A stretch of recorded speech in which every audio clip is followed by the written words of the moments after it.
We are live for WWE Raw. There's quite a bit that we need to talk about in the wacky world of wrestling. Obviously, the big news today is that Becky has had her baby. So many congratulations to her and Seth, of course, as well. They've called it Roex. So there we go. That's an interesting name. Little baby Roex. So shout out to Seth and Becky. I hope everyone is well out there in the wacky world. So Seth and Becky, we've got, that is the major news. Actually, preview-wise, I haven't seen a great deal for this show. I still need to just sort the countdown clock out a little bit. So match-wise, I'm struggling a little bit, so we'll have to have a look at that together. I hope everyone is well. Is the clock sorted? The clock's sorted. Boom. Hello. I can see everyone saying hello. Shout out to all of you. My voice is a little bit sore at the moment. I don't know why. So you'll have to just bear with me a little bit. My voice has sounded a little bit stronger than it does right now. I don't know. I'm going to have a coffee and see if that makes any difference. But yeah. I'm joking, by the way. It's not called Roex. It's called, I think you pronounce it Ro. I think it's pronounced Ro. Or Rue. Maybe Rue? Rue. I'm going to go with Rue. So, yeah, they've had a child. So, congratulations to them. The Slammy Awards have been announced as well. Obviously, these were announced the other day. We knew that the Slammies were coming. But we've got a little bit more of an idea of what the categories are. So, the Slammy categories. Obviously, this isn't really the time for us to sit here and debate this. What we could do, actually, is a separate Slammy stream. I think that might be fun if we did a separate stream for the Slammies. Now, obviously, whenever the Slammies are, it says, here we go, WWE's biggest award show makes its triumphant return on the WWE Network on December 23rd at 10 a.m. They donated $2 via a super chat. Is Murphy dating Rue yet?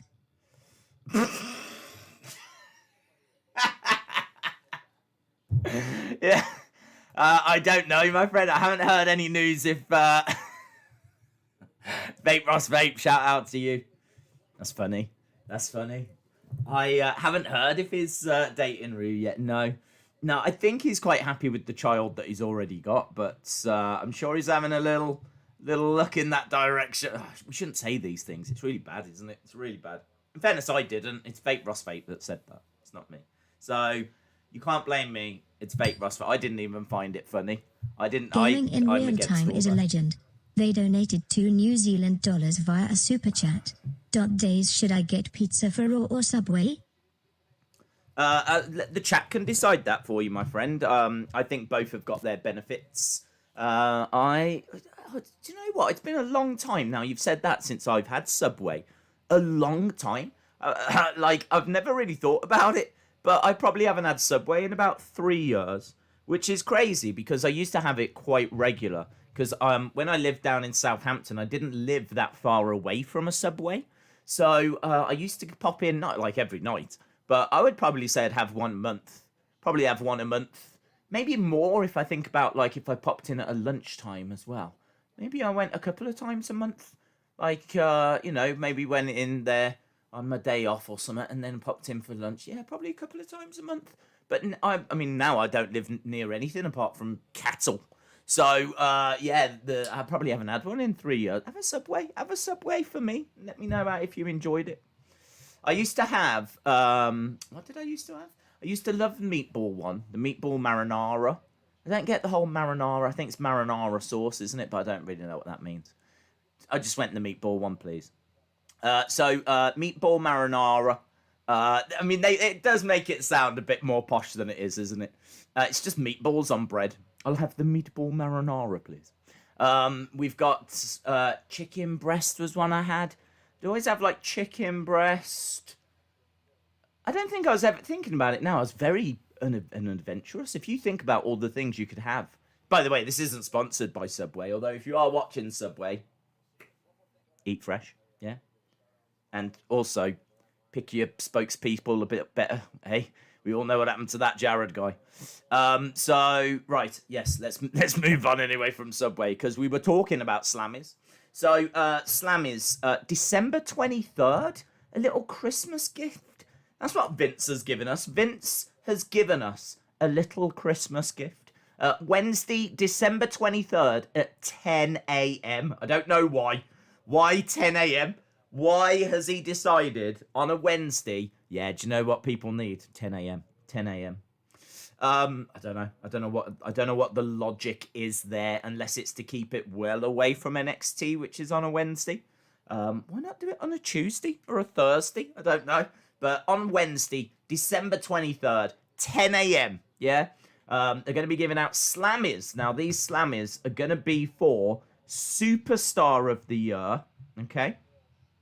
Match of the Year. I mean, that's going to be a bit awkward, isn't it, when they give that to Kenny Omega and Hangman Page against the Young Bucks at Miller's Revolution. Show is a legend. They donated $1.99 via a super chat. I'm here again.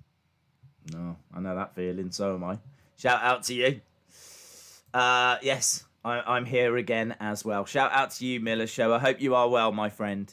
We're just talking about the Slammies, the greatest award show in the history of award shows.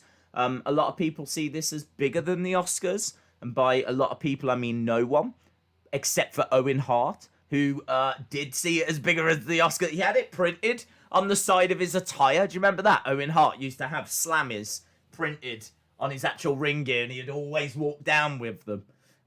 It's great that they're coming back. They've been around for a long time. I think they started in like the 80s, you know, the Slammies. They go right back.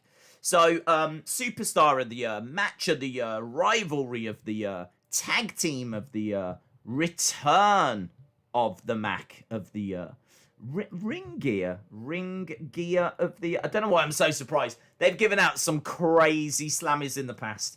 Some absolutely mental Slammies. That would be a really good video, actually. What are the craziest Slammies that have ever been given out? If you go to people's Wikipedia page and look at their, like, achievements, so many of them have won random Slammies. Like, just crazy things. I wish I could give you some examples, but I can't off the top of my head. They're too weird for me to remember. So, Superstar of the Year, Match of the Year, Rivalry of the Year, Tag Team of the Year, Return of the Year, Ring Gear of the Year. Ring Gear of the Year is good. Let me know in the chat, what do you think is the Ring Gear of the Year? We haven't really got time to go through all of these, and I think we will do a separate stream on this. A bit of fun.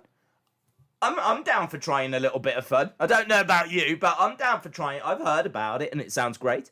So I think we might do a separate stream, obviously in a few weeks, as we get a little closer to it, and we'll talk about these things. But Ring Gear, I think, could be a very interesting one to throw around. Breakout Star of the Year. Female Superstar of the Year. Male Superstar of the Year. And Moment of the Year. What is the Moment of the Year? So those are the categories for Slammies this year. And as we said, that is going to be on December 23rd. Obviously, as we said, you know, the world is buzzing right now about the Becky news. There's really not much to say about it. I don't really tend to deal in good news. I don't know how to deal with good news. Do you know what I mean? It's like, I'm more here for, like, the depressing news. So, I'm pleased for them, but it's not something we're going to dwell on, because the last thing I want is you lot getting happy or excited or anything like that. I want you to be down, depressed. I want you to hate wrestling like you should, because it's awful at the moment. No, I'm joking. It's really good news. And it's weird, actually, to see she's actually just straight out trending as well. I'm just on Twitter at the moment, and she is just trending. Just the name Becky. You'd think Roux would be the name that's trending, but no, it's Becky. Right, US champion Bobby Lashley goes one-on-one with Jeff Hardy in a non-title match tonight. There we go, guys. That's more like it. That's more like it. Do you remember I said that I want you to be down and depressed? How about Bobby Lashley versus Jeff Hardy. I know there's Jeff Hardy fans out there, and that's fine. But he's not quite giving me great matches, if I'm being honest. So how about Bobby Lashley versus Jeff Hardy in a non-title match? Yeah! Nothing gets the pulse racing quite like non-title match. Are there 3 sexier words in the English language than non-title match? Oh, yeah, can't wait. How long we got? 47 minutes. Yeah, non-title. So, very, very excited for that. It's all over social media. Bobby Lashley has said, another clown is about to be beat down. Joker has nothing on an ace. There we go. So he's very excited about it. Oh, yes, of course. That slipped my mind. Big news tonight, of course, when it comes to the show, is the Firefly Funhouse. Hey, that's something to actually look forward to, all joking aside. Randy Orton. I don't know if you've heard of him, but he's one of these up-and-comers. Very good wrestler, good grappler. He's going to have a very exciting future. He is going to be on the Firefly Funhouse tonight, so something to look forward to there. And as well as that, we've also got Sheamus and Drew. This was announced the other day, wasn't it? Sheamus and Drew taking on Miz and Morrison versus Miz and Morrison. I'm just looking at this graphic. It's got AJ on it as well, so is this a handicap match, is it? Sheamus and Drew versus Miz, Morrison, and AJ, yeah. Handicap match. So, Sheamus and Drew versus Miz, Morrison, and AJ Styles. Boom. Vote for Becky of Superstar of the Year. Vote for Braun as Superstar of the Year. Vote for Charlotte as Super... Why am I voting for, like, 2 people that haven't been around forever? Charlotte I haven't seen since forever. And Becky I haven't seen since, what was it, Money in the Bank? Bailey, Superstar of the Year, I think is a better shout. Or Randy Orton, Superstar of the Year. So, it looks like they're firing through suggestions. I don't know if they're suggestions or nominations, either way. So, there we go. That is what is going down in WWE Town on their Twitter. Let's just have a quick look on the news and see if there's any bits that we've missed there. So, if you are joining us, Lashley versus Jeff Hardy non-title match. Randy Orton's going to be on the Funhouse. We've got Sheamus and Drew versus Miz, Morrison, and AJ Styles. We've just had a quick talk about the Slammies, which, as we said, we will do a separate stream for. And, of course, the big news today, Rue, the new arrival of Becky and Seth. Also, yeah, Sarah Logan posting an arty picture of herself pregnant. She's huge now as well, obviously. So, yeah, she put that up as well. Yes, Eva Marie. This is another one. Eva Marie. Now, apparently, it looks pretty much set that she is coming back. On internal listings, she is listed as an active member of the roster, right? So there's no word on what's going to happen in regards to when she's going to make a return or whatever, but on lists internally, she is listed as an active superstar. So there we go, something else to get excited about. Backstage news on possible plans for Charlotte and Andrade. It was reported by WrestleVotes that there's been talk of doing an on-screen pairing with Flair and Andrade. Obviously, they're quite popular with their relationship. The idea is to use Flair's star power to help elevate Andrade into the main event scene, which is brilliant because I think that's where Andrade belongs. I think he belongs in that main event scene. I think Andrade, for me, would make a really great leader of a group. I think Andrade is the kind of the mafia boss, if you will. Is like the top guy.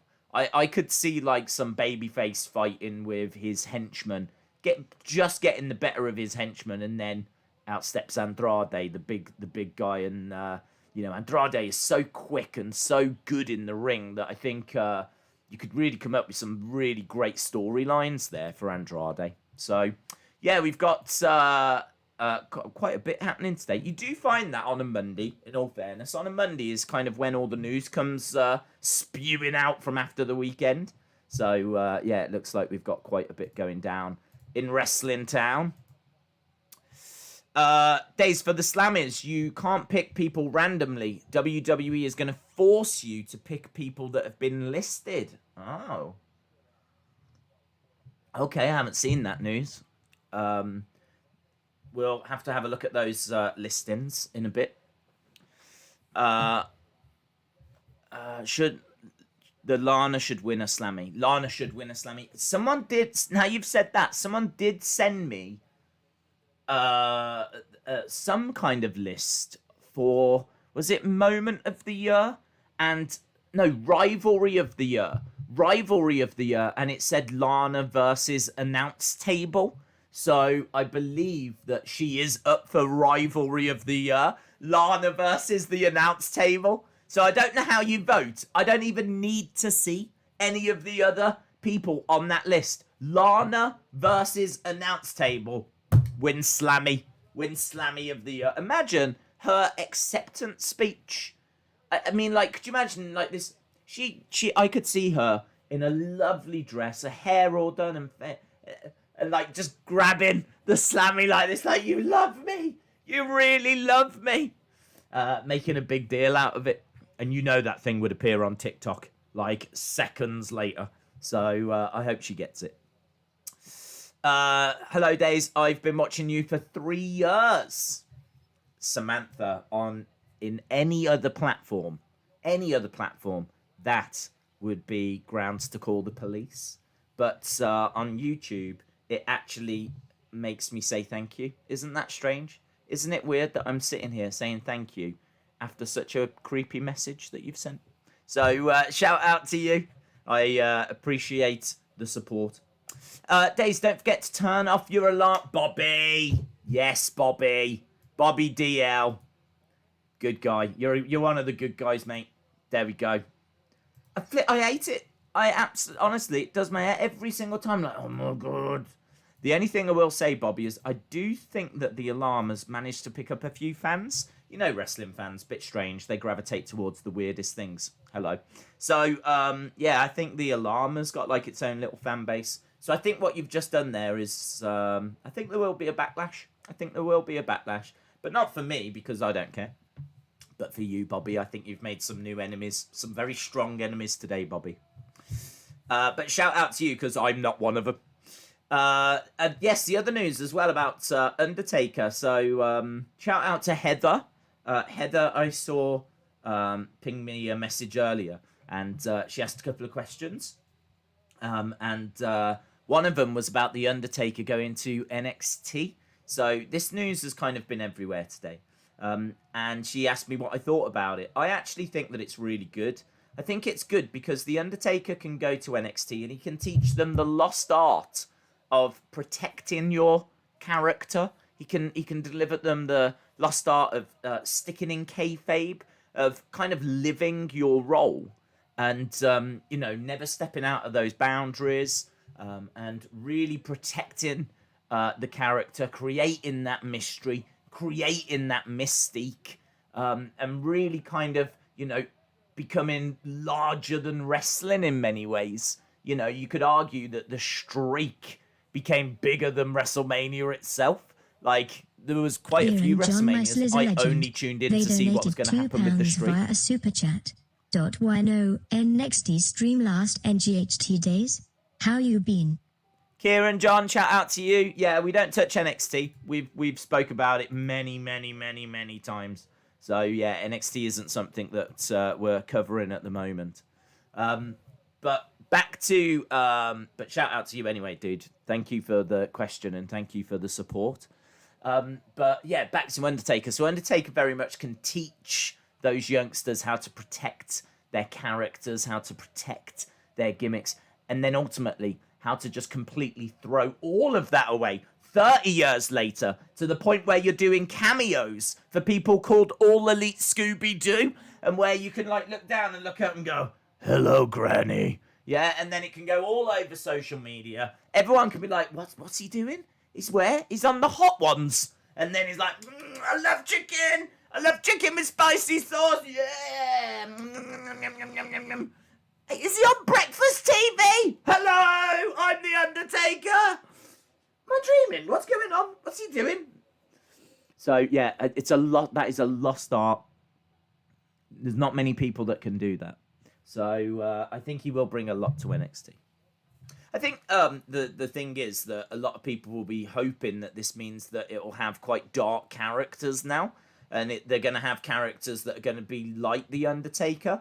And they could go that way. They could dig into, the fact that he was so good at that slow pace and taking his time and the kind of working within the darkness, because everything's so fast these days that someone comes along that slows it all back down again. They are going to stand out, but you could probably only have one of those. And you could argue that Matt's maybe what Dexter Lumis is doing. I tell you, if Undertaker works with Lumis, I think that would be very interesting. Lumis for me is a very, very good concept that's just slightly flawed in a few areas in reality. Not drastically. I think he's very intriguing. Let's put it that way. I think he's very intriguing. I think he can wrestle. I think he's got a good look. Not a big fan of the walking on the hands thing, if I'm being honest. I could probably do without that. I like the entrance music as well. But there's definitely a few things that he could probably get from like the Undertaker, having the Undertaker around. So apparently he's going down to NXT in 2021. So I don't know when. But yeah, I think it's early 21. Harley says Logan Paul versus Floyd May. Do you know what? I don't think I've actually said that out loud. And now I'm saying it out loud. My body's trying to stop me from saying it because it does sound so ridiculous. Logan Paul versus Floyd. Yeah, it's February 20th, 2021. And it is a real thing that's really going to happen. So, I mean, I don't really know what to say about it. Logan Paul's going to get destroyed. I don't care what he does between now and February. It's irrelevant. I mean, he might as well just go. He might as well just go to Subway. He might as well just have like some really nice meals. Go someplace. Why doesn't he just go to some place rather than train for boxing, which I'm sure he'll do, but I don't even know why you would bother, right? Because the difference is so great. There is nothing that he can do. He is going in there with a master. I'm gonna buy it. I'm gonna watch it because I'm looking forward to seeing him get destroyed. But I think it's so. I can't get my head around it. I feel like, in a way, it's disrespectful. I actually think it's disrespectful. I think you've got an absolute master of his craft. 50-0. One of the pound-for-pound greatest ever. If you're going to do best ever boxers, Mayweather's on the list. Maybe not top 4, but I think if he was doing maybe top 20, certainly top 50, Mayweather makes the list. Just absolutely incredible, and this is happening. It's for money, isn't it? It's money. It's of course it's money. I mean, he wouldn't fight someone who's got. Has he even got a pro record? He fought KSI, didn't he, and lost. He lost, but was that a professional fight? I think it was. I think the second one was. I think the first KSI fight was amateur. I think the second one was professional. So Mayweather is stepping in there with a guy that's 0-1. If it wasn't called Logan Paul, you wouldn't be able to get your head around it. You would, yeah. I mean, I don't even know how it's being sanctioned. I don't even know how it's being allowed. So, but am I going to watch it? Yes, of course I am, because I like you, I'm sure, looking forward to watching him getting destroyed. Now, because it's an exhibition. Is it going to be that there's no knockouts malarkey? Is it going to turn out that it's an exhibition? That means it's basically a spar, So no knockouts, doesn't go on your record, all that kind of rubbish. The other thing as well is Mayweather, I don't think is going to want to knock him out straight away because of the backlash. Can you imagine if you spend all that money and it's boom, down he goes? So I can see there being a bit of toying around. I can see there being a little bit of like just killing a bit of time. And then honestly, I don't know what he's going to do because you can't tell me that Logan Paul is going to be able to go however. I don't even care if it's 3 rounds. He wouldn't last 3 rounds with Mayweather. No way. No way. No way does he last 3 rounds with Mayweather. Mayweather's angles, his shots, there's no way. It's ridiculous. It's ridiculous. You can't prepare for it. Can't prepare for it. Some of the greatest boxers in the history of boxing that do nothing but boxing, that live it, breathe it, eat it, watch it, consume it, sleep it, just dream about it, just boxing. But it's their life, it's their world. They're obsessed. They're already one of the greats of all time. Even they can't beat Mayweather. But some guy that's got a flipping podcast and used to be on Vine and has had one professional fight and lost it. I don't even know what I'm meant to believe. I know I'm not meant to believe he's going to win. But am I meant to believe this could even go 3 rounds? I don't know. It's madness, isn't it? It is madness. The world has gone mad. This is it. This is officially it. If you were sitting there going, I think there's light at the end of the tunnel. I think 2021 is going to make a bit more sense. Well, look what just happened. So it doesn't make any sense. The Fiend, Bray Wyatt, shout out to you, my friend. Appreciate the support. Lauren says the Slam is at the same time as the Bump. Perhaps it'll be on the Bump. They did the Bumpies, didn't they? So perhaps rather than doing the Bumpies. Now, I think the Bumpies was like June or July. Perhaps what they're doing is they're doing the Bumpies in the middle of the year. And then at the end of the year, they're doing the Slammies. Because they have already done the Bumpies. So perhaps you've nailed it. Perhaps the Slammies is going to be on the Bump, which would make sense. I still need to tweet out as well because I haven't done that yet. So I am in the process of doing that. I can see Joaquin has fired in a message, so that's going to buy me a bit of time. So I'm not ignoring it. I am just typing out a little tweet because the world deserves to know that there's magic happening over here. I mean, it hasn't happened yet, but it could do, and I think we're all excited for when it does. Joaquin Iribe is a legend. They donated $4.99 via a super chat. Days, if we were in another world and Logan won, what would your reaction be? I can't even answer that. I can't even have fun with that. I can't even imagine that. I can't imagine that. I don't know. It's kind of like saying, I can't even imagine it. It's like saying, imagine if we found out that the sky was made of cotton candy and you could just reach into a cloud and it would be candy floss and it would be fine to eat. How would you feel about that? I'd be, well, surprised, but I don't feel like surprised goes far enough. Do you know what I mean? That's the best way of, like, I would feel the same as if it turned out clouds were made from cotton candy and you could reach, grab them, and you could just eat cotton candy whenever you wanted, right? My reaction would be the same, because it's as likely as that being the case. So that's the best answer that I can give you. Shout out to Kieran, John. Hope you are well. I'll wait for her to read it out, because every time I start talking, she talks over me, and I'm getting moody with her now. So I'll let her have a moment, and then I'll answer it. Although she's gonna. Kieran John Meisel is a legend. They donated £2 via a super chat. Not being what's in air. What is Sting doing in AU? God, she just hasn't got a clue, has she, with AEW? She always calls it AU. What is Sting doing there? We don't know yet. He's going to be speaking on Wednesday. So we will find out more on Wednesday when Sting speaks.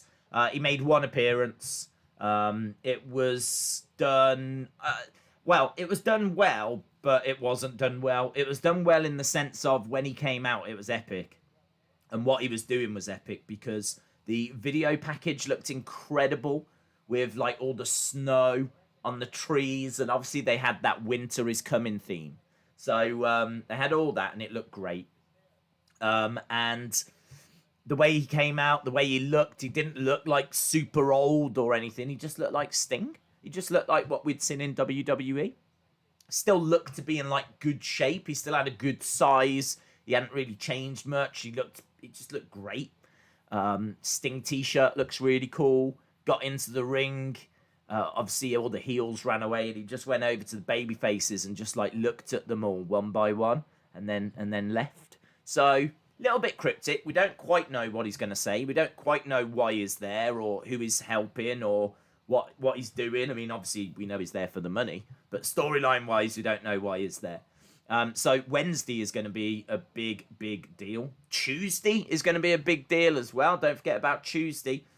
Impact Kenny Omega is going to speak. And we're going to find out about what he's got to say on Impact as well.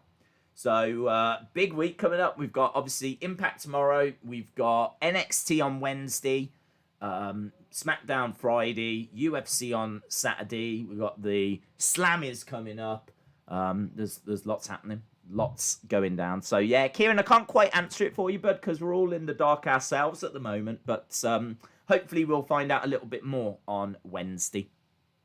Piers, hello, Days. Shout out to you, Piers. Amy says, did you hear that CM Punk secretly signed with WWE? No, because it's not true. I've not heard that rumor, and also there's no way in the world that I would believe that rumor because he was publicly having a pop at Linda the other week about her political stuff. So there's no way. There's just no way. So, I don't know where you've seen that, but it's not true. Fake news. Fake news. I think we got another little message firing through, haven't we? Rhino Bard. Rhino Bard is a legend. They donated $1.99 via a super chat. Don't you think Bobby Lashley and Jeff Hardy would be a feud? Do you think Bobby Lashley, Jeff Hardy will be a feud? Could be a feud. I mean, it's not a feud that I'm interested in. I think it's so hard with Bobby because I think with Bobby, he's just not very exciting in the ring. He's got a great look. They could give him better music. I think him being in the Hurt Business is fine. I think him being US champion is fine. I do think that he should be a main eventer. But the problem is, whenever they've put him up there, he hasn't delivered. His matches are never intriguing. People just aren't on board with watching him. I mean, like, when he was taking on Drew, no one was excited about that match. Because it's just not an exciting match, is it? Bobby Lashley doesn't set the world on fire. They've never positioned him as a killer. They've never positioned him as someone that gets in there and gets the job done. They've tried a little bit harder since giving him that full Nelson. And I would say that right now he probably feels better than he has in a long time. So he's probably in a decent place right now. But even so, I'm not desperate to see that match. And I'm not desperate to see any Bobby Lashley match. Which in a way is wrong because he looks incredible. He's been a wrestler for a very long time. He's got bags of experience. He's fought in MMA. He's legit. I can't quite tell what it is. Can't quite put my finger on it. His matches are just pedestrian. They don't mean anything. They don't matter. There's a couple of power moves in there, but his matches just don't feel like Brock's do. Do you know what I mean? I think it must be all the stuff around it. Like if you think about Brock, what does Brock do? He does some suplexes. Do you know what I mean?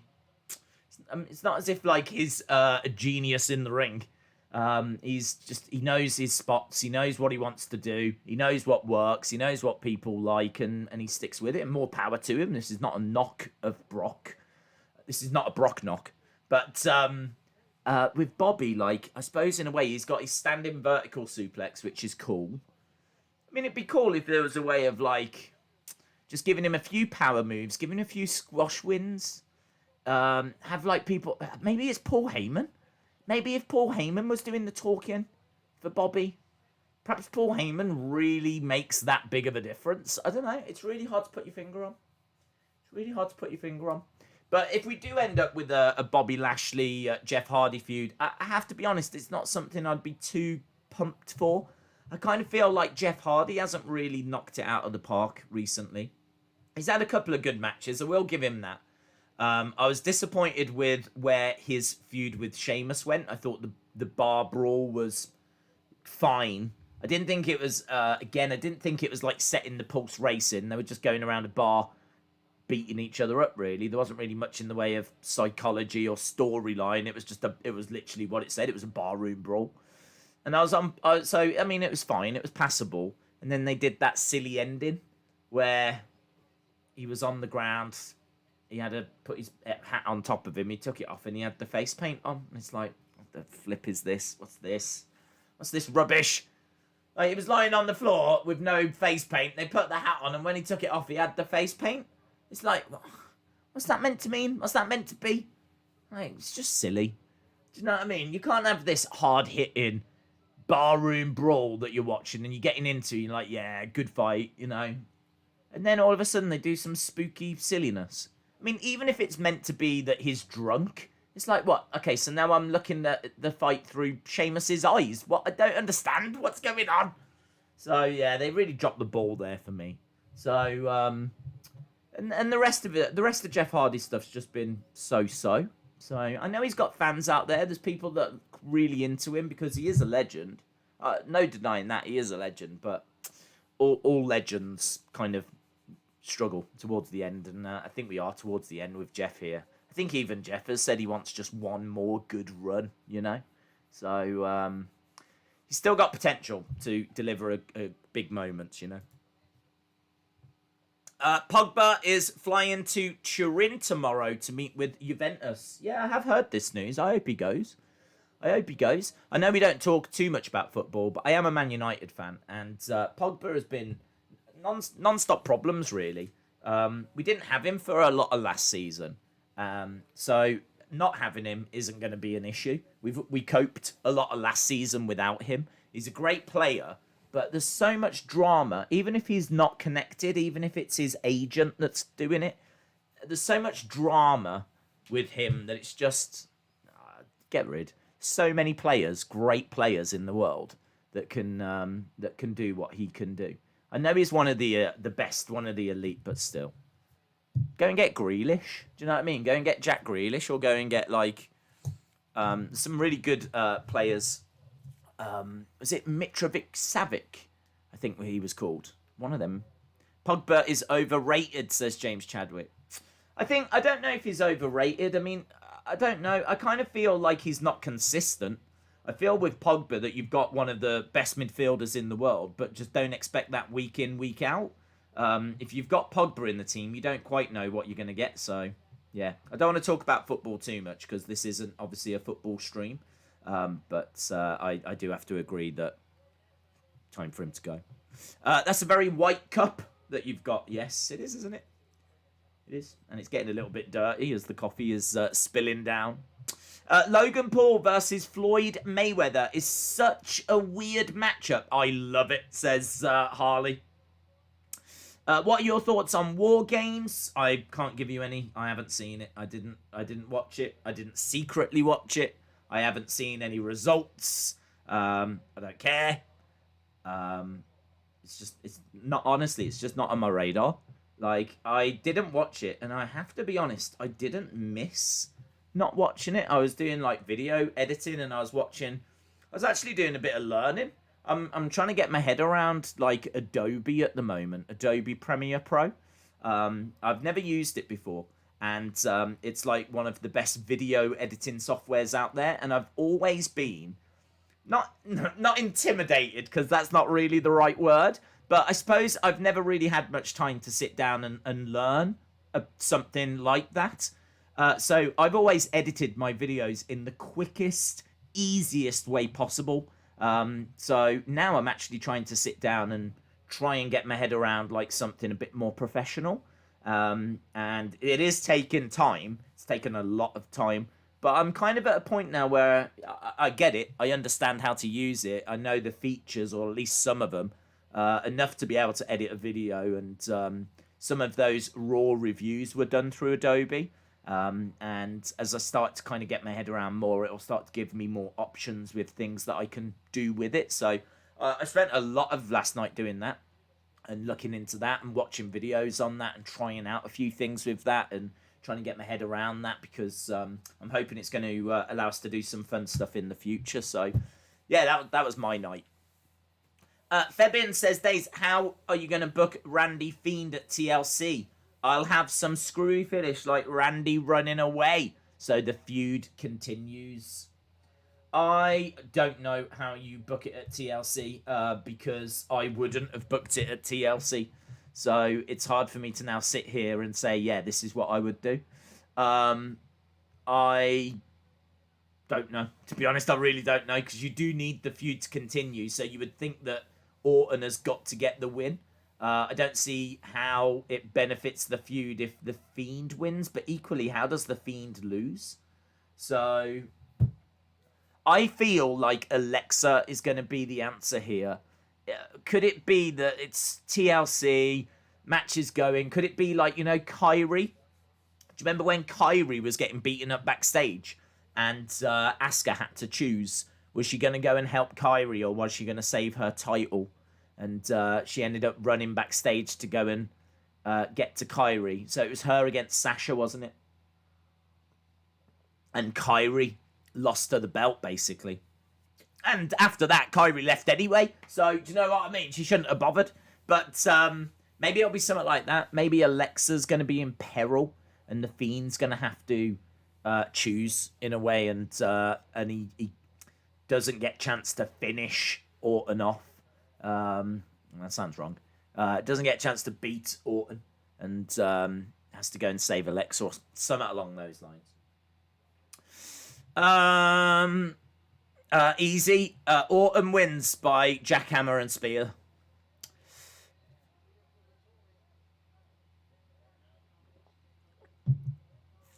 You admitted you're a girl once. Wrestling Days fan, are you streaming Impact tomorrow? We are certainly looking at it. I can't sit here and say yes, and I can't sit here and say no. The problem is, how big of a deal is it?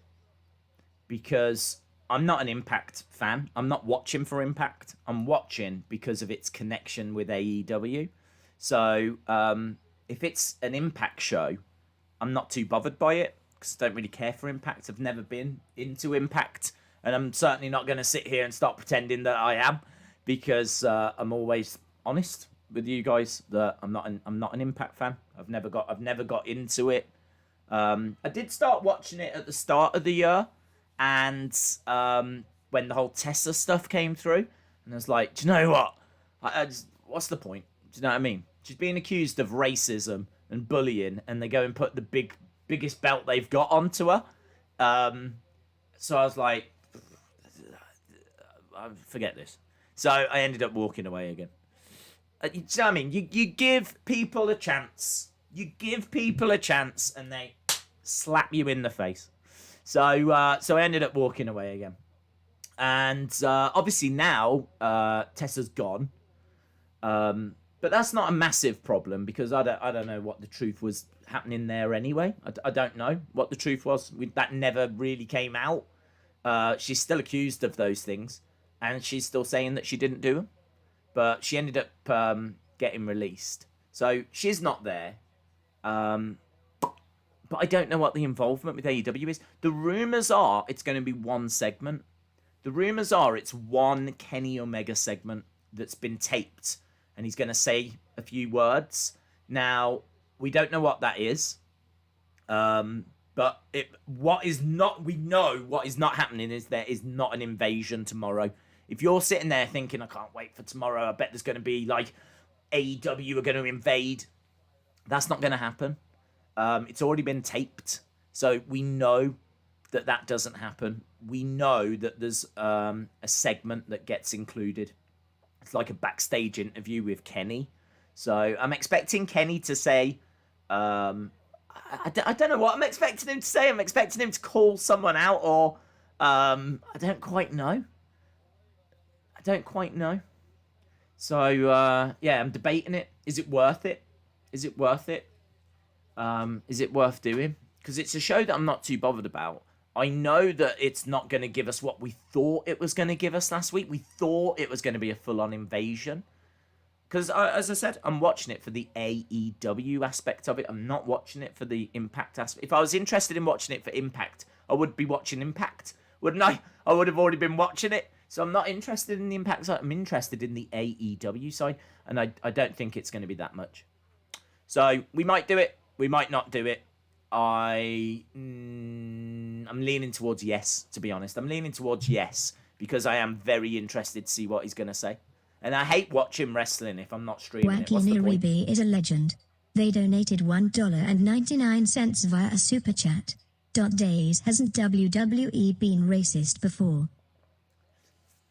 Well, I don't know how to answer that, to be honest, because there's isolated incidents that you can certainly interpret as being racist, but the thing is that WWE is a company that I've grown up with, that I've been watching since 1993. It's a company that has given me countless, great memories, and it's a show that I love. It's a company that I enjoy.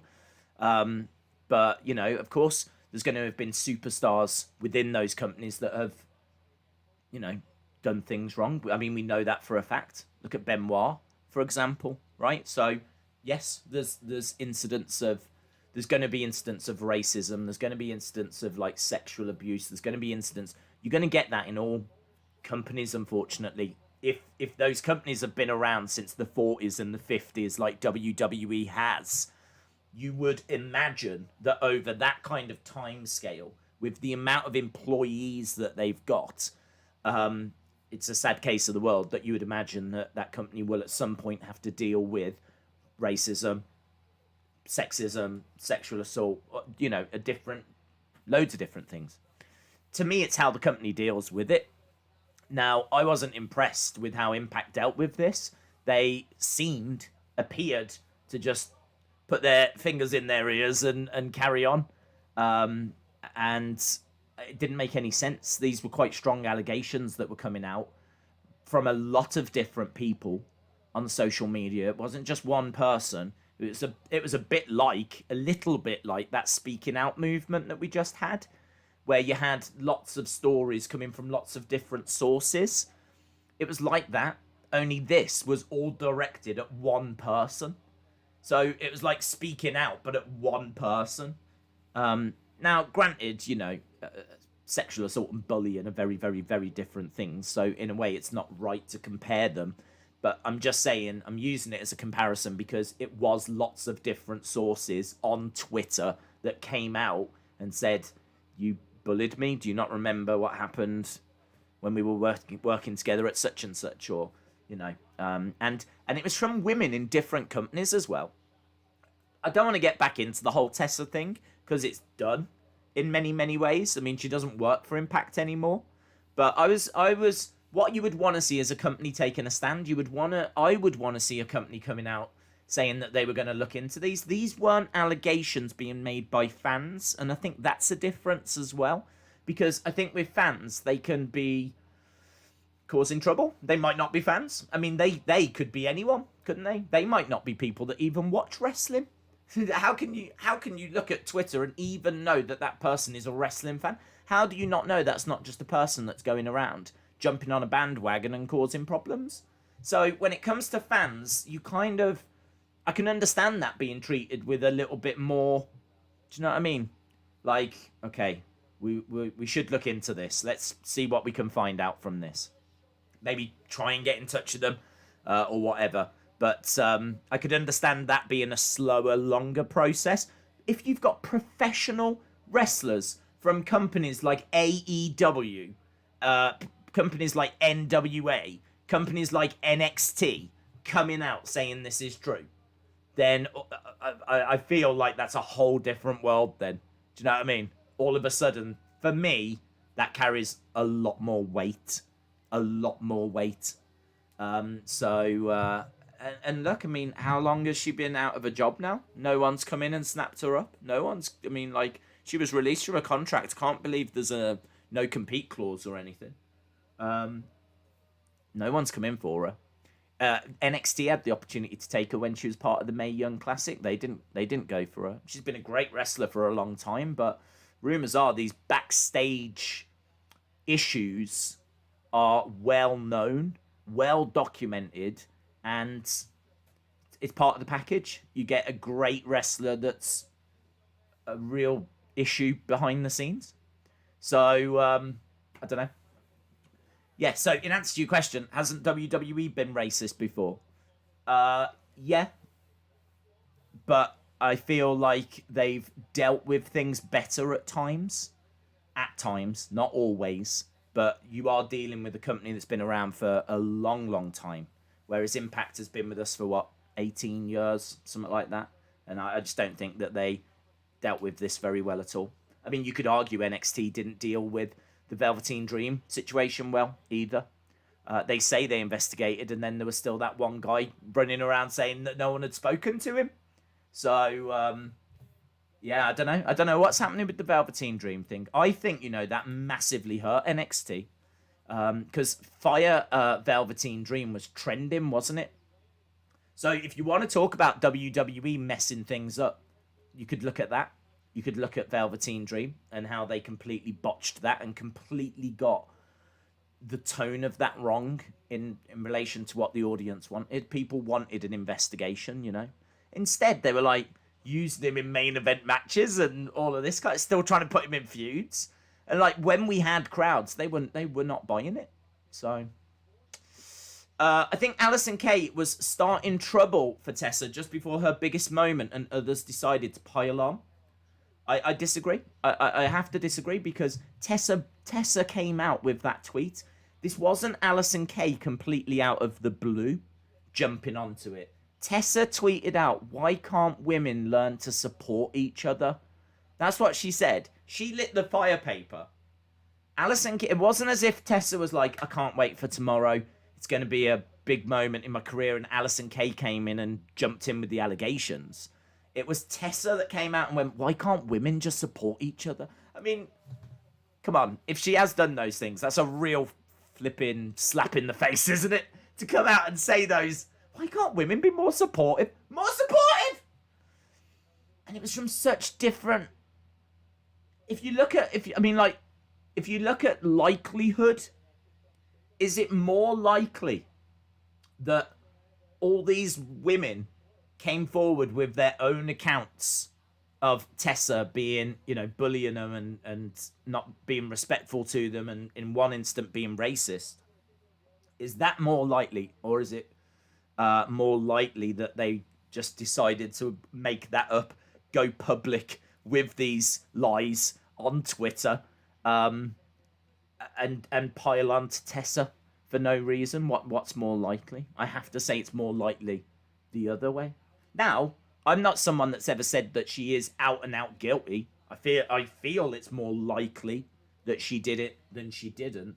But I'm also someone that very much believes in investigations. I am not. I will go on record on this. I am not one of these people that believes victims without proof. I'm not. I think that is very, very dangerous, and I can't get my head around it. I see a lot of people saying that, and I struggle with that. And if you disagree with me on that, it's absolutely fine, because I know there's people that are very passionate on this subject. But I'm not one of those people. I'm not one of those people that will believe a victim without proof, because you've got another victim then. Do you know what I mean? If someone comes forward saying that they've been sexually assaulted, I can't just believe that person. I'm gonna be very sensitive towards that person. I'm gonna be very supportive of that person, but I'm not gonna sit there and go believe that person. I can't get my head around how that works. I know this is a very, very serious topic, so we are going to step away from it considering we're 2 minutes away from Raw beginning. But I do think it's one worth mentioning, because if you sit on Twitter, then you do see that message loud and clear about believing victims first and all of that, you know. And I've always struggled with that. Because if you do that, there's going to be cases where that person is lying. Look at what just happened to Del Rio as an example. Look at that. Do you remember? Look at what happened to Del Rio. So this woman came out saying that she'd been sexually assaulted. Like, she came out with all of this stuff. All of this horrific, some of the worst graphic stuff I've ever heard. And there was all of this stuff about what Del Rio had done to this woman. I believe it was going to court, and it was a massive thing, and everyone was chiming in on social media and all of this. And then the other week she sends out a message apologising to the Del Rio family. Puts a message out on Instagram saying that she's sorry for it all. Like, what? What? You can't just apologise for something like that. It's incredible. The world's lost its mind. First we get Mayweather against Logan Paul, and now this. So, yeah, carnage. 1 minute to go. Yes, we got 1 minute to go. If you are just joining us, we have got Lashley versus Jeff Hardy. We've got Randy Orton on the Firefly Funhouse. We've got Sheamus and Drew taking on Miz, Morrison, and AJ Styles. Rotem, shout out to you. I heard that Del Rio had some connections in Mexico. Wow. I mean, that's where the story will go now, isn't it? Do you know what I mean? That's where the story will go. People will start speculating on that kind of stuff. Oh, she couldn't have made it up. It must be that he's got connections. It's just, if you've got to stick with your guns on stuff like that. I know it's easier said than done, certainly if there was pressure being put on her, but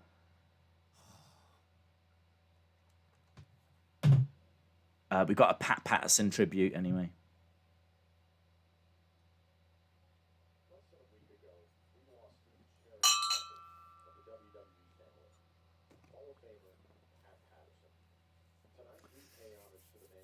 They're paying their respects just like they did on SmackDown.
So, 10 bell salute and a silence for Pat Patterson. I was just reading some of your messages, actually. Lauren saying that if you have a look at the pinned tweet on WWE, it's all about the Slammies and the nominations. So, we will look at that one day. I don't think today's the day because, obviously, we've got Raw just about to begin.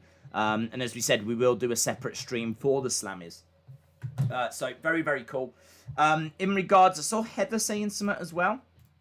Let's have a look, see what Heather was saying. Heather was saying they're still dealing with the Dream. He hasn't been on TV in ages. Yeah, well, I hope that is the case, to be honest. I haven't heard any news on that.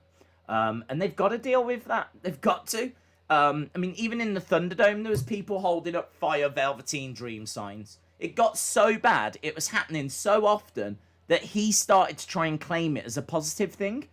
I don't know if you saw the tweet he sent out, but he sent out an emoji of a fire, a flame, fire Velveteen Dream. He was trying to turn it and twist it into a positive thing, as if like Velveteen Dream is fire. He was trying to change it that way. Fire Velveteen Dream. It's like it wasn't going away, and it shouldn't have gone away. It's not something that should have gone away. So I hope it is something that they are properly looking into. 3-on-2 handicap match tonight we know about. I just finished watching War Games. It was good. Shout out to you, Rotom.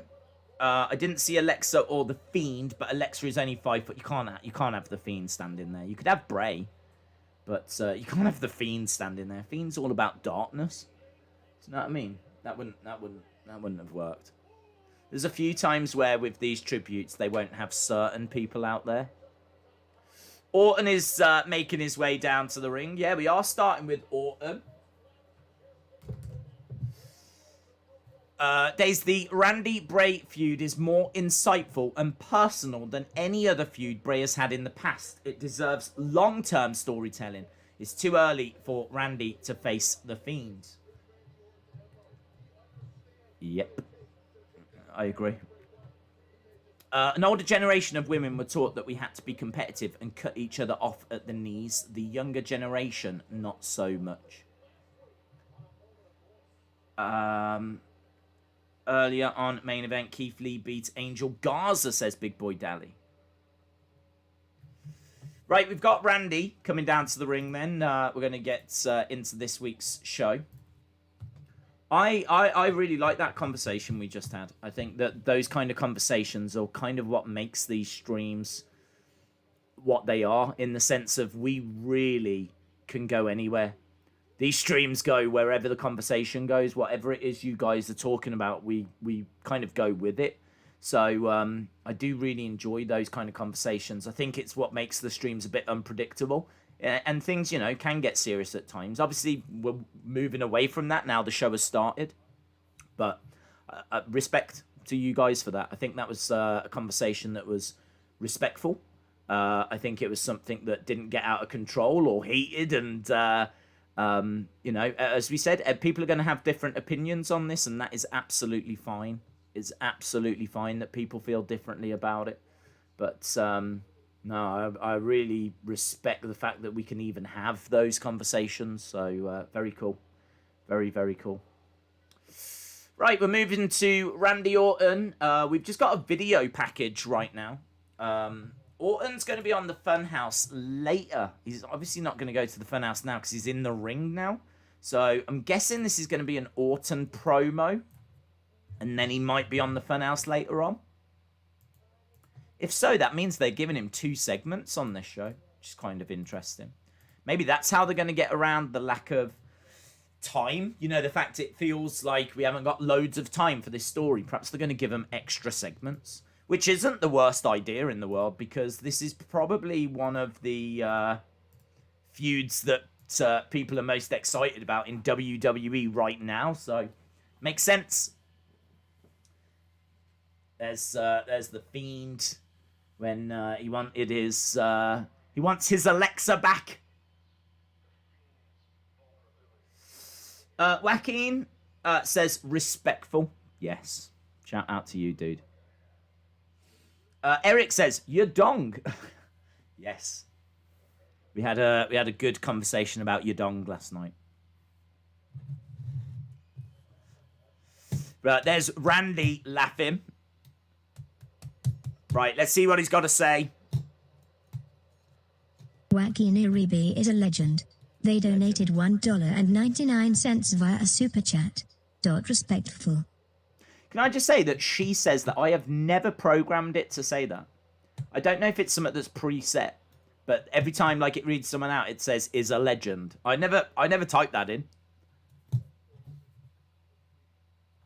Right, here we go. I'm no ordinary man. I smashed my moral compass years ago, and there is no boundary that I will smashed my moral compass years ago. I like that.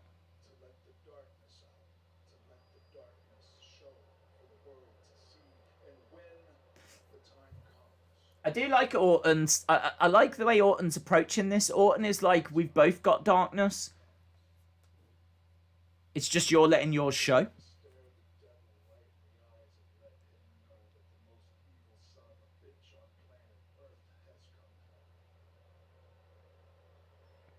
He's looking forward to staring the Fiend in the eyes.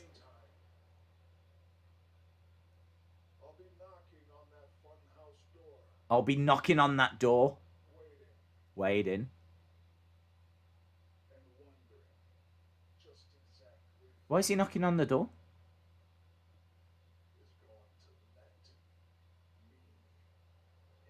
I think it's just a set. I think it's a set backstage, so I don't think you've got to knock on the door. I think you can just go round. I think you could probably just walk in. Cena got straight in. I'm just giving him advice. I don't think he's got to knock on the door or go through a window or anything like that. We got Bray.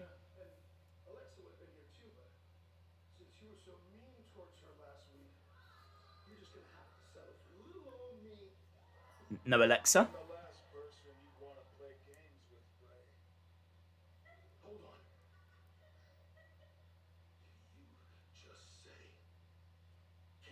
Did you just say game? Hello. Let's get Randy. Whoa, let's get Randy.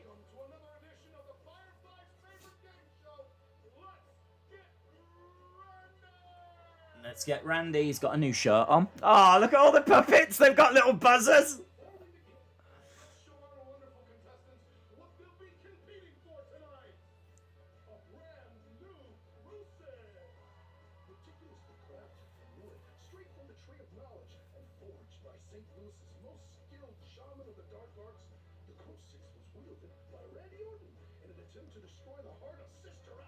There we go, the Crew 6. Oh. The remains of Friendship Frog. That's nice. There's some good prizes. Yeah, you can get the remains of Friendship Frog, who's been decaying for a week now.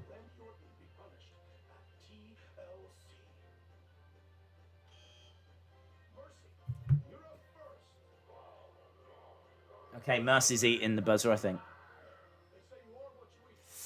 R.I.P. Friendship Frog. Yeah, I really thought he'd be back by now. Ascus! Yes!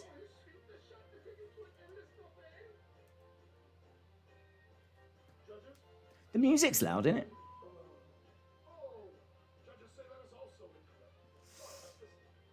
It's a parody of The Price is Right, says LSW.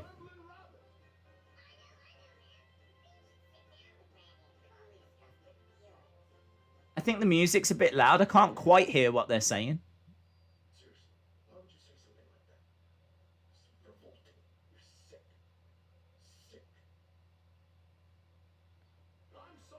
Oh, just had a go at rambling.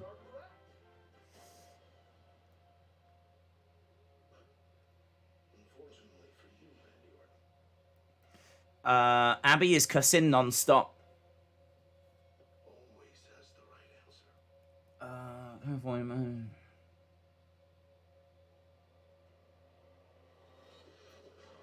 Okay, and we get a little flash of the Fiend.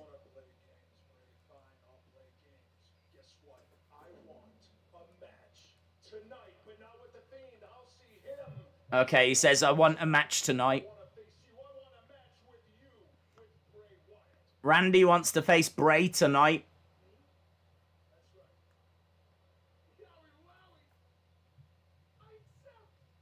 Bray's accepted.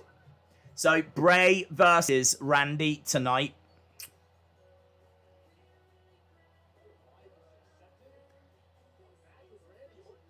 Why tonight? Why not next week? Why so quick? Why is all this so quick? That should be good. Yeah, I mean, not down on it.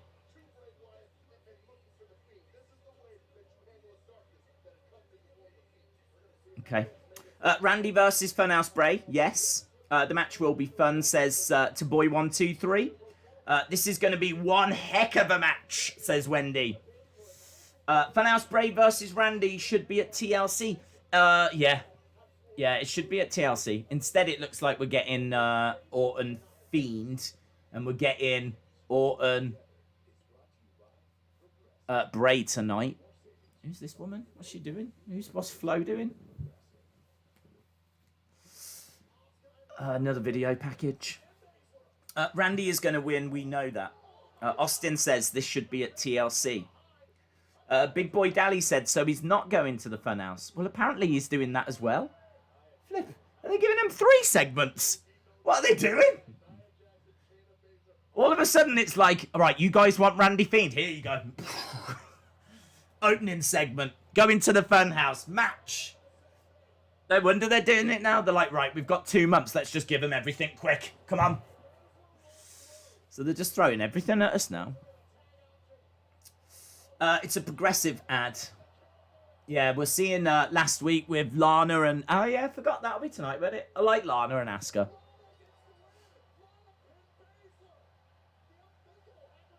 Lana and Asuka. Lana pinning Baszler last week.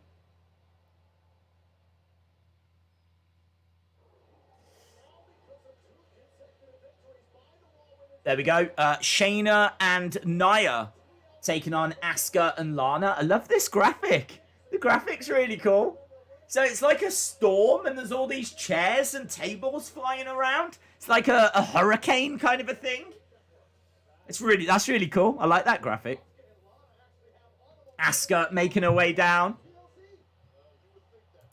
Right, here comes the Empress. Dun, dun, dun, dun, dun. And Lana. Tag match. On my way. No, it is just Asuka. Asuka on her own. Why is Lana in wrestling gear then? Asuka's having a match, so Lana's like, hang on, let me just get my wrestling stuff on. Why? Because I want to be like you! Lana's doing a little dance, so she's coming down as well. If Lana starts to become like a Miz-style character, you know, where she's going to copy everything Asuka does, I could definitely be here for that. I could definitely be here for that.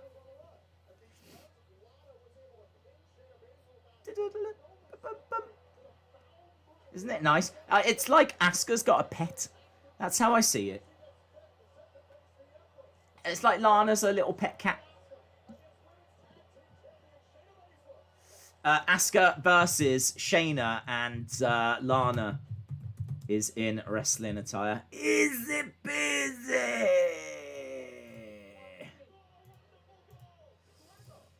Yeah, so we've got Lana, we got Asuka.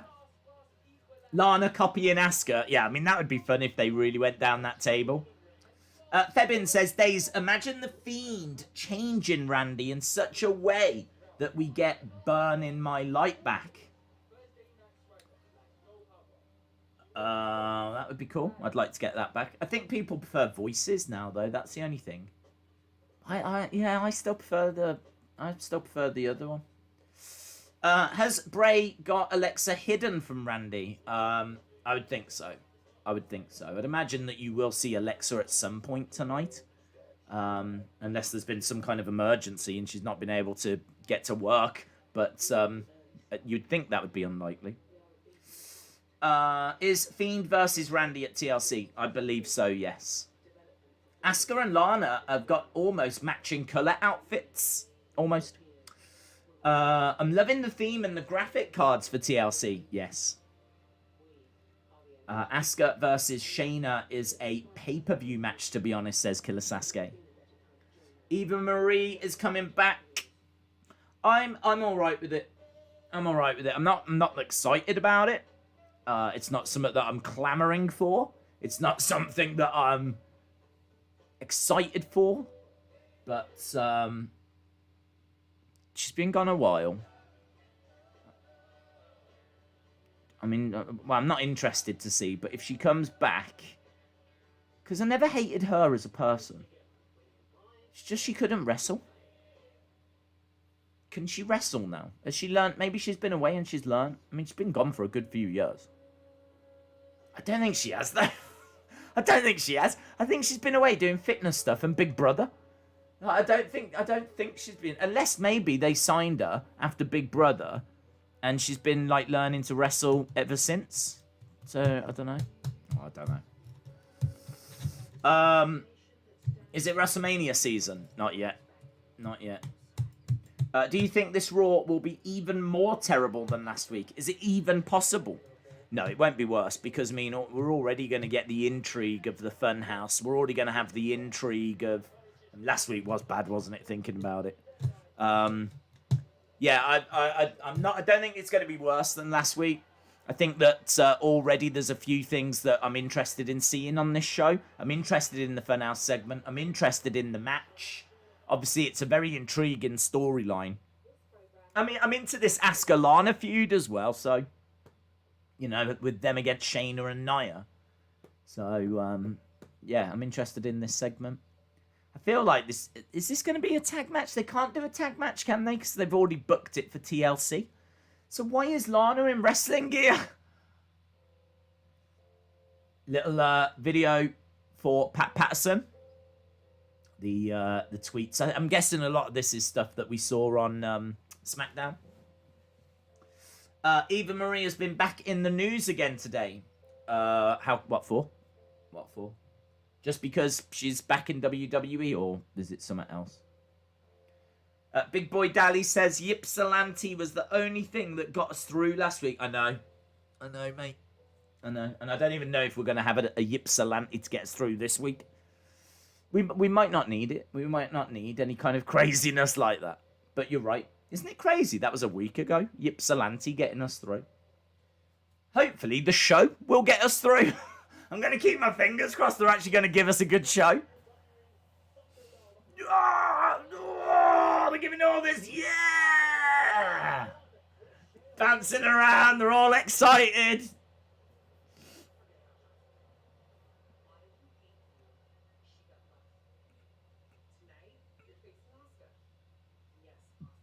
These two don't like each other, but they have somehow got onto the same page a little. Like Nia right now, giving her like a pep talk. She's saying to her, like, you're one half of one of the most feared women's tag teams. So she's actually like giving her a bit of a pep talk here. Not that long ago, she would have said, you lost to Lana. This is why you can't be trusted. But she's not saying that. She's thinking it. When we're finished with Lana, she's going to have an ugly, hideous face. Her front's going to look like her back. She's going to have boobs on her back. What? Well, where did that conversation go? Her front's going to look like her back. Her back's going to look like her front. She's going to have boobs on her back. Wow. Hard-hitting wrestling promo right there. Yeah. You're going to have boobs on your back. What? What are you on about?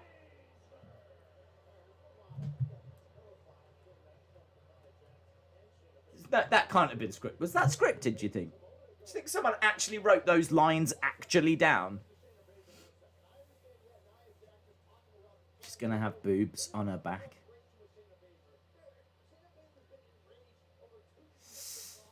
Nia made her funny, says Butterspark.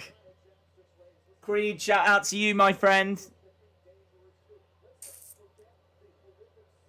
Are they as interesting as the history of Domino's? Is anything as interesting as the history of Domino's? Creed is a legend. They discovery. donated £1.99 via a super chat. The return of Potato. Potato. Right, we're underway with Shayna Baszler and Asuka. You've just missed, if you are just joining us, one of the most powerful promos in the history of wrestling. I mean, right up there with the pipe bomb, the hard times promo. You know, some of those all-time great promos.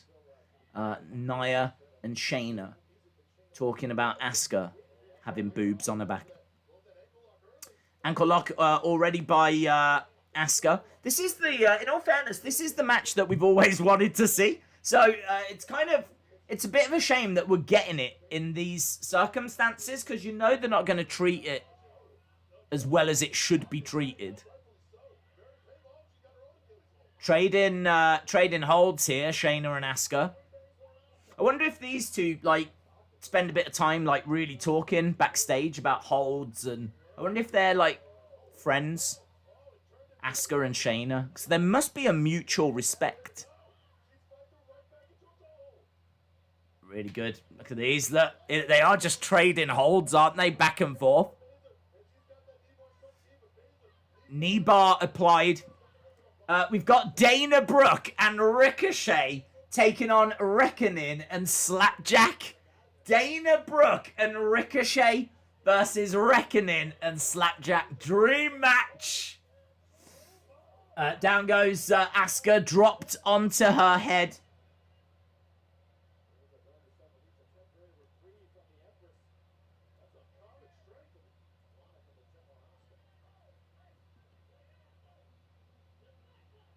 Asuka rolling out of the ring. Nia going after Lana. Shayna throws Asuka into the announce table. Lana manages to get away. And we're about to go to commercial break.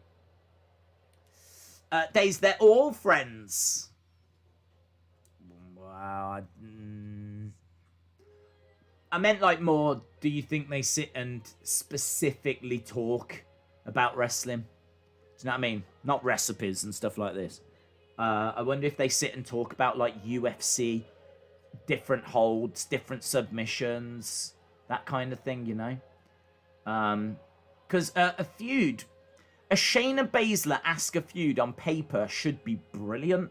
Should be brilliant, but I think the way Shayna has been used on the main roster has not been great. She was booked as like dominant killer down in NXT, and not so much on the main. First of all, she came up as a vampire. Then she's been like not used, and now she's been put in this tag team. So I don't think she's been used as this dominant killer. But in NXT she was, and yeah, it's not kind of played out the way that we wanted. Why does Lana get more TV time than Miro does in AEW? Haven't you heard? Because they're burying Lana. They're burying Lana. They're punishing Lana for Miro. Haven't you heard? This is what Twitter told me. Everyone on Twitter told me that they were punishing Lana. So that's why she's getting more TV time. To be punished. Because she deserves it. She deserves to be punished. Shout out Dom Torito. Happy Monday days. Shout out to you, Dom. Hope you are well. How is Mama Days doing? She's good. She's fine. She's loving the fact the shops are open again. Yeah, she's been to the shops a few times, loving life. Where do you rate Lana as a wrestler? Not highly. Let's put it that way. Really not highly at all. I think she's beginner. I mean, she's not going to give you a psychological contest, is she? She's not going to give you real back and forth. She's not going to be giving you reversals. She's not going to be giving you great transitions from different moves, and her moveset itself is going to be quite limited as well. I really think this is part of the problem, is that they can very easily convince you that they are better than what they are, because she only has to go away and work on a couple of transitions, a couple of sequences, specifically for a match. Execute them, and you can be like, do you know what? She's better than I thought she was. But it's kind of like someone learning lines. Do you know what I mean? That's not her putting those moves together in the moment.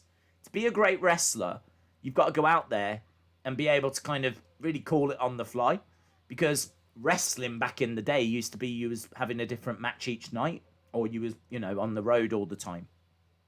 So granted, a lot of house shows, they were putting together the same matches. If they were working a circuit, then they'd probably end up having the same match. But they still had the ability, if needed, to go out there and you know, have a match and call it out there. Triple H and Undertaker for WrestleMania 28 knew the big spots they wanted to do, but the rest they were like, should we just call it out there? And they were like, yeah, let's just call it out there. Like, let's not overcomplicate things. That Lana, to me, hasn't got any of that. But could she work on a couple of moves, work on a couple of transitions, work on a couple of reversals, be told a story that she's got to try and tell, and try and put together a match at, like, say, TLC, for example? Yes, she could do that. But her as a wrestler, I think, is still very much at the early stages.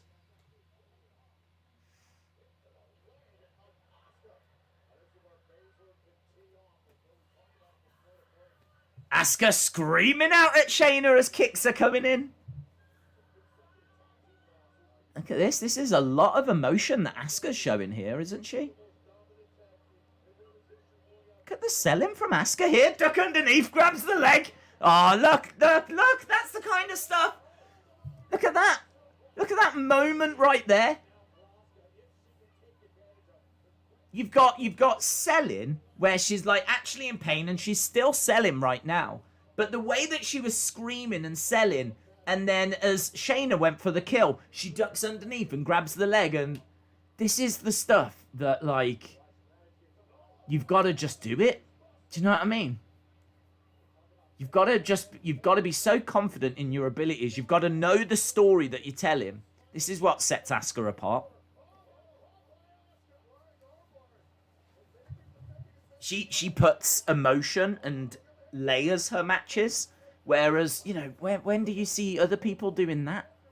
That's why I'm an Asuka stan. Nice roll through, manages to escape the submission attempt there by Shayna. Looking for the Asuka lock. Nia runs. See how Lana just went on the ring there. She pressed Lana. Lana hit her head off the ring. Lana gets scooped up. Nia goes into the ring steps. Lana kind of fluking that one a little bit. I think it was planned, but what's she going for now? Looking for a head scissors. Don't you go putting her through that announce table. Nia goes into the announce table. Head scissors by Lana.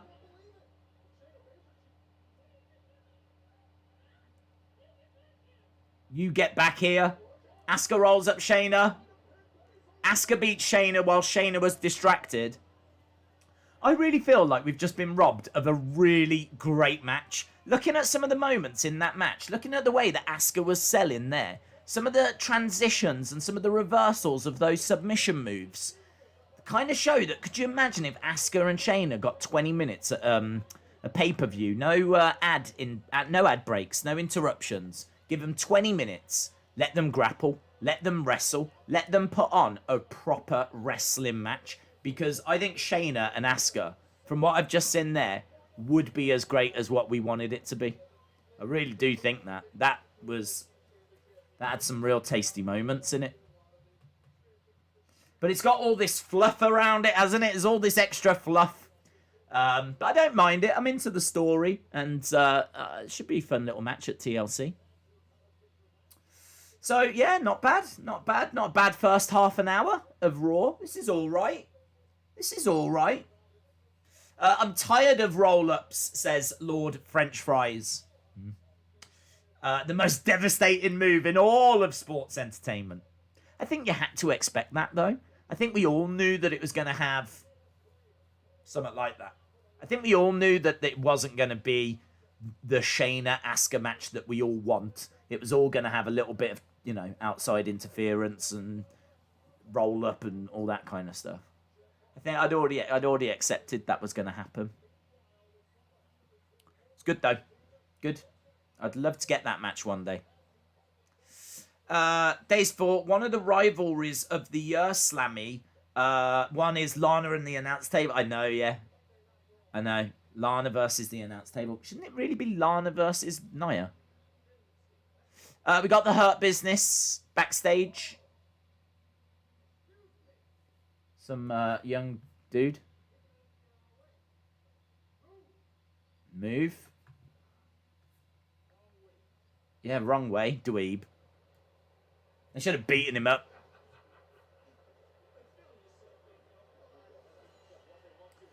Right, we've got Drew McIntyre with his Claymore. And again, we told this story on the Escape Pod. That sword actually belongs to Vince McMahon. That sword is actually Vince McMahon's sword. He got bought it by Triple H and Steph when they were in Scotland. And when someone said, should we give Drew a sword? They were like, oh, we haven't got a sword. And Vince was like, I've got a sword. So that is actually Vince's sword that was bought for him by Steph and Triple H when they went to Scotland. How crazy is that? Asuka versus Bliss at the Royal Rumble. Are you a Lana fan? I think the way that they're using her is probably the best thing they can do. They're not trying to convince us that she's a great wrestler. The story has been that she doesn't belong there. So they've made it clear that she doesn't belong. And now they've put her with Asuka. I just hope that she is working hard to learn how to wrestle. If she's stopping being a manager and she's going to be more of a wrestler now, it's going to be a long road. And it's going to be something that's going to take a lot of time. But I hope that she's learning how to do it. I hope like Miro is teaching her stuff at home, and some of the girls, maybe even Asuka, teaching us some stuff like behind the scenes or whatever, and trying to help her transition to becoming an actual wrestler. So I think she does well. I mean, she's really working hard. Week after week, she's on the show. She went through the table. I thought that was a really fun thing. I think the way that they're using her is good. I think if she was just coming out on her own and trying to convince us that, you know, she could wrestle now, which is kind of what they were doing with Eva Marie. With Eva Marie, she was walking out on her own, and they were trying to tell us that she was... Do you remember that voiceover for Eva Marie? Who was like, she is the most captivating, the most stunning, the most stylish, the most beguiling woman in all of wrestling. Ladies and gentlemen, Eva Marie. And then she'd come down, and then she wouldn't have the match. Something would happen where she doesn't have the match. So, yeah, I kind of feel that they didn't use her brilliantly. She really should have been with someone. I think what they're doing with Lana and Asuka is much, much better. Much, much better. After last week, do you think we'll get a big reveal of Slapjack's identity? Maybe. I mean, I don't know if you saw, but on Mia Yim's Twitter account, it does say evil twin sister reckoning. So I kind of feel like Mia is saying that that's not her. That's her evil twin sister. So I don't know. Read into that whatever you will. But yeah, obviously quite a fun moment last week when the mask fell off. Who do you think will win, Bray or Randy? I don't know, to be honest. I don't know if it really matters, does it? I would think Randy. I think Funhouse Bray hasn't really been positioned as being, like, you know, that great in the ring. I think they use the Fiend more as the unstoppable monster that goes a bit further in the ring. I don't think Funhouse Bray tends to go as far as what the Fiend does. So I will say Randy wins, unless there's going to be like an Alexa distraction or something along those lines, which could happen. But yeah, I'm thinking it's going to be Randy. Drew is not fat. Days, what happened to Mercedes Martinez? I don't know what happened to her. I don't know where she's gone. She's obviously not part of Retribution anymore. She hasn't gone back to NXT as far as I know. She clearly got signed, so AEW couldn't have her. That's why. That's mainly because she did appear in AEW. She was in their Casino Battle Royal, All Out the other year. So she was definitely on their radar.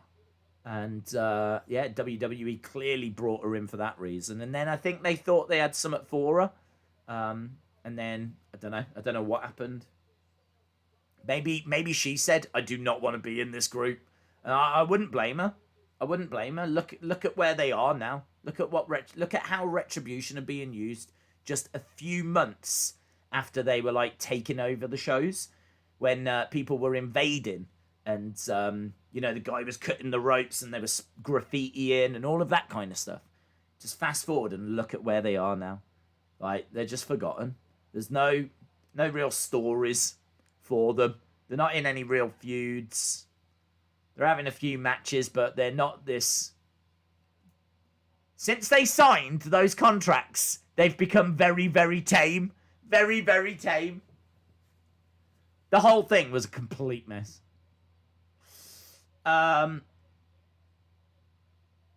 legit someone's job. I wish Funhouse Bray could wrestle more while The Fiend just wrestles at pay-per-views and sometimes Raw or SmackDown episodes. Again, we're just looking at last week.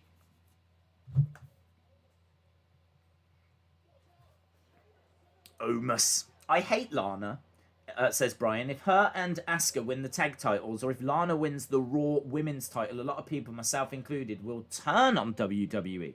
Lana is not a fan favourite and probably never will be. I think there's stuff she needs to change. I think that I hate the TikTok stuff, to be honest. And I hate when she poses, she puts her leg up in the air and stuff like that. There's just little things like that I don't like. I don't think she should win the women's title. I don't think that is a good way of using her. I don't think she's that level. But is she someone that could be a passable wrestler? I mean, the thing with Lana is I don't know if they're still doing Total Divas, but she's got good social media reach. So she's got fans. I mean, you say she's not a fan favorite, but I'm not on TikTok. But I would imagine that she's got people that follow her. I couldn't tell you how many people follow her, but I'd imagine that she is a fan favourite to a certain section of fans. I mean, granted, maybe not you, and maybe not many others in the chat as well, but she definitely is someone that's got fans, and someone that is very active on social media. I'm on board. I don't mind it. I think there are many, many worse ways that you could use Lana. Many, many worse ways. If Lana wins the title, I'll be furious. Yeah, she shouldn't do that. I don't think they're gonna do that, though. I'm not seeing her being Raw Women's Champion. I mean, 5 years' time, I don't know. But, like, anytime soon, I'm not seeing it. 40 minutes into the show, and we've had a lot of recaps.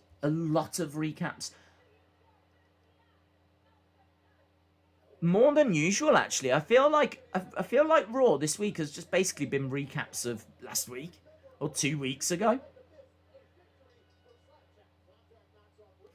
Mercedes Martinez is back in NXT. What do you think about the whole Lars Sullivan situation? I think it was dealt with. I mean, what I would say is, I am someone that believes in second chances. I think that he was suspended for when those tweets were found. I think he apologized. I think he... Bro nuts!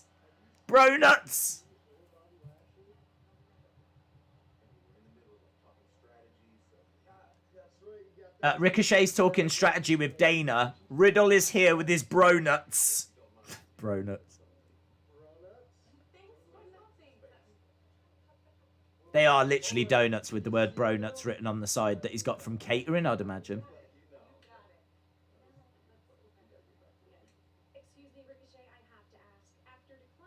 What's under her eye? Has she got a black eye? Has Dana Brooke got a black eye? Of course, she's come walking in. Excuse me, Ricochet. I'm not actually opposed to being on a team. I am, however, opposed to being on a team of complete jackasses. But Yeah, nasty black eye there for Dana. as much as I hate to admit it, there is strength in numbers. I got a lot of respect for Dana. She's been around for a long time.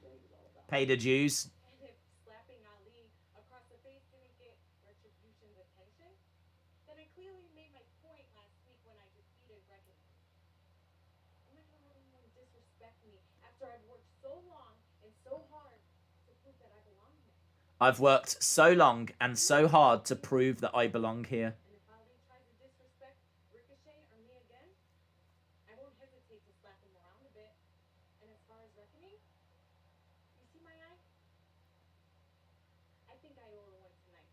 I think I owe her one Emma tonight. Capella is a legend. Yeah, good. They donated Good. 14 South Yeah, African good. rand via a super chat. What about the money in the bank situation? Money in the bank situation. What do you mean with Miz? Let's hang on. Let's finish up with Lars. So with Lars, he was suspended. He apologized. He was fined, and I'm someone that is, happy to give second chances. I completely disagree with his tweets. Of course I do, as I'm sure all of you do as well. I'm certainly not saying that, it was fine what he said or anything like that. Completely against all of it. But I am someone that thinks like, well, it was investigated. This is what they think is the right thing. I mean, there's people out there that like fire him. And I understand. I can understand it, but I don't think firing people is always the right, do you know what I mean? You make a mistake, it would fire them. Get rid of them, fire them. I'm not someone that pulls that trigger. I'm not someone that believes in just firing everyone for every reason. You could argue this was a good enough reason. So, if they had fired him, then fine. That's what they decided was the right thing to do. But their HR department decided that a fine, a suspension, and a public apology was the right way forward on this. And he's done all that. So now it's like, I mean, you don't get another pass. If he's going to tweet out something else, then you're fired. Then you're done. But, I mean, let's see how they use him. I wasn't a big fan of the sit-down interviews. I kind of liked the idea of him revealing a bit more about himself. But his stories were strange. I couldn't tell if he was meant to be a heel or if he was meant to be a face, or he was talking about how he was bullied, so I felt sorry for him. And then he started talking about how he enjoyed hearing the screams and all this kind of stuff. And then you go, okay, it's a bit weird. So I couldn't kind of pitch where he was. So Lars is very strange. Let's put it that way. I still don't think they know how they want to use Lars at the moment. So we'll have to wait and see. What they've got planned for him. So, that's the Lars situation. In regards to the Money in the Bank situation, Miz, I would imagine, will cash in eventually. I don't think Miz is going to lose the briefcase again. I don't think, I could see Miz being the one that cashes in. Hard to know when it's going to happen, because you would have to think that Roman is the right person to carry that belt for a long time. If he's going to cash it in, you would think the WWE title would be the better one to go for. I really don't want to see Roman lose that belt. I think what they're doing with Roman is perfect. It's brilliant. It's incredible. The storytelling is incredible. I don't need The Miz to be involved. I don't need The Miz cashing in and ruining it and taking the title off Roman. So, I'm kind of hoping he doesn't get anywhere near Roman. I'd kind of hope completely out of the blue he cashes in on the WWE title. So, but saying that, I mean, people I think want to see Drew have a good run with the belt now that Randy's out the picture. So, it's difficult, isn't it? It's difficult. Money in the Bank is just, it's not a good time for it at the moment. It's not a good time for it. Days, if you haven't checked out Keith Lee's documentary, I highly recommend it. Can I just say as well that Reckoning has got her mask back on. Breaking news tonight. Reckoning has got her mask back on. Let's just say it's Retribution versus Ricochet and Dana. WWE should make Bronuts a product. They might do. They might do. I could see them selling some Bronuts. You know how they used to sell Bootios in FYE? Do you think Retribution could have been better? Yes, Jordan. I would struggle to tell you Jordan how they could have Arnis made is a them legend. worse. They donated $1.99 via a super chat. Do you think Retribution could have been better? Yes. Yes. What I don't understand is why they keep doing all this when they're walking down. Do you know what I mean? I don't understand all this. Is it meant to be mental anguish or something? I don't understand it. I just don't understand it in general. I don't understand the silly names. I don't understand the stupid masks.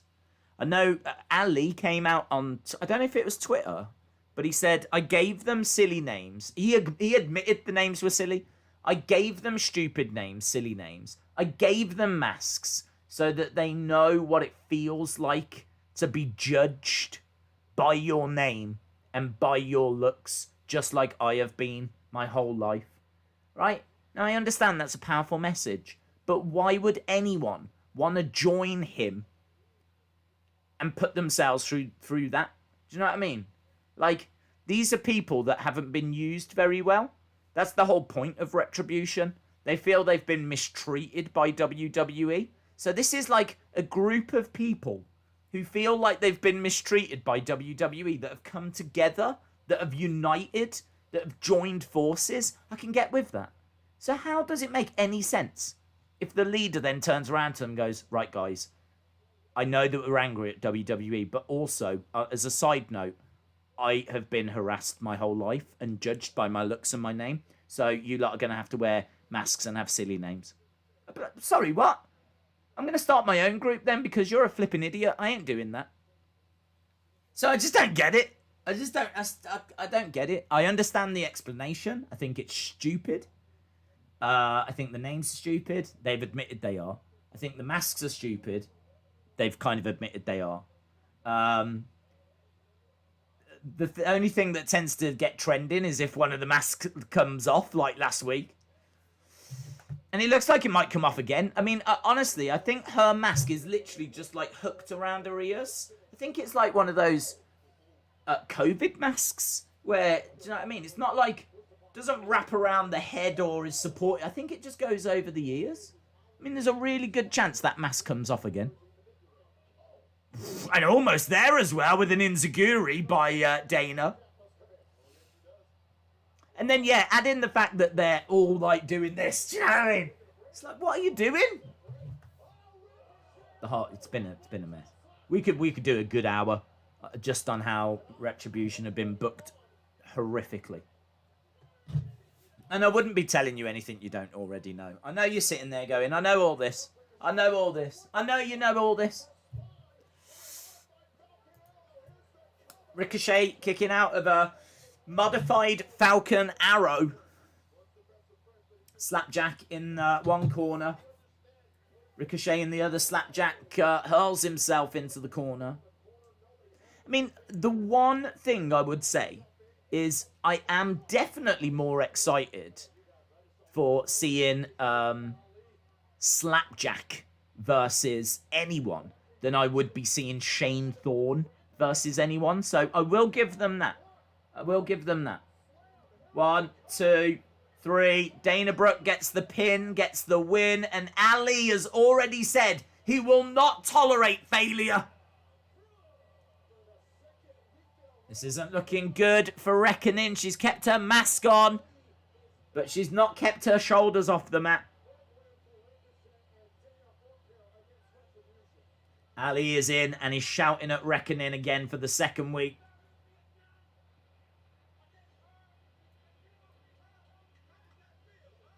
How does that feel? Look, he's having a right go at Slapjack. Slapjack's like, ah! Slapjack's gone full Mankind. Slapjack's like, no! I don't understand.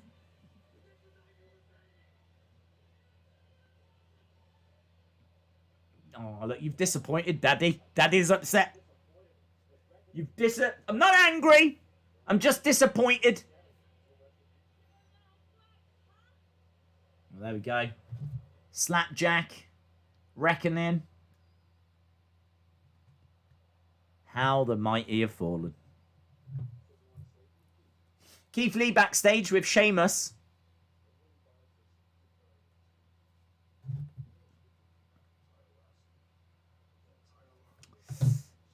Retribution has always been failures. Retribution just keeps going downhill, says Brony. Bask in his glory. He's got great music now, hasn't he? I do love his entrance theme.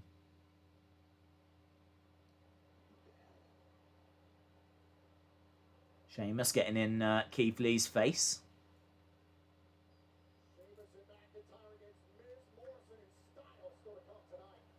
Have we got... Is there anything for Keith Lee tonight? Little TLC commercial right now. We're almost a third of the way through. Show's been all right. Didn't really need that last match, but you know, I think it's part of a bigger story. It might be the start of the breakup of Retribution. We might be done. Days, Lana better win a Grammy for the best rivalry of 2020. She deserves it. Brother Nero says, Days, WWE wants to turn Elias into a Messiah-esque character who preaches through song. The explanation being that he's gone mad from the electrocution last... Oh my, I can't believe it. Oh God. To be honest, I didn't see what they were changing his character to, but I heard that they were going to use the electrocution to go in a different direction for him. I remember last week sitting here saying, why was that plugged in? Why was it plugged in? Why did he get electrocuted? And now we know. Because they're using it to try and tell this stupid story. Wouldn't it have been better if he got thrown into the LED screens on the entrance stage? Because they're meant to be plugged in. Because that's electrical. It's the entrance stage. I understand why that's got power. It makes more sense. I can buy into it more. With this, he got thrown into a speaker that was only at ringside because it was part of that Symphony of Pain or Symphony of Destruction match or whatever it was called. So it was the speaker was there as a weapon. It was there to be used as a weapon literally there to throw someone into it. Why was it plugged in though? That was a sanctioned match. That wasn't unsanctioned. That was a sanctioned match. That means that WWE were involved in that match. That means that WWE thought it was all right for one of their wrestlers to get electrocuted. Sometimes it's just not. It's not worth, is it? It's not worth questioning. Just go. You have to just go with it. If you just have to go with it. Let's go with it. Is that right? He's a Messiah now. I'm just going to go with it.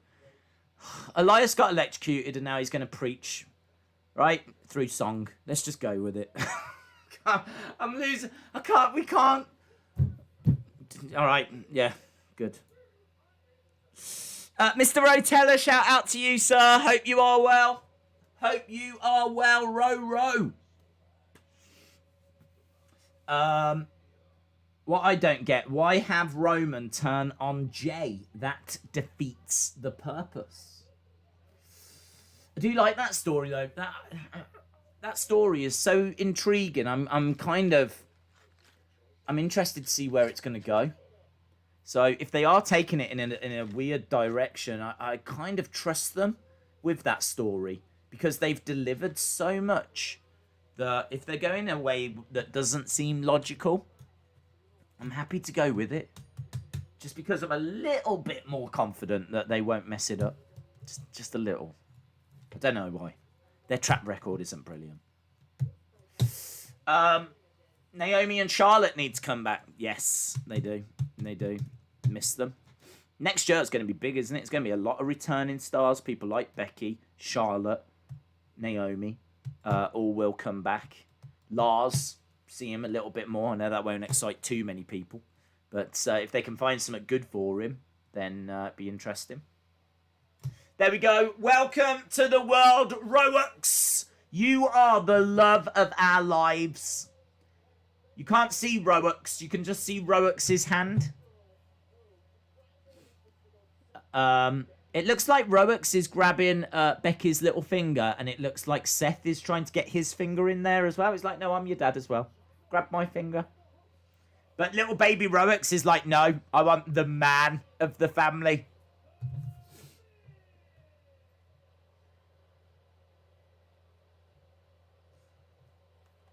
Right. Miz and Morrison. Miz TV. Miz TV.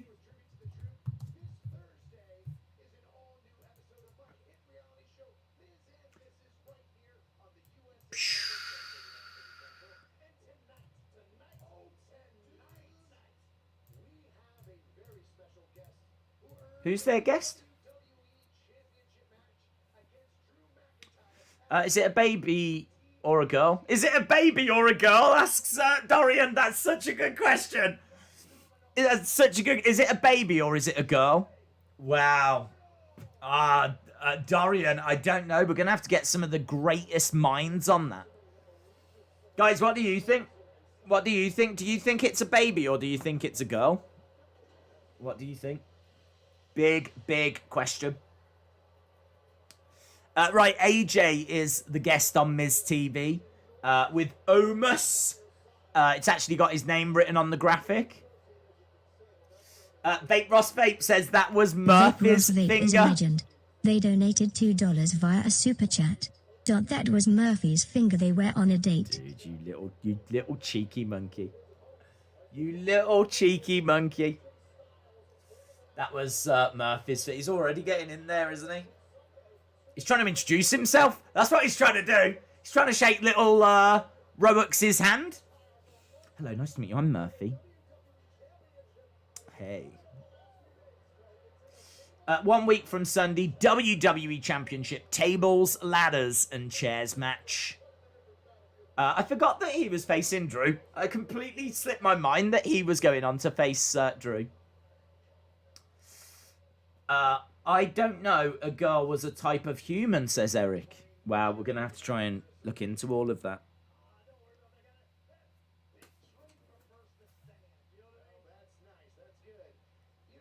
AJ says, don't worry about that guy. Omos just standing, watching on the outside. What is the name of Omos? What is his name, Omos? His name is Omos, yeah.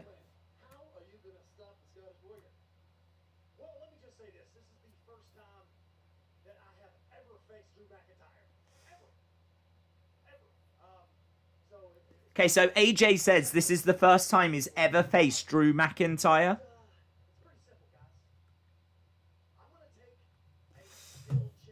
The snack that smiles back. Slapjack. Sexy, sexy, sexy Jordan. Yeah, they could have gone with that as his name instead of Omos. AJ Styles and sexy, sexy, sexy Jordan.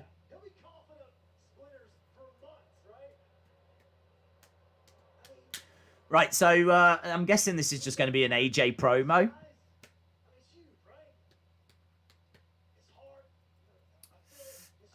Drew will win. Yeah, I think Drew will win as well. Yeah, I think this will be a... This is good for Drew. Giving him these kind of wins against these kind of people is very much what makes great championship reigns.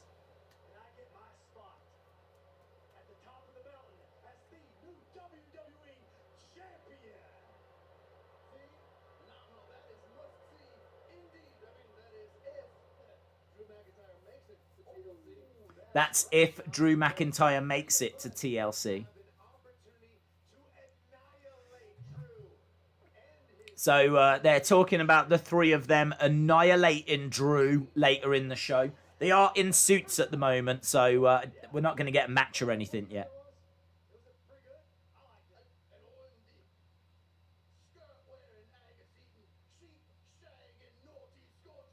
Okay, Morrison doing a Scottish impression. I hate Miz TV. I never find it entertaining.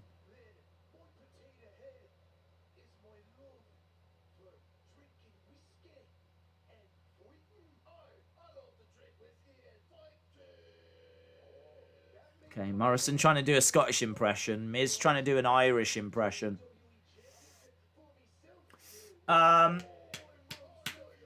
Drew defeated The Miz at Tribute to the Troops.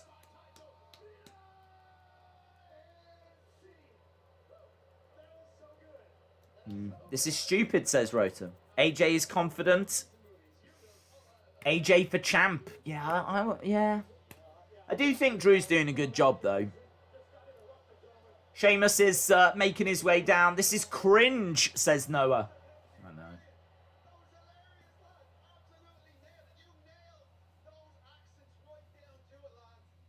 Sheamus says that was brilliant. You nailed it.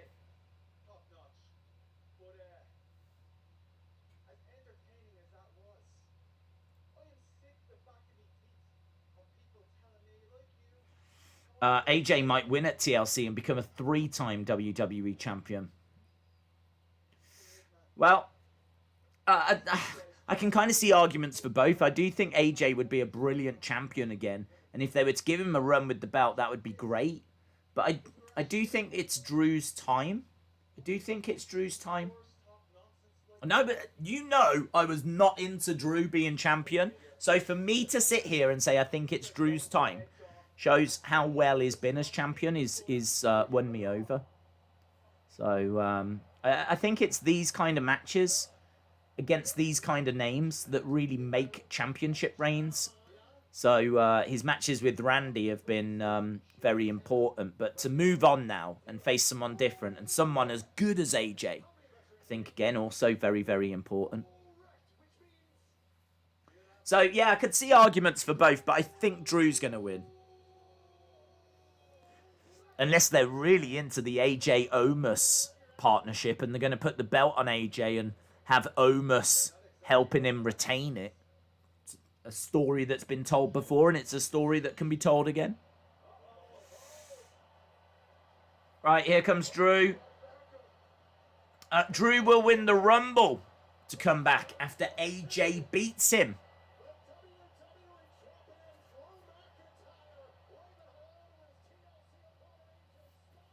Drew McIntyre making his way down. He's got a black kilt on. It's like a goth, isn't it? He looks like a Scottish goth. Anyone else getting that vibe? If Scotland had, like, its own Marilyn Manson. That's what he is. He is Scotland's version of Marilyn Manson. Drew Manson. Drew McManson. That's what he is. Drew McManson.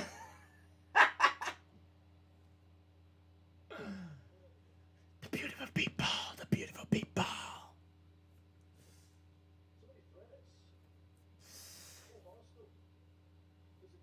Drew versus Adam Pearce in a Mackin-Fart match, says Febin. Daze, beside the obvious, can you mention a couple of things that make AJ Styles so good? Well, he's very crisp in the ring. I don't think his promo skills are actually all that. I think his promos are passable. But I think in-ring wise, he is very, very good. So hard to say apart from the obvious.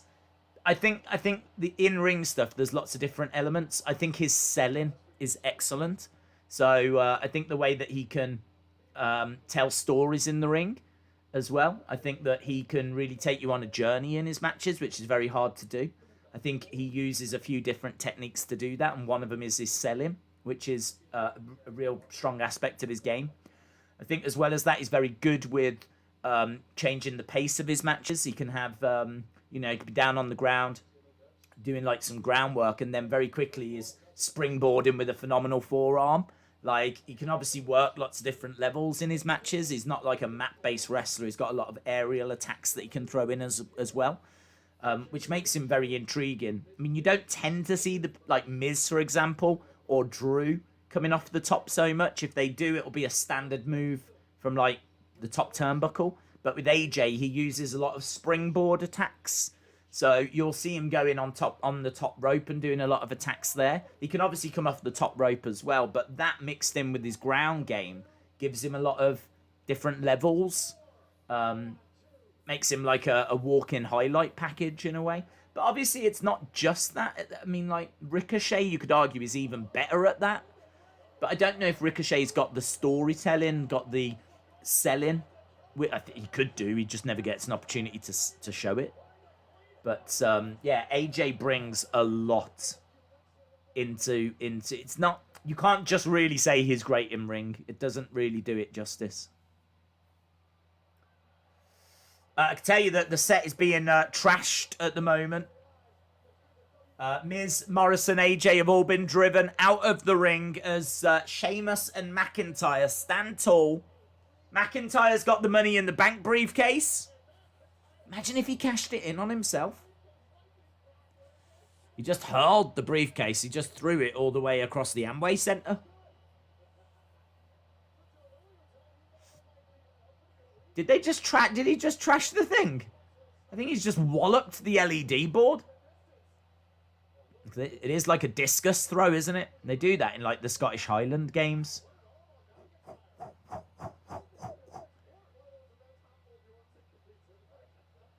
Boom! Bounced off the floor. Hit the screen. Gonna have to pay for that. Gonna have to pay for that, mates. Yeah, he has. He's proper broken it. He's proper broken it. The things are all on the floor. God damn it, pal.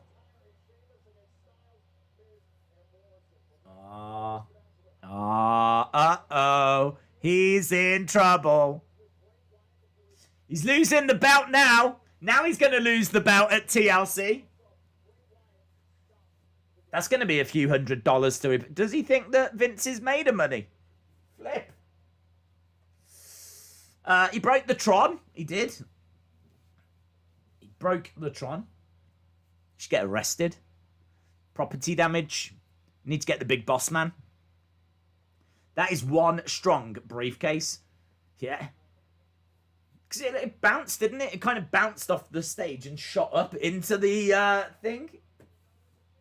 And then he's got the nerve to laugh about it. I'd love to be in that hearing. I'd love to be in that HR hearing.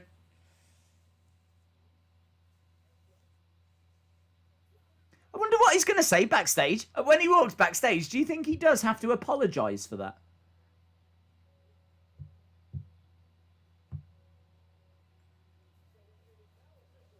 He surely has to apologise.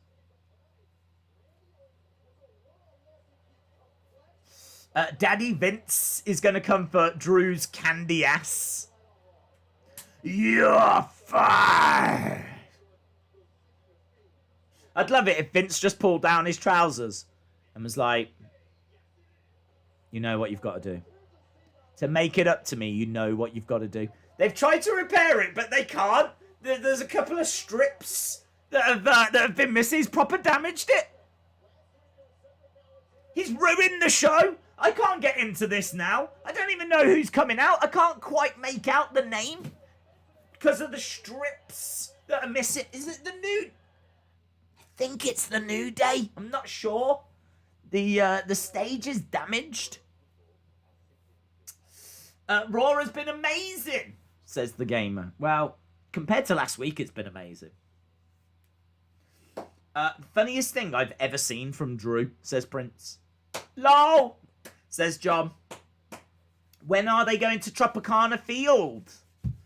Very soon, actually. I think, isn't this the last Raw from Amway? Maybe that's why he's trashing it. Perhaps no one's told him that there's a good chance they're taking the entrance stage with them. Or maybe they're not. Maybe they're not. Maybe they're not taking the entrance stage, so, do you know what I mean? He's like, yeah, trashing it all. Isn't it World Wrestling Entertainment? Why mock other accents and nationalities? I don't think they were mocking other nationalities. I think they were specifically trying to mock Sheamus and Drew. Plus, I don't mind that. They're heels. Do you know what I mean? They're not meant to be liked. You're not meant to like them. So if you're upset that they've just made fun of those nationalities and you're upset with Miz and Morrison, good. That's how you're meant to feel. Not meant to like them. I have TikTok, says Marquez. Days, how do you think Shane must have felt when Underground got cancelled? He apparently came up with it. I think he felt very sad. I think that he probably really questioned his place in WWE. Probably questioned what am I doing with my life? My ideas are just not being treated with the respect they deserve. I should imagine he felt all of those things. So yeah, I don't know. I feel like there was something in it, but I think it needed to be a standalone show. To be honest, I think it needed to be a standalone show. I don't think that the segments worked. I think it's something that's a bit niche.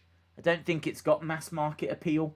I think it's something that would appeal to maybe UFC fans, people that are into more of the in-ring action. Like, I think you've got to be the kind of person that appreciates takedowns, submissions, do you know what I mean? Like, fighting.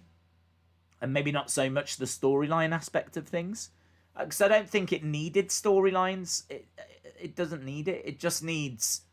It needs to be more like UFC. Rankings. I mean, UFC doesn't have storylines.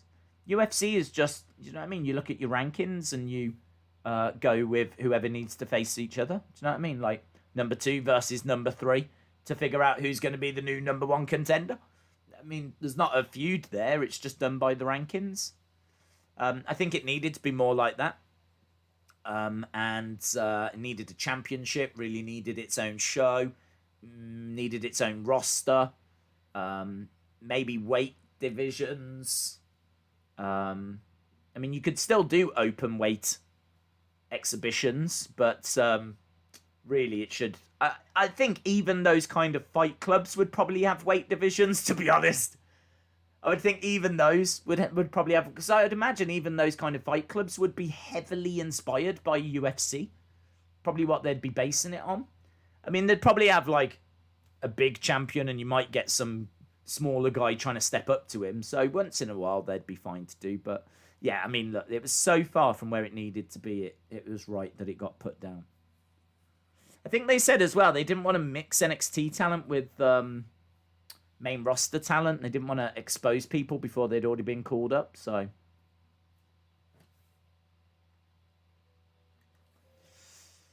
I'm bored, says Texas New Fake. This Raw sucks. I don't care what anyone says. This Raw is amazing, says STD. We've got New Day in the ring. I don't know what they're about to do. Who are they facing? Oh, Hurt Business, is it? Yeah. Again! Are they facing Hurt Business again?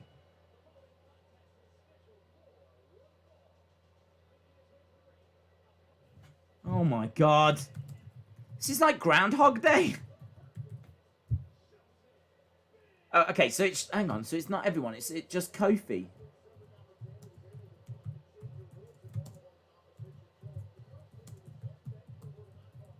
Benjamin. There we go. Hurt Business sucks. Yeah, it looks like we're getting this again. I mean, granted, it's just a singles match this time, but do you know what I mean? How can a company have so many wrestlers on its roster and consistently give us the same versions of the same matches all the time? I don't get it. I really don't understand. How can a company do that to us? Yeah, I don't think this Raw is that great. I think it's better than last week, but I still think we're quite a long way from where it should be. New Day versus Hurt Business is sexy. Sexy. Everything about you so sexy. Did anyone see Hardy yesterday, the musical performance?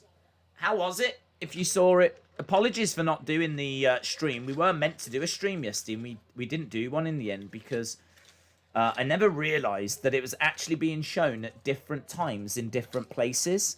And the problem was, if I found a stream, I wasn't sure what time it was going to start for me.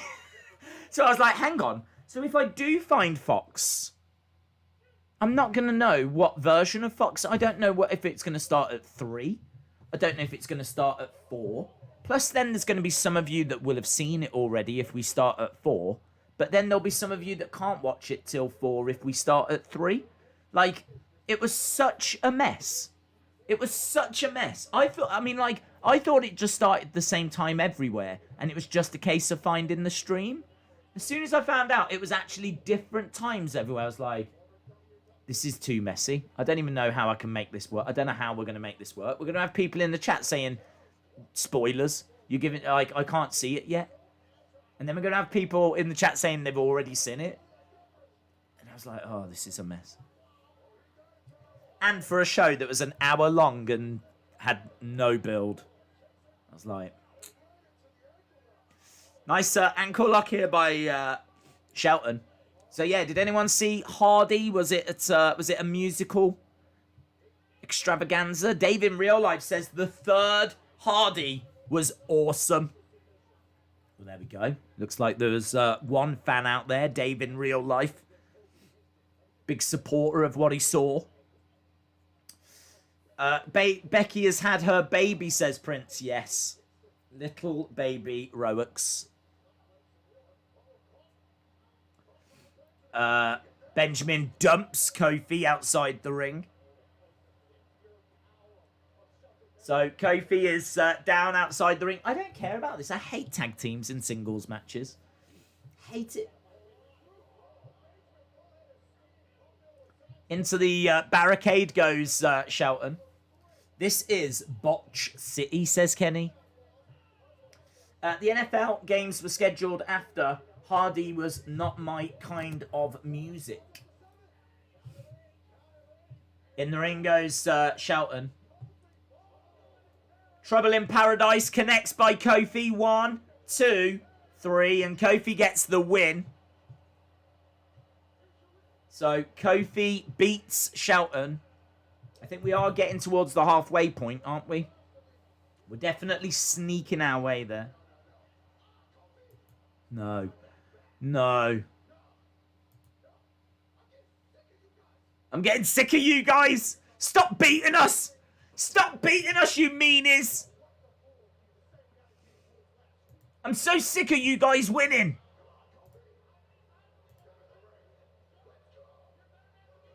No, don't. Why are you doing it? Why? This is so stupid. Ah!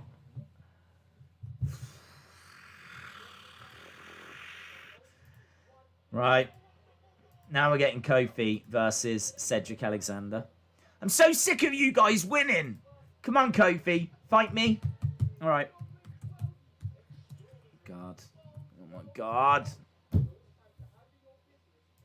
It never ends.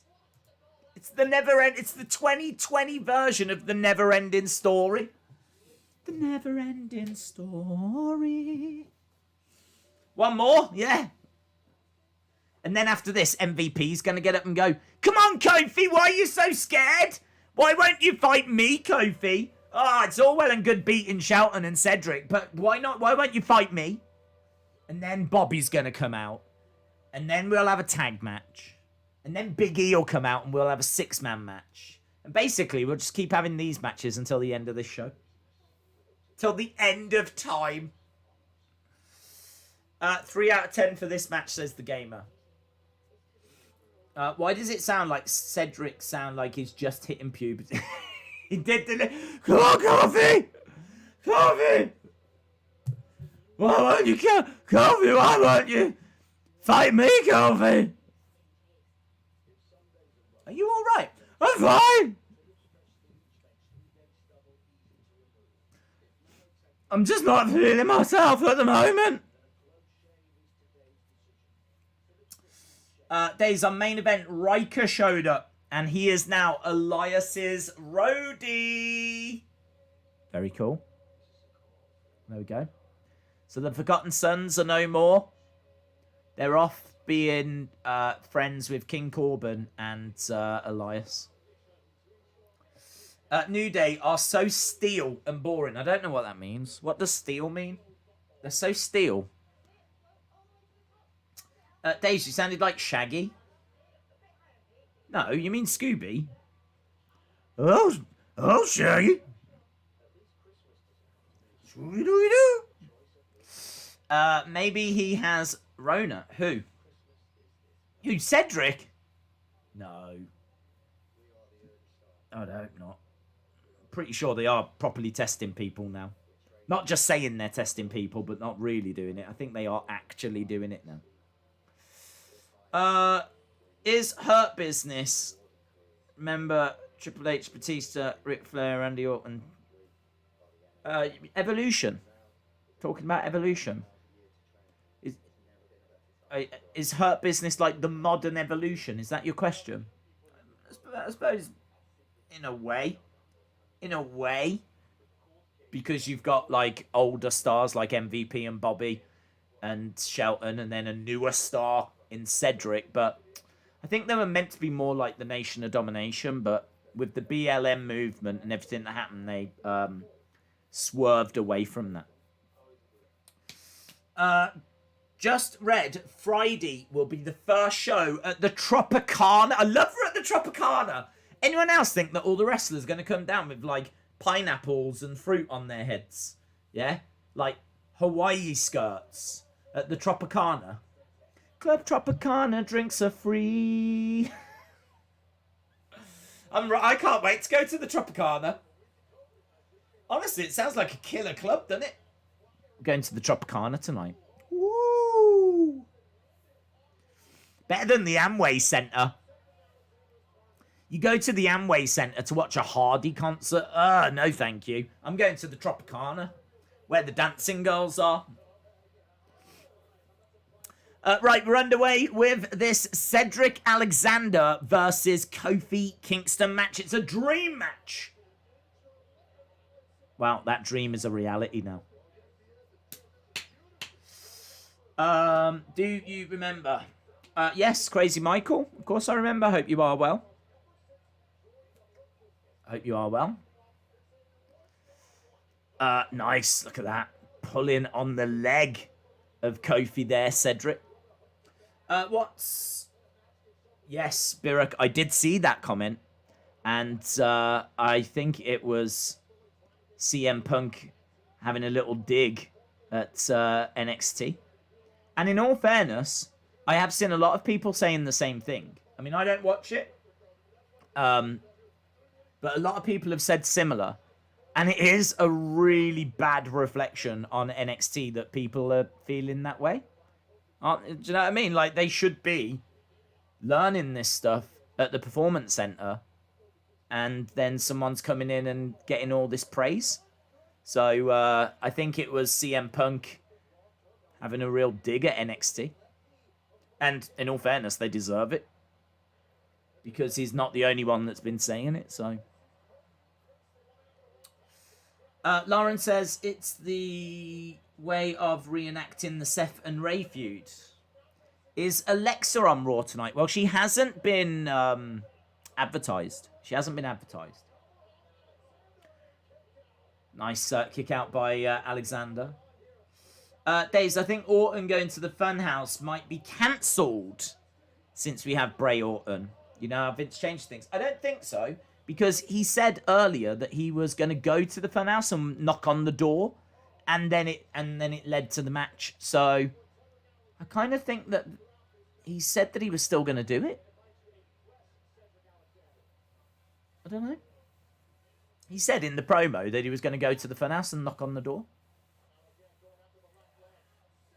But I suppose it could have changed. Now it's the match, and yeah, maybe he's not going to do that anymore. I don't know. I was still expecting it. Cedric picks up Kofi, plants Kofi down. Kick out by Kofi. 2020 is the year of a million rematches. Sonny says Becky's baby's name is French. Roex in English means ginger. Oh, there we go. Is that what it means? Interesting. Eater of Worlds Bray is better than Funhouse Bray, says Brasso. Devin says, I can't watch Raw, sadly, but I'm going to stay on live, so if Alexa comes out. Well, you're not missing much of a Raw. I still think it's better than last week. I'm not sitting here watching the clock, urging the time to pass by like I was last week. I was sitting here last week just desperately trying to get through the show. I don't really feel that way this week, so I think there's been some... I think it's a better show. I am looking forward to Orton and Fiend, and obviously we still don't know what's happening with the Funhouse. I just don't need what they're doing with New Day and Hurt Business, to be honest. Lombard check by Cedric. 2, 3. Cedric beats Kofi, and he looks so pleased with himself. Yeah, well done. Well done for beating an already weakened Kofi Kingston. They can't believe it. They're like, look what he's done. You're the man, yeah. I think, is he like outgrowing the group? Because didn't Cedric like walk away the other week? And now he's like, you got MVP and Shelton celebrating, and I don't even think Cedric's really acknowledging them that much.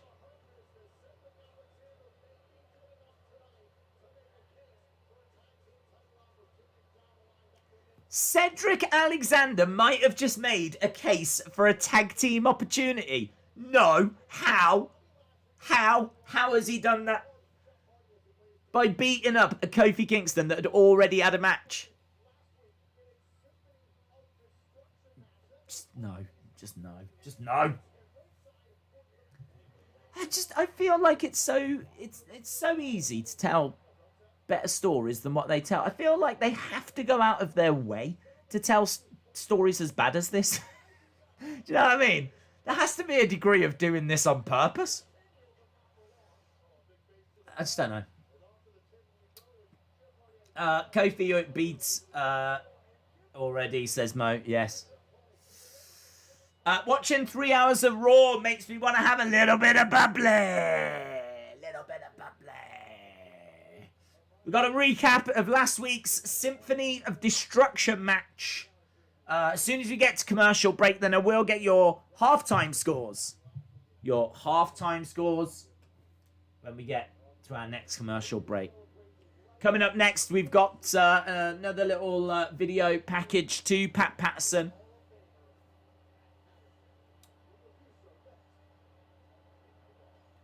No issue with that. No issue with that whatsoever. Of course, the New Day came when Xavier came to WWE, so he's to blame for Jamaican Kofi. Jeff Hardy nearly knocked himself out on the ring steps. Yes. Halftime scores. Fire them in. Fire them in. What are your scores? 5.55 from Lee. 6 out of 10 from Big Boy Dally. 7 from Troy. Shay says SmackDown is better than any show. John gives it a 5. Brony with a 6. Sandman with an 8. Program for Damage with a 5.5. Brian with a 5. King with a 5. Shay with a 6. Elijah with a 5. Austin with a 5. Brony with a 6. Look at these scores. Look at these scores. 5.2. 4.5. 5. 5. 7 from Sonny. 5 from Elijah, 6.5, Barrett with a 7, Dave in real life with a 7, Tyler with a 7, 5, 7, 5, 6, 4, 4.5, 6, 7, 5, 6.9, 5.3, 5, 6.2, 5s and 6s at the halfway point. 5s and 6s. Few 7s in there, I will give it that, but the 7s are quite rare. I think you can see the same that I can see. They are quite rare. I don't know what the rush is for Randy to face The Fiend. I feel like this whole story is being rushed and it needs to be more drawn out and mean more than it currently does. Randy is going to the Funhouse. They've been advertising it all week, says Donald. 4, 6.5, 5.2, 5, 4, 5 from Roro. 5 from Andrew, 6.2 from Jordan, 4.2 from Christopher, C plus from the list of Jericho. That's nice. I like the grade. Piers, Beers, Cheers. Shout out to you. Says 6. Marquez says, in the Thunderdome, they should use the lights as fireworks. Brandon says 6.75. J14, I hope everything's well, my friend. Sonny Wolf says Roux is pronounced Ro. Fuzzle Films says, I honestly expected Fiend versus Randy at WrestleMania. David says, hi, Days. When do you think The Miz will cash in? I think a week on Thursday. I don't know. I would say 2021. I don't think now is a good time. I don't think you should be taking the title off Roman. Really, anything before WrestleMania is not a good time. So I'm not expecting it anytime soon. Maybe after Mania. We have had it on the Raw after Mania before. Corey Taylor HWY 666 is the official theme of TLC.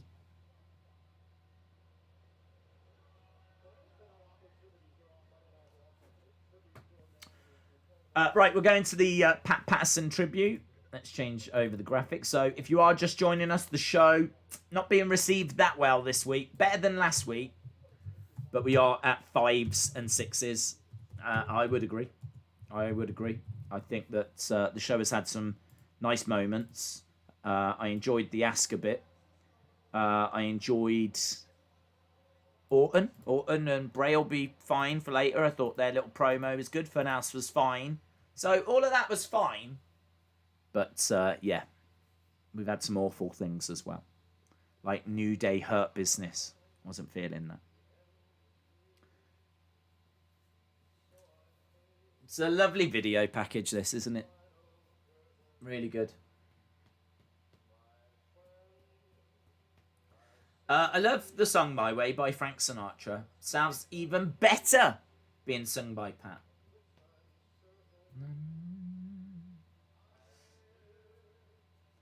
It's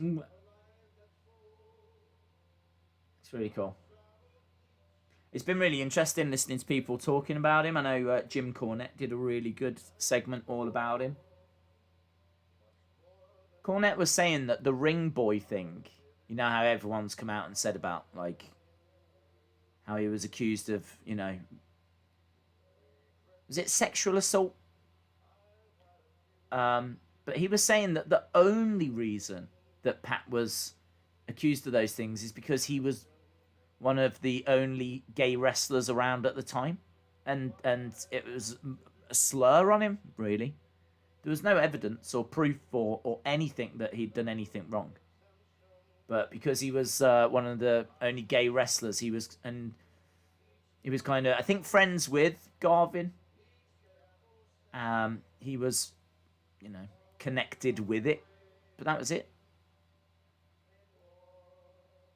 I mean, you've just got to look at the outpouring of love.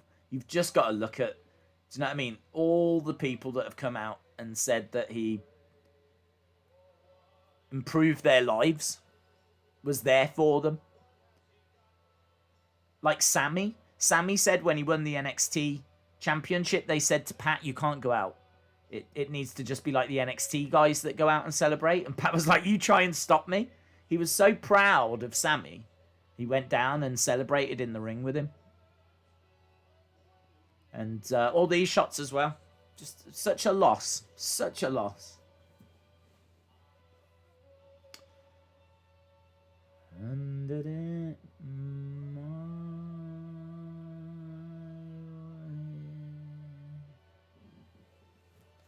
So there we go. Pat Patterson. Huge loss. One of those losses that you might not really feel, obviously on screen, but behind the scenes as a family, You know they're hurting on this. This one got Vince. This one definitely got Vince. I should imagine most of them get Vince. I mean, you know, he's worked and known these people through good times and bad times, but he is... I can't imagine Vince has got lots of friends, right? Because he works all the time. You kind of have friends at work in a way. And that's exactly what Pat Patterson was. It's a brilliant video package.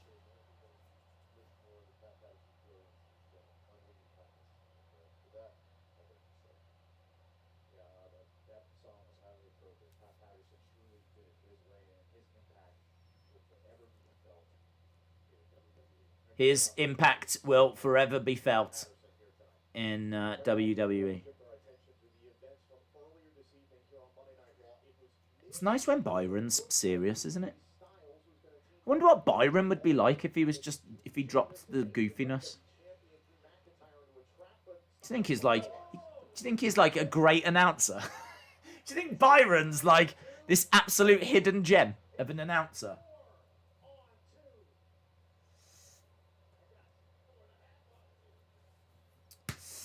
I want Samoa Joe to be a wrestler again. Yeah.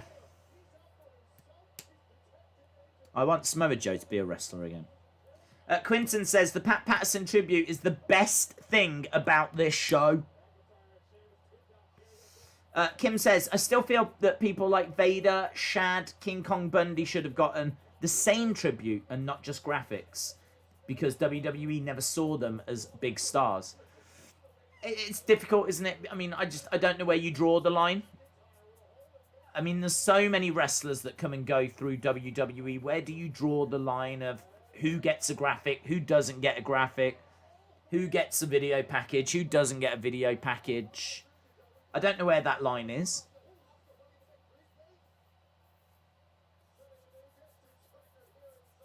I mean, the only thing I can say is the fact they did it for Pat.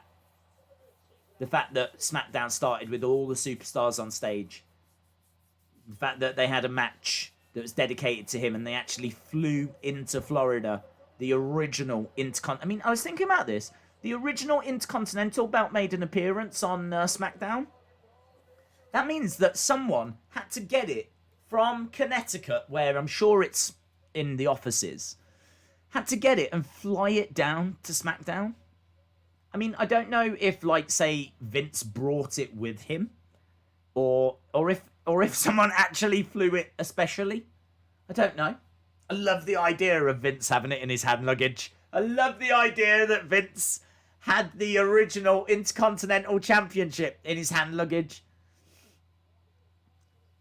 On his, in all fairness, though, he takes private jets, doesn't he? He's got his own private plane, so it's not the same as like putting it through the scanner.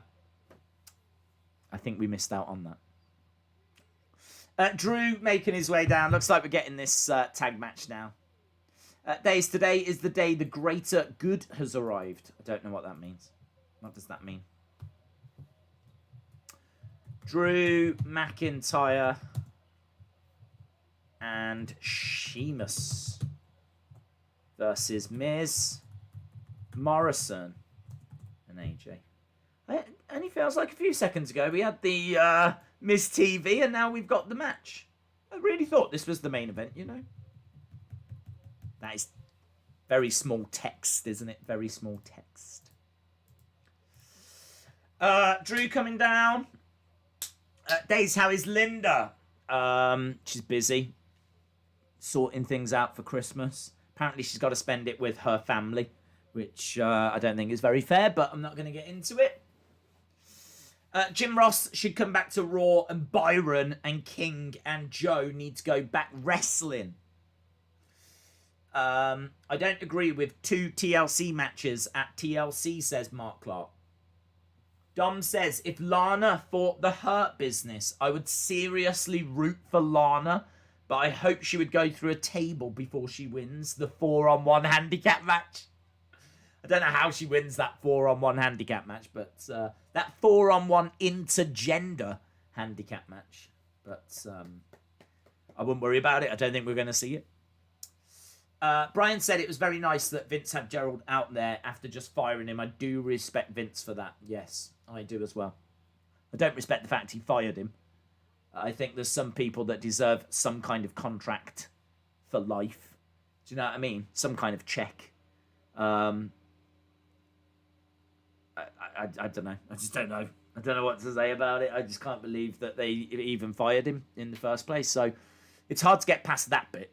But if you can get past that bit, then it is right that they brought him back and had him on that stage. I suppose what it shows is that even though he might have been fired, I don't know. Maybe we don't know the full details. They're clearly on good terms. Do you know what I mean? To bring him back. They're clearly on good terms. Perhaps it was more of a retirement thing. I don't know. Just don't like the idea of firing Gerald Briscoe. It doesn't sit well. Same with a lot of those refs. You know, like Mike Chioda. How do you fire Mike Chioda? I don't know. When someone at TSA asked what that piece of metal is in Vince's bag, he would have to say, that's the original Intercontinental Championship, pal. He would have to say that. He would have to say that.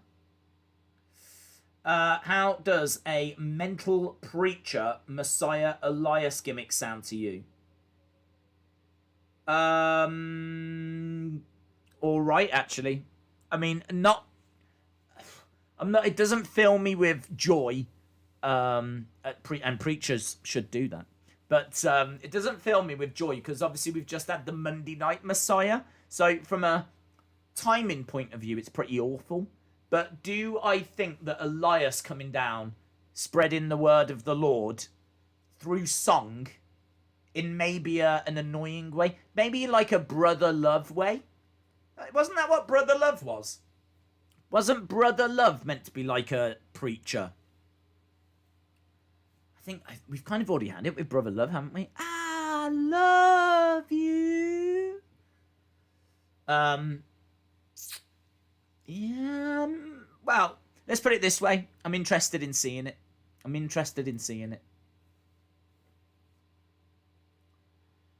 don't know if it's going to work, but I'm interested in seeing it.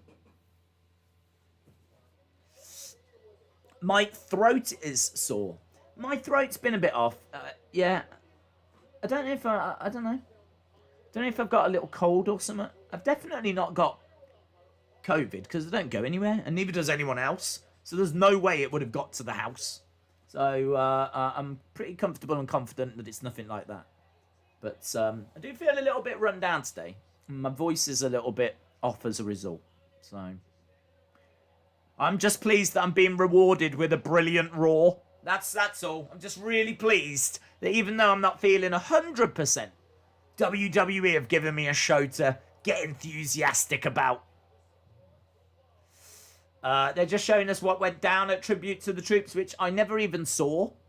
I never even saw it. But it is exactly what I thought. Oh, there's Hardy!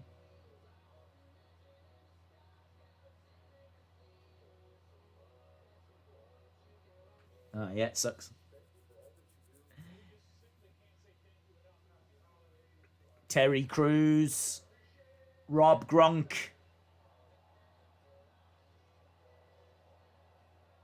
Look at them losing their mind. So easily pleased.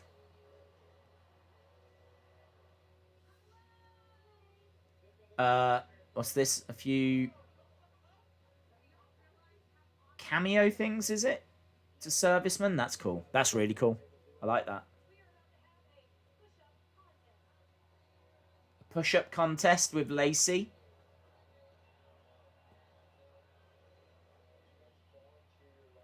Can I just say, I've never even heard of Hardy. Never even heard of him.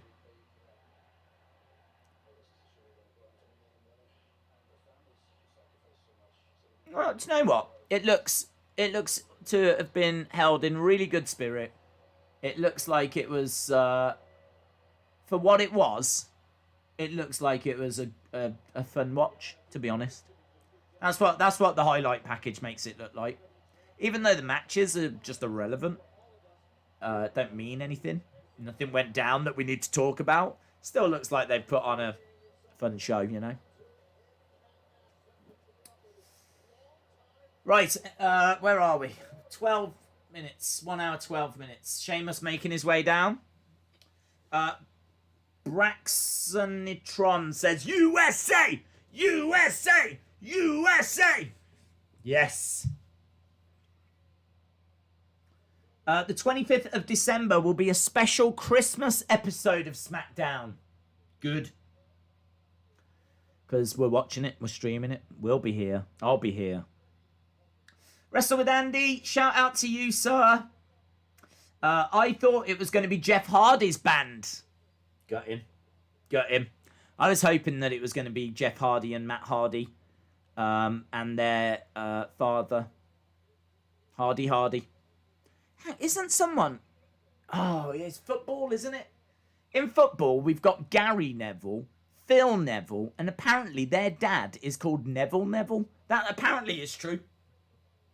Imagine that. How cruel is that to name that child the exact same name after their surname? Neville. So, yeah, I wonder if, like, Jeff Hardy and Matt Hardy's dad is called Hardy. You could have had Hardy on drums, Matt Hardy on guitar, and Jeff Hardy on vocals. Wonderful. Bro, what about Fiend and Randy? Apparently that's going down at TLC. Fiend and Randy at TLC.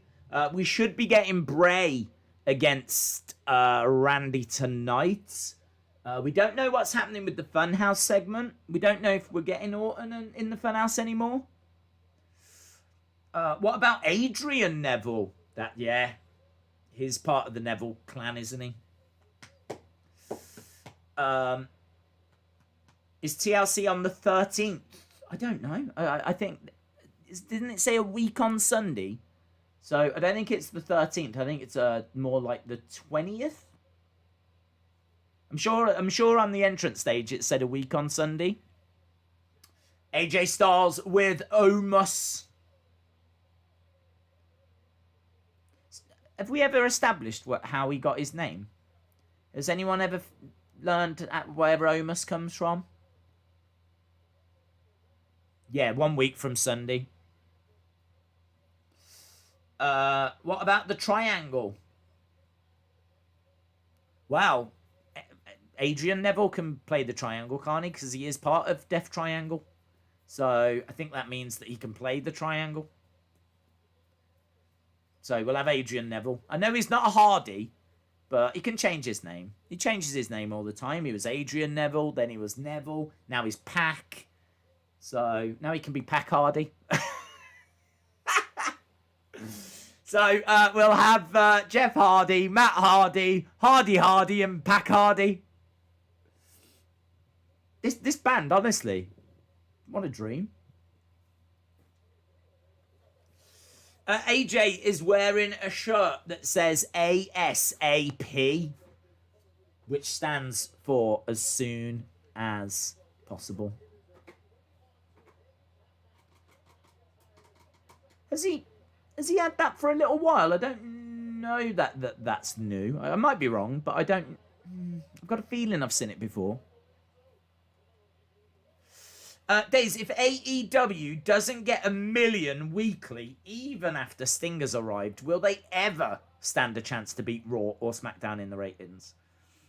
Yes, they stand a chance. What they need to do is do what WCW did.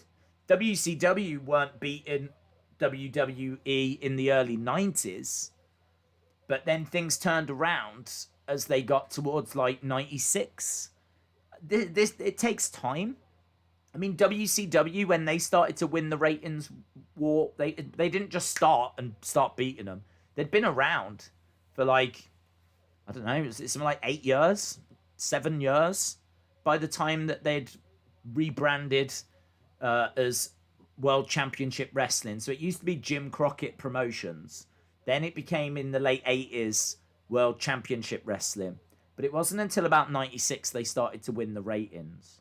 So I don't know that you can pin it all onto Sting this early, because they're still establishing themselves. They're You know, they're only just getting figures into shops. They're only just getting a video game. They haven't even got a video game out yet. But do you know what I mean? All of this is going to be exposure. All of this is them building. And with Sting coming in is a piece of that. But he doesn't have to be the final piece of that. It isn't like Sting is what's going to push them over that million mark. He's just adding to it. He definitely adds to it. There's no denying that. Whatever they've got has just grown as a result of Sting coming on board. So what they need is they need a star to catch fire. That's what they need.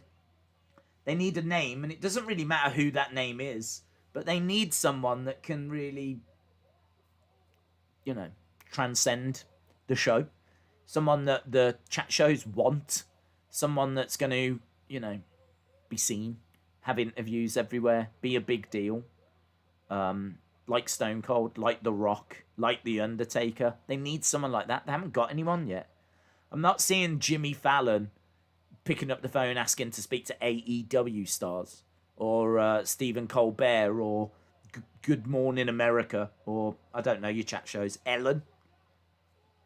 I'm not seeing AEW stars on those. They need a star that can get on those shows, that's going to get some traction, that's going to become a big deal.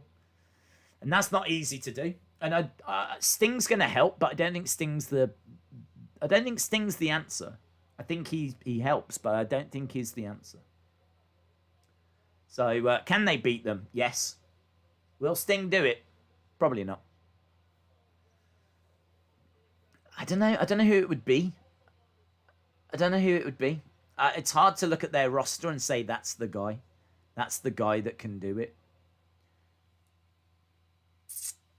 Don't forget Laurel and Hardy. Oh, good point. I think they're dead. But, yeah, it's a good point. I heard rumours that Goldberg is coming back at TLC to challenge Roman. Do you think this is true? No. I don't think it's true. I mean, there are rumours that he's still got some matches on his contract. I don't think it's true. I haven't really got anything to base it on, to be honest, because I have heard that he's still got some matches left on his contract. Him coming in as the face to try and take on Roman would actually make sense. As a one-off match would make sense. And he did beat The Fiend, and he could play on that. You know, the fact that he was champion not that long ago. It's not the worst idea, actually. It's not the worst. I mean, no one's going to want him to win. And that's fine. But I don't hate it. But I don't think it's true either. I haven't heard anything about it. No talk about Goldberg whatsoever. So if it is going to happen, it's something that's just come out of nowhere. So, what's the main event for tonight? I'm guessing it's going to be Orton Fiend. Or Orton Bray, I should say. AEW needs a Stone Cold to stir things up. Yeah, I mean, honestly, even just like a Bret Hart. Just someone that can break through their fan base. I think at the moment they got a lot of wrestlers that appeal to their fans. And I think they've got about 700,000 fans. And I think there's about 200,000 that will watch if they're intrigued. So they've got 700,000 fans, and they've got about 200,000 that will tune in if there's something special happening. So I feel that about 900,000 is where they are. WWE are... maybe SmackDown you could argue is about 3 times that. Do you know what I mean? You could argue that they are around the 2 million mark. So if it's 700,000 for AEW and SmackDown's about 2 million, it's about 3 times. So there is a long way to go. They need to get stars that break out of that 900,000. They need to get stars that can appeal to some of those wrestling fans out there that are clearly out there that watch SmackDown every week on Fox. So I think it's encouraging for AEW because they know there's wrestling fans out there that they're not getting. It's just how do they get them? The difference for WWE is they might be maxed out. There might only be like 2 million people that are interested in wrestling now. That might be it. They might not be able to get to 3 million. They might not be able to get to 4 million. That interest just might not be there. But it's different for AEW. They know that the interest is there. They know that they can grow because SmackDown gets more than they do each week. So I should imagine they get quite a bit of encouragement from that. Right, we are underway with this match. Halftime scores, we did them, bud. We did them. Halftime scores were 5s and 6s. A few 7s in there, a few 4s. But I think if you take the 4s away and you take the 7s away, then we're looking at 5s and 6s. So I honestly don't think at halftime I don't think it would be unfair to say the average was about 5.5, 5.75. Maybe 5.75. It's probably where the chat was at the halfway point. Hangman Adam Page is a contender. I don't know, to be honest. I don't know. I don't know. I think the drinking thing was interesting, but he was kind of. It looked like he was having a drinking problem, and I don't know. You need to get people onto the talk shows. I think that's a hard thing to do. Unless you're a top guy that's winning all the time and main eventing things like WrestleMania. Like the talk shows will talk to a Cena. They'll talk to an Undertaker. They'll talk to a Roman Reigns. Because those guys get big ratings, have got big platforms, social media platforms, have got things like WrestleMania where, at least once a year they're selling out massive stadiums. So chat shows can look at that and go, there's interest in this, so it's worthwhile us having them on. With AEW, they haven't got that yet. They haven't quite got that. So I think they're going to have to just build first. And that's where Sting coming in is big. Because it definitely, brings in the casual fans. There's, that show on Wednesday is going to be huge, isn't it? It's going to be huge. People are going to be really interested to see what he's got to say. He's signed a multi-year contract, but don't know quite what it means or quite who he's siding with or what the plans are for him. And hopefully we get some answers on Wednesday. And as we said, Tuesday, tomorrow, Impact, big deal as well because we don't know what Kenny's going to say. So we need to know what Kenny's going to say. So a very interesting week this week. This match is not doing it for me, says Brony. No, why would it? Why would it? This is two teams that just don't need to be teaming together. Joaquin, shout out to you. Who do you put against Walter next? A rematch with Ilya or someone new like Uribe A-Kid? is a legend. They donated $4.99 via a super chat. Days, if you had to bet, what year would you think you will have 1 million viewers every week? 2023 or 4. 2023 or 4. Consistent million viewers each week. 2023 or 4. It can also go the other way. As much as they could build, they could also keep doing silly things and alienating people. And I think what they need is they need just... At the moment, you can look at AEW and go, that's stupid on quite a few things. And you've got like hardcore NXT fans and hardcore AEW fans and all the stuff like that. They need storylines that are just universally well received. They need storylines that people go, yeah, respect. It's really good. It's really good. Just by putting on really great matches, really great action. We all know what great matches look like. And they are capable of doing them as well. But you don't tend to get like really great matches. I think their pay-per-views have been awful. I think their last one was all right. I think their last pay-per-view was all right. But the two before, I think we scored them like 4 out of 10s. Just absolute garbage. So, yeah, I don't know. They've definitely been on a learning curve. I think they would admit that themselves, that they've tried a few things and it's not quite worked. Look how controversial the dinner debonair thing was as well, you know. They're certainly trying stuff.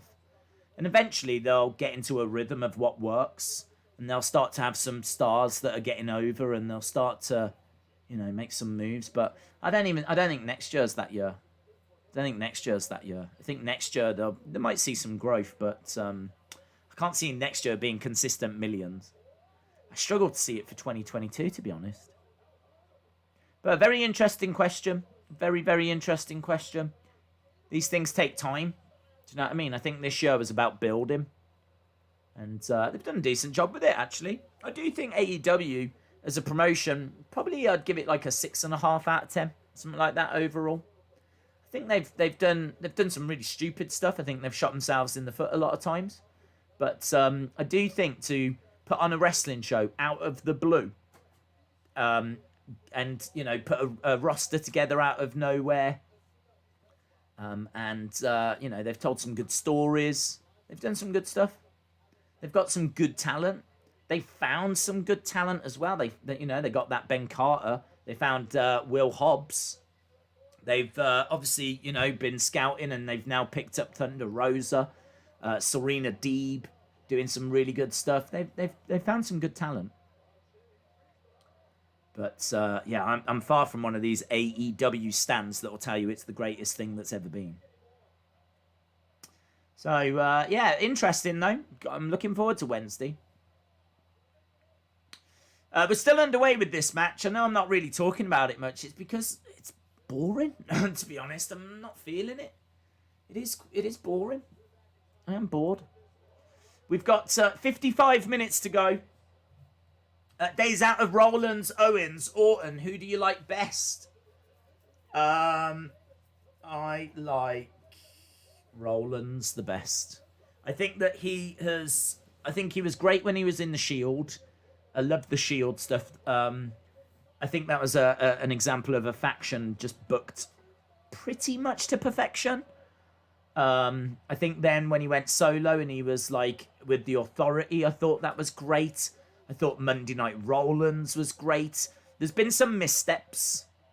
There's definitely been some missteps. Like the Messiah. But I think he could come back and just go straight back to putting on great matches. I think Orton has been pedestrian for a lot of his career. I think 2020 has been brilliant for Orton. But there's been quite a few years where he was just collecting a paycheck, wasn't he? He was just turning up and making up numbers. For the longest time, like, he was just, I don't want to say inconsequential, but yeah, I do feel that Seth has achieved a lot in a relative short space of time. 8 years, Seth has been on the main roster. He's done a lot in 8 years.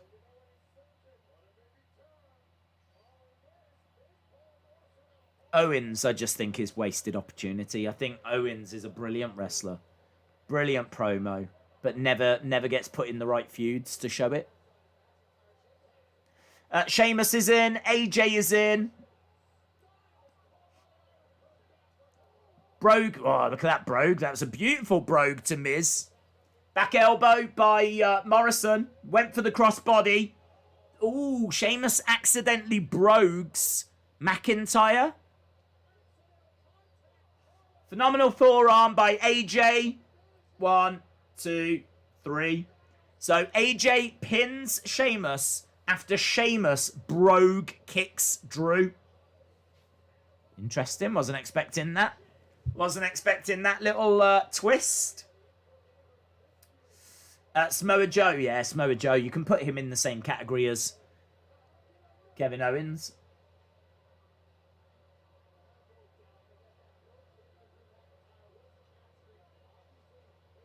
So there we go. Miz, Morrison, AJ are victorious. Philip says, Owens would be in my top 5 current favourites. He should get a proper title reign. Bryson says, I think WWE is holding back until they're live again. I think they see AEW as no real competition, so they aren't really trying, especially with NXT. Well, I think it's difficult because I think, yeah, I agree.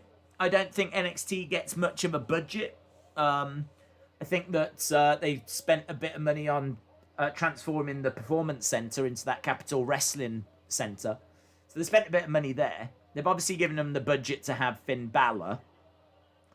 But, yeah, I mean, you know, you're not seeing the likes of Sting arriving in NXT, are you? You're not seeing the likes of, you know, I mean, if you compared the wage bills, I should imagine it's a staggering difference. I mean, how much is Sting on? How much are the Young Bucks on? How much is Cody on? How much is Jericho on? How much are all these people earning? Compare the wage bill to what they're probably paying Candice LeRae. Do you know what I mean? And Cameron Grimes. I mean, it's just, it's, in a way, it's unfair to compare them. It's unfair to compare them because I think if you was to see the wage bills, I bet it is a staggering difference. Staggering difference. So, yeah, I do agree. There's a degree of them not being in competition. But the other thing I'd say is it's not a good look for NXT, is it? Even if you're losing a fight that you're not really fighting in, you're still losing the fight. Sheamus couldn't wait to kick Drew in the face, says Nigel. Are you excited for Sting's segment with Tony? I am, yes. I am looking forward to that. Very much so. Sheamus is obviously going to cost Drew the title at TLC for a Miz cash-in, says Philip. Sheamus did it on purpose, says Dorian. Mary says it's about time Drew was brought down by his arrogance. William says, can we have a petition to have Undisputed Era disband? You can do that, my friend, by all means. HBK going to NXT. See him in the ring like Sting going to AEW. No.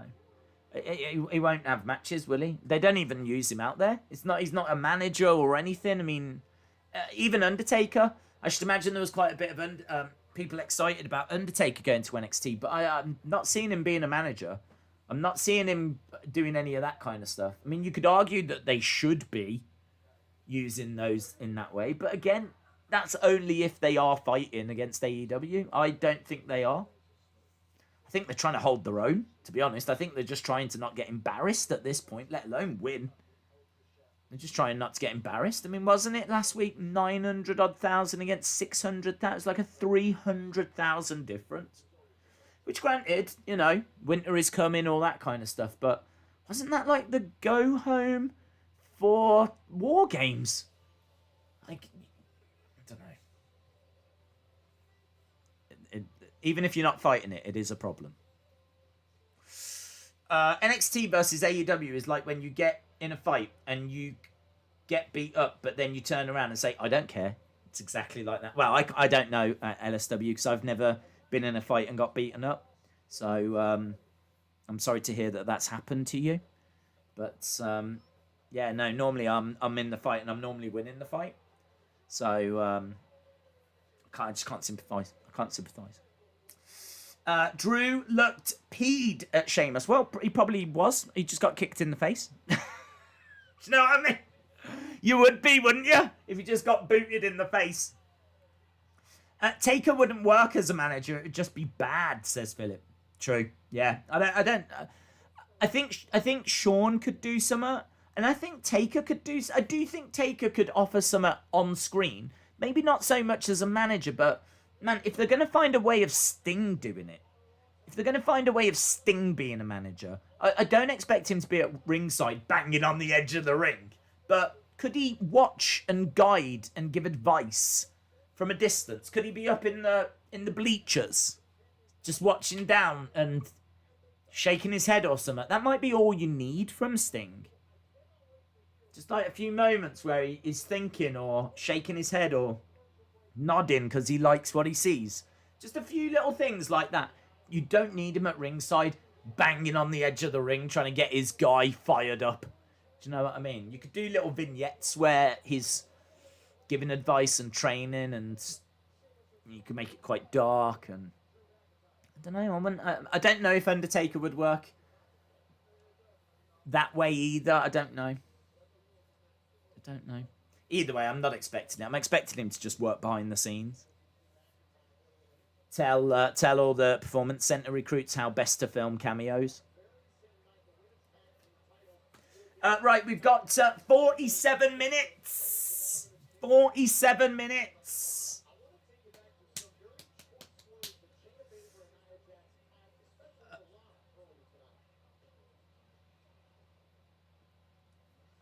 They're going to show us that weird promo from earlier tonight again. The one where they're talking about her boobs being on her back. Why are they showing us this promo again?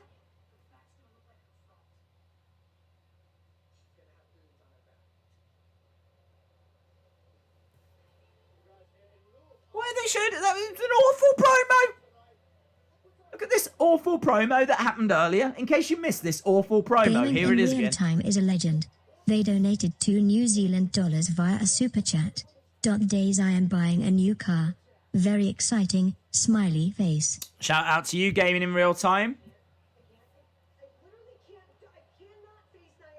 Oh, look, Lana's like, I can't. Hey, look, Asuka without makeup. Oh my God, what's going on? No makeup, Asuka.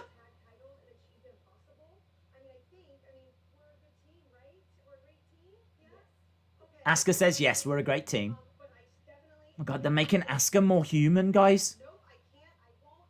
No black line. No. I can't cope with this.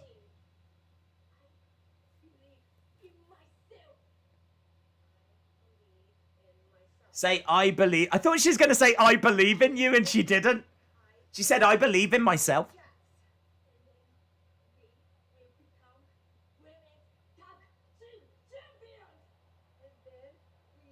Become Women's Tag Team Champions. You can do it. You can do it. You can do it.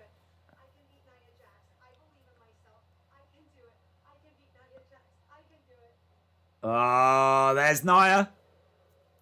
Yeah, you're not going to do it. Can't do it. Nia just shakes her head. Look at Lana selling there. Look at Lana's facial expression.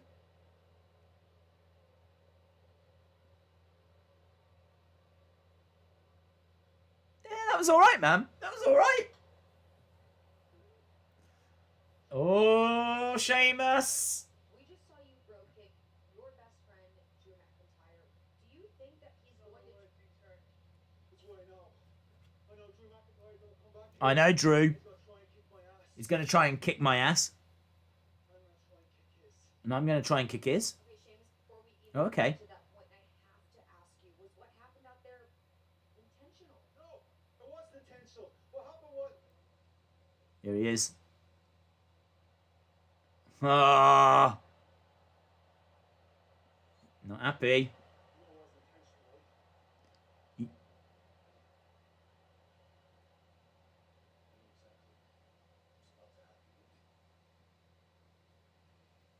So these two face to face backstage. Oh, it's getting proper heated. He gave you a sword? Do you not remember the sword he got you? How ungrateful. He gave you a sword and now all of a sudden you're going to beat him up just because he accidentally kicked you in the face. Come on. Unbelievable. I think Cameron Grimes has to be paid really well after he has to commute to the moon. Who won the handicap match? It was Miz, Morrison, and AJ Styles. Random wrestlers in the back. Yeah, we had Dana chatting away to some guy in the background. I didn't see who else. I only saw Dana. But yeah, a couple of random wrestlers in the background. I don't mind the Drew Sheamus thing. I really don't mind the Lana thing. Very interesting that they showed Asuka without ring attire on and without face paint. Do you think she took it off and then they were like, we need you to do a quick segment? And she was like, okay. Can I do it without the green goo? And so, and they were like, no, you do need to do it with Lana.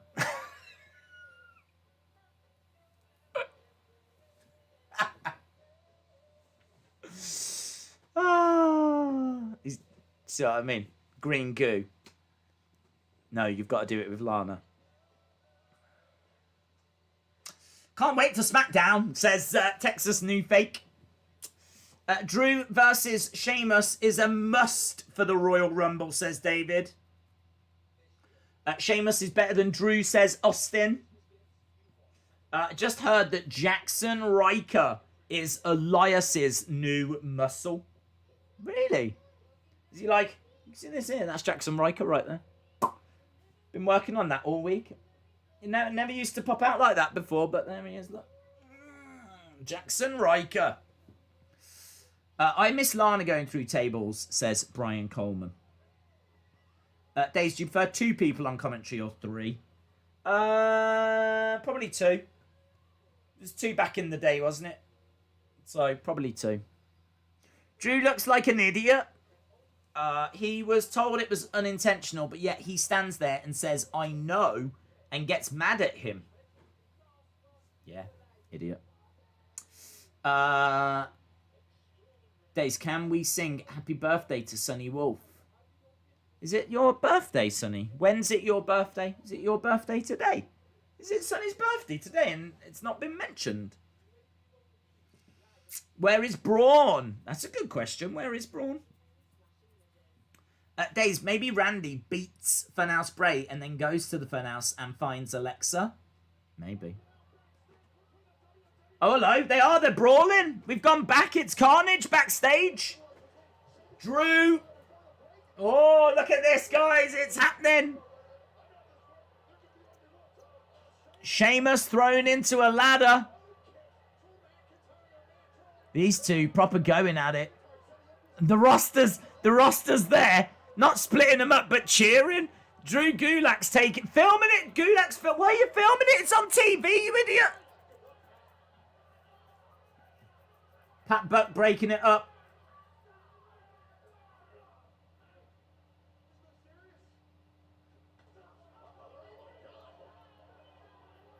Okay. You see, this is where it gets silly, isn't it? See, right here now, this bit here is where it's just gone silly.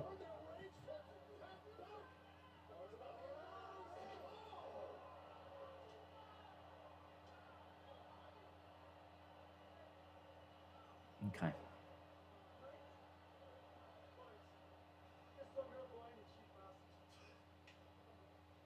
Right, so they're going for a drink now. We need a medic! We need a medic! So that means Drew's going to be stripped of the title, suspended. Sheamus is going to be suspended. Yeah? Putting hands on a WWE official. So that's it. They're done, aren't they? So that, I should imagine that's it for Drew's title reign. I wonder if they just give it straight to AJ. Do you think they give it straight to AJ Styles, or don't know? I mean, I must admit, I don't think the commentary team are making a big deal out of it, but that is a WWE official that's just been put through a catering table backstage after trying to separate a fight. So yeah, I can't wait for the repercussions.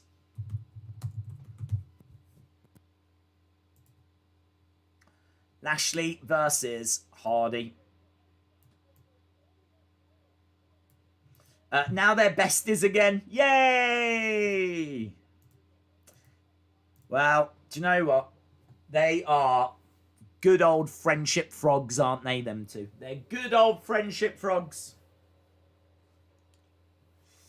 Right, how long have we got? Because I've got to be honest, this Raw is so bad, I am now getting to the point where I'm looking at the clock. I am now officially at the point where I'm like, how long have we got left? 38 minutes, okay. Flippity flip. We got Jeff Hardy backstage.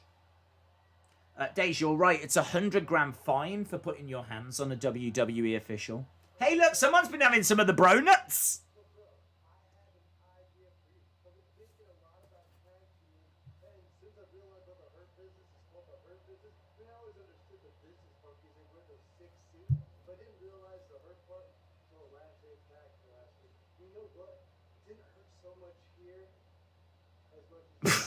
I do like this from Riddle.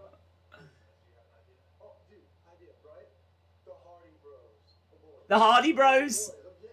Hardy Boys, one of the greatest tag teams that ever exist. Imagine Jeff Hardy teams up with Riddle, and we become the Hardy Bros. The Hardy Bros. I don't mind that. I think Riddle's got a good idea there. He's got his bro nuts. He's got the Hardy Bros. Mo Jones is a legend. They donated $2 via a super chat. So, they're fired, right? Yeah, I think so. Well, certainly suspended. That'll be Drew out of TLC. I can't see how he can remain champion anymore. To be honest, I would imagine he gets stripped of the title now. There's very little talk about it, but we'll have to wait and see. You know, we'll see how this story plays out. Anyone else like totally fine with the Hardy Bros? I'm totally fine with the Hardy Bros. Totally fine with the Hardy Bros. I like how he said that it didn't hurt here so much when he got attacked last week by the Hurt Business. Hurt here. It's good. I love Riddle, says your boy Yoshi Sensei. Broetry in motion. Very good.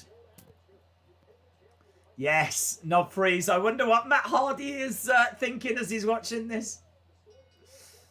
What if the Hardy Bros go on to be more successful than the Hardy Boys? Wow. Imagine that. Drew and Sheamus are too much. Bet you that was intentionally scripted for them to brawl backstage. I think it might have been. I think it might have been.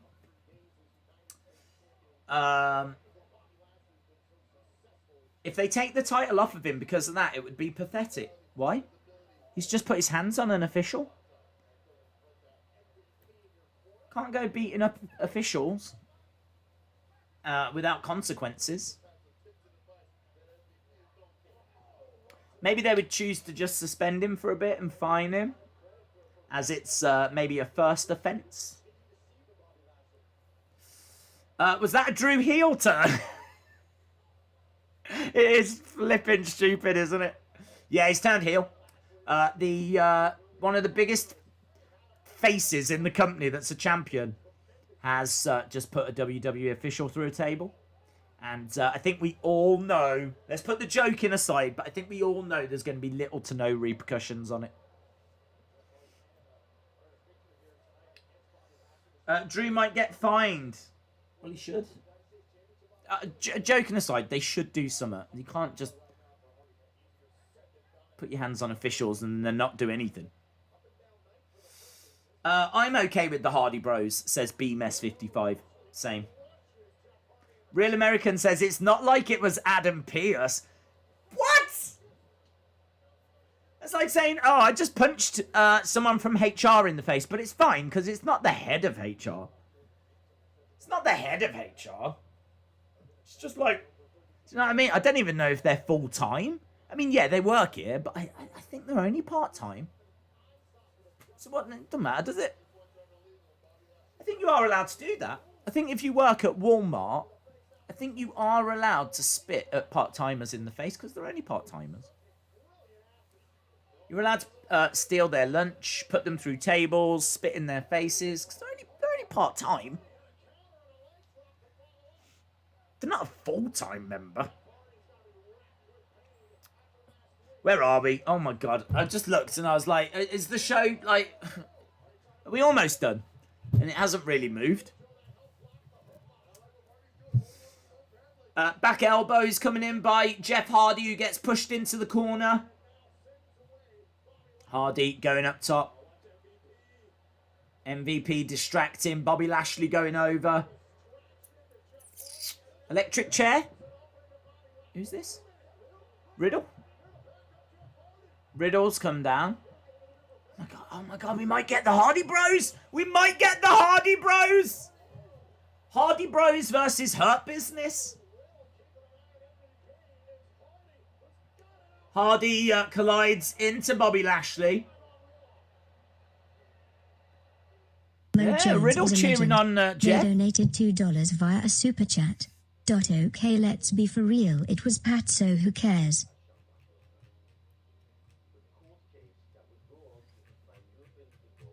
I care.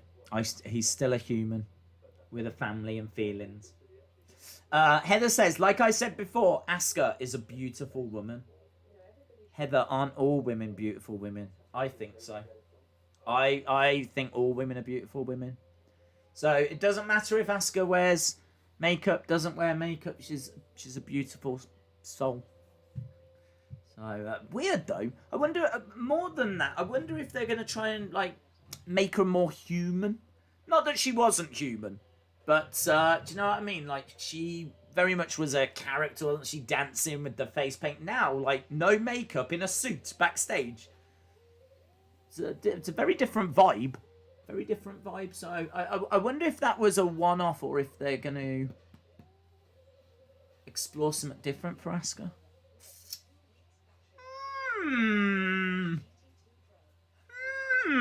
I don't mind. Do whatever. She can excel at whatever. She can excel at being a character. She can excel at being a human. I think she could do animal very well as well. Like I think she could do anything. Broleet, Broleet. Days, that was the same official that Nia beat up. Prop official. Yeah, didn't she get suspended? Something happened to Nia following that, didn't she? Days, where is Coaster Maniacs? I don't know actually, but I do know that he put out a GoFundMe thing, was it? I can't remember what it's actually called. I think it's no, not GoFundMe. Oh, I can't remember what it's called. You know, where you try to raise money. Apparently his mum's got some financial problems. And he's trying to raise money for his mum. So, yeah, check that out if you haven't seen it. I did retweet it earlier. But yeah, I don't know where he is. I hope he's all right. Little advert for TLC. Days, I wonder if we would have had McIntyre chants had the crowd have been there. Oh, almost certainly. Almost certainly. Do you think he's put Pat through the table because he accidentally thought it was Pat that said McIntyre? Perhaps he's sending a message to Adam Pearce. Do you think Drew's sending a message to Adam Pearce? He started it by calling me McIntyre. That would be his defence, wouldn't it? If it goes to court, he'll be like, they called me McIntyre, and so I put one of them through a table. Big deal. Big whoop-de-woo. Brother Nero says Nia was suspended indefinitely. Wow. That went well, didn't it? Braun headbutted Adam Pearce and he got suspended indefinitely as well. So does that, if this is what I'm saying, if Drew gets suspended indefinitely, you can't have him still being champion. Philip, shout out to you, sir. I can't be bothered to read your message. I mean, I would, but it's going to get read out. I'll wait. I'm going to wait. It might be something bad. I don't know. Philip Kaluuya is a legend.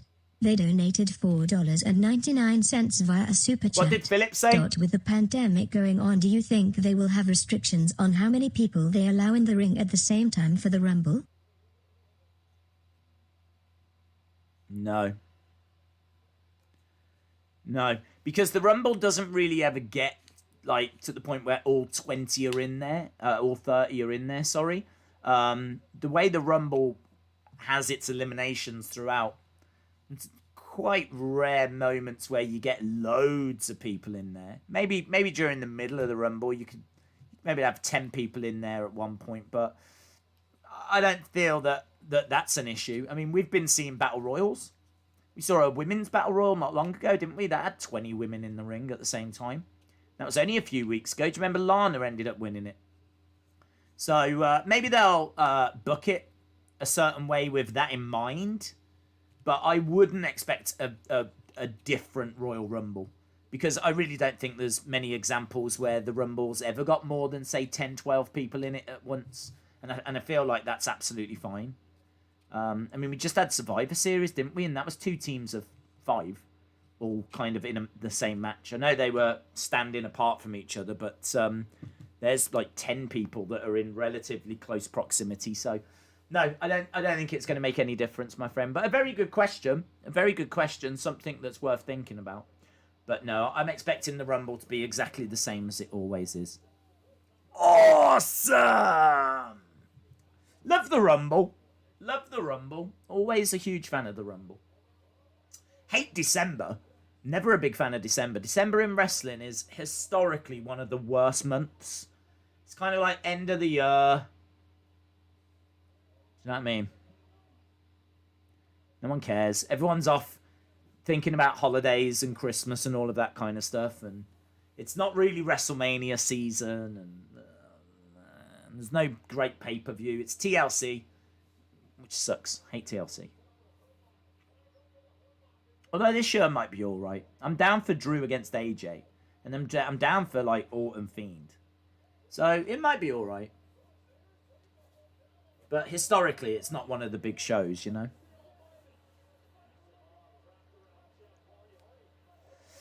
We are back to the action, and Hardy is in a little bit of trouble. Sleeper hold applied, and Riddle is cheering him on.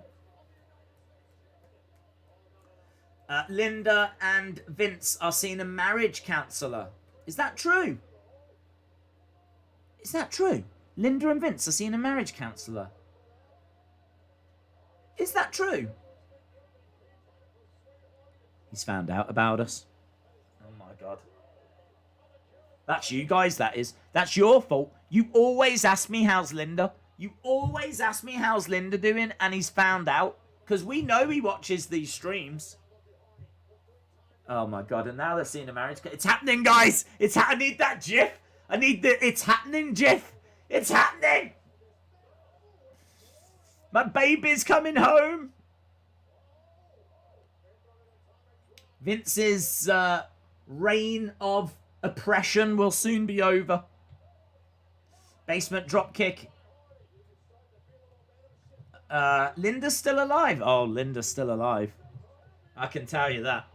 Linda is still alive. Alive and kicking, let me tell you. I don't know what that means, to be honest. Days is about to get cancelled. I'm not getting cancelled. Why am I getting cancelled? Oh, wow, really connected there. Hardy going over. Rolling up Lashley. Lashley getting his shoulder up. Would you like to see a heel? Matt Riddle. Days pronounces it as Jiff. Yeah. Do you know why? Because the guy that invented it says that's how you pronounce it. So I listen to him.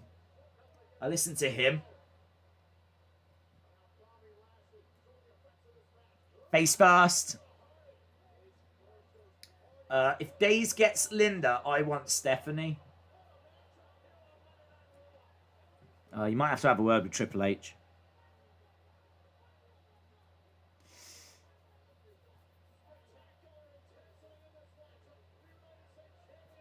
MVP is shouting on Bobby Lashley. Riddle is cheering on Jeff Hardy.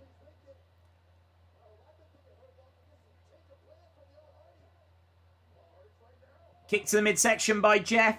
Oh! Do you think Rollins will take time off due to the baby? Yes, of course.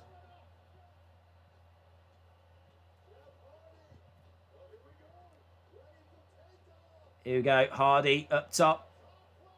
Ooh. Hardy comes crashing down. Lashley in the corner. Spear by Lashley.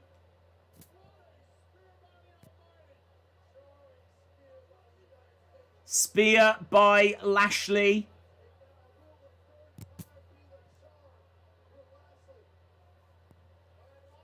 And here is the full Nelson.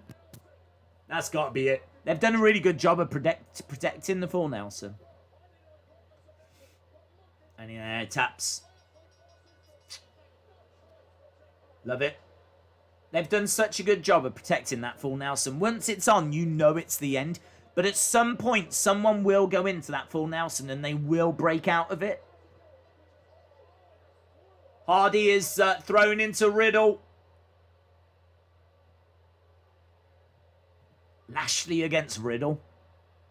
Lashley against Riddle. Could be interesting. In fact, straight up, Lashley against Riddle would be really interesting.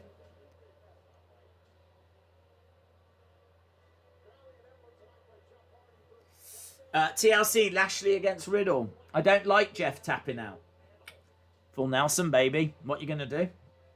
When it comes for you. We're backstage with Randy Orton. Main event next. Knock on the door. Who's it going to be? It's going to be a puppet. It's going to be Wobbly Walrus. It's going to be Alexa Bliss. It's going to be Funhouse Bray.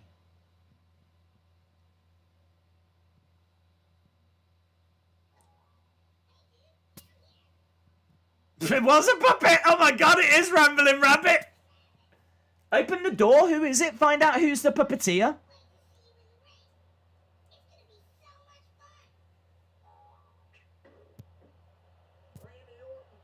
Rambling Rabbit says to Randy Orton, it's going to be so much fun.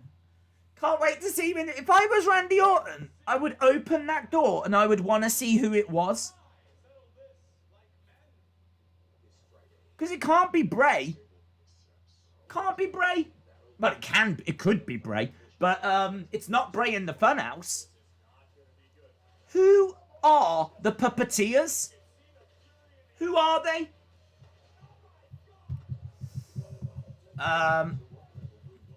We all know what happened last time Riddle offered his bro nuts backstage. Lol. Why didn't Randy just open the door? I don't know. I don't know what's going on. I don't know what's happening. It's just a parallel, different world, isn't it? It's where logic doesn't live.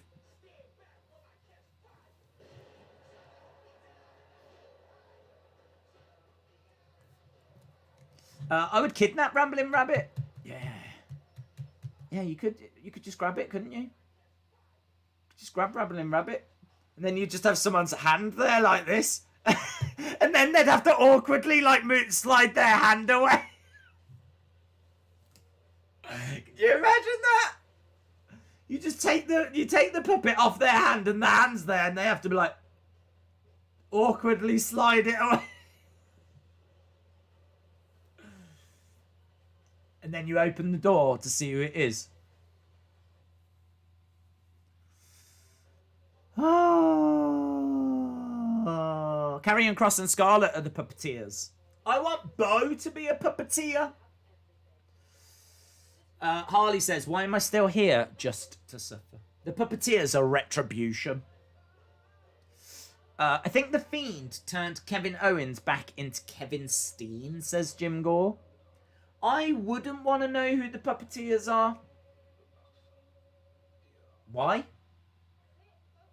Why? Why wouldn't you? Why wouldn't you? I would. If someone's doing that in the door with a puppet, wouldn't you want to know who it was? A naked Rambling Rabbit, yeah. Da da da da da da da da. Woo! The puppeteers are going to be named people like Milk Jug, Sassy Pants, and Switch Off. Oh God, I hope that's what they're called. Sassy Pants. Sassy Pants.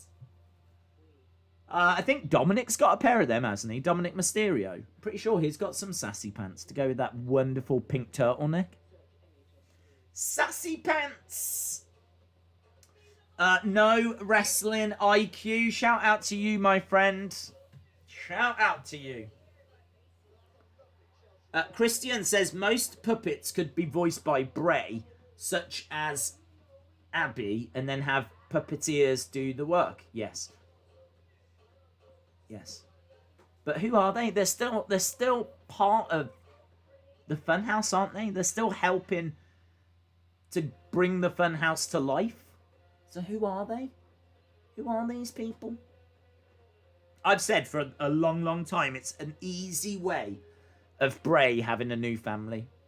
It's an easy, quick way of introducing new characters. If after all this time, what a reveal that would be. People would lose their minds if it turned out that Bo Dallas had been the puppeteer for, like, Mercy all the time. Imagine that. Imagine that. Imagine that. Bo was a part of this and we didn't even know. We didn't even know that Bo was a part of it. More tweets regarding Pat Patterson.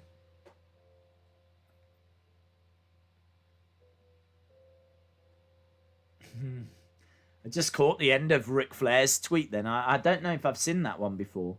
But Ric Flair said that Pat Patterson said she is so damn good, Ricky. Are you sure that she's your daughter? About Charlotte.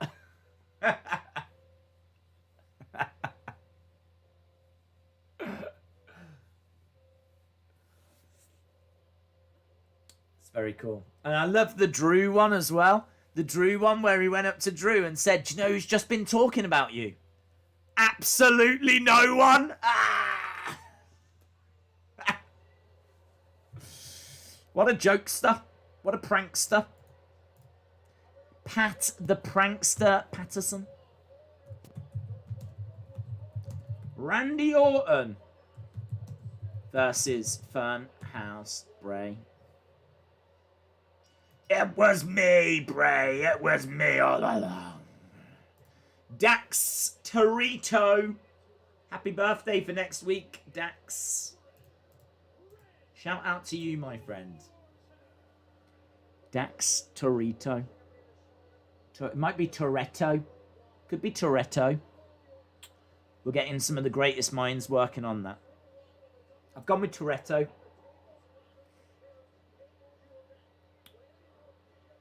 Toretto. Torito. You say potato, I say parato.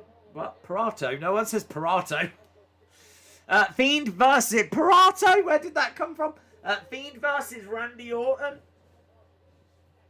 at TLC. Orton is going to beat up Funhouse Bray.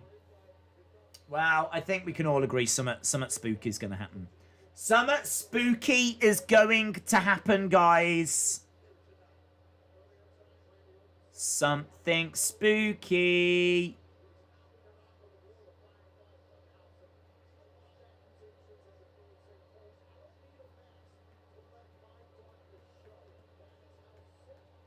Those graphics are great. Can I just say, I'm sitting here, right? And I hate to bring things to something different, but I have got these multivitamins. These are not. This stream is not sponsored by multivitamins, but it has been part of the conversation for a while. And I've just noticed this is 6 months worth of multivitamins that expires at the end of March next year. So how am I meant to enjoy 6 months of these multivitamins when they expire in March 2021? That's what I've just seen. Forget this. I've got multivitamin problems. When do these expire? I didn't even know they expired. See, that's better. That's got till July. So I've got July with that. Only got till March. How am I going to have 6 months worth of vitamins between now and March? Things just got real. Things just got very real.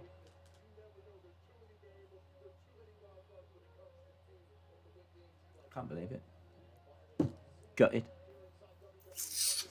We're not going to focus on that, guys. We're not going to focus on that. Bray Wyatt making his way down. Perhaps it's because these have got like live. I like the fact they're friendly as well, guys. Talking to the Firefly Funhouse, look at this. I've got live friendly bacteria, not that awful nasty bacteria. This is the friendly stuff. But it's not that friendly, because by the end of March, it's going to do one. It's the only thing I wanted for Christmas was multivitamins. Sitting down here, no sunshine. I thought I need some vitamin D.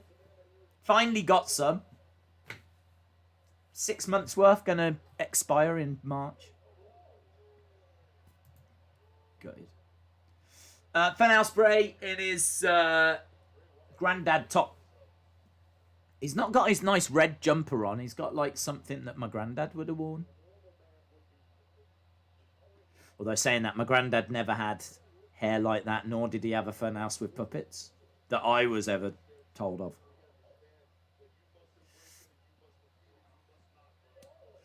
Bray goes to the outside. Where is Alexa? She is behind me.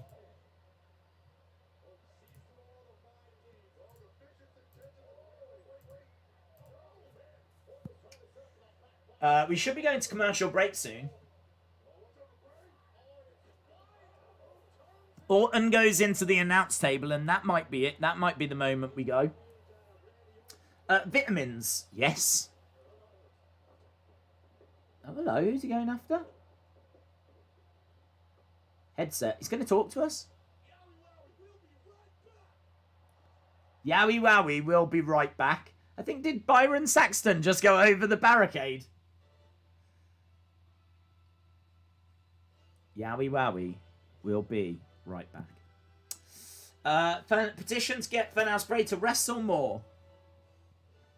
Headbutt by Bray. Bray just through to commercial. What if Alexa is in Randy's house? That would be incredible. That would be incredible. Oh, I'd love that. I think we've even spoken about that on the stream before. Love it. Yowie wowie, we'll be right back. Whoever loses goes one-on-one with The Undertaker.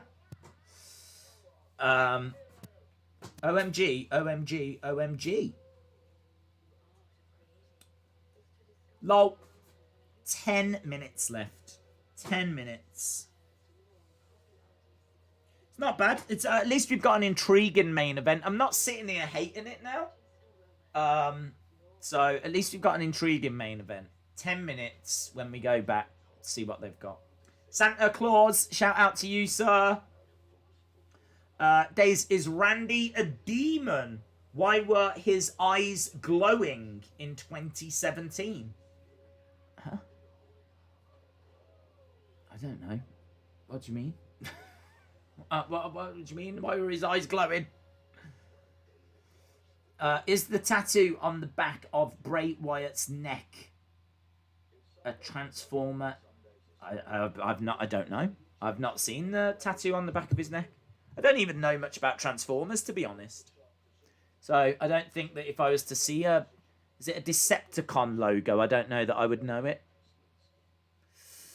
Final 9 minutes, yes. The cut to commercial was masterpiecefully done, says Aaron.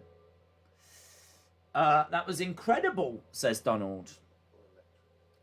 Austin316, shout out to you.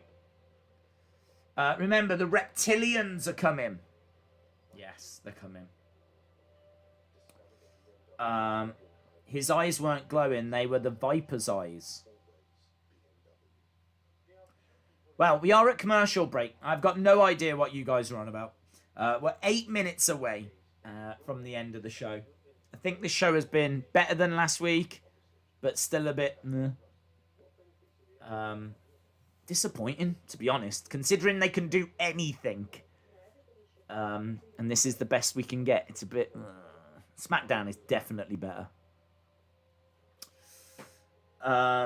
But yeah, maybe we get something from Alexa. We haven't seen her all night. Maybe we get something from her in this final segment, this final 8 minutes. Come on. Come on, WWE. Can do it. Jennifer, shout out to you. What is the card for TLC? That's a good question. I'll have a look for you. It's a service that I'm happy to provide. It is. Drew McIntyre versus AJ Styles. Fiend versus Randy Orton. Nia Jackson, Shayna versus Asuka and Lana. Roman versus Kevin Owens. And Sasha Banks versus Carmella. Those are the 5 matches we've had so far announced. Those are the 5 matches.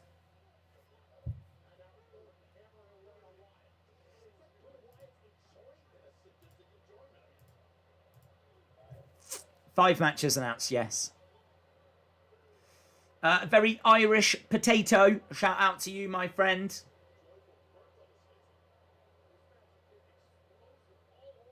A very Irish potato is a legend. They donated 5 Australian dollars via a super chat. Potato. Potato. Into the corner goes Randy. Back elbow by Randy. Bray goes down.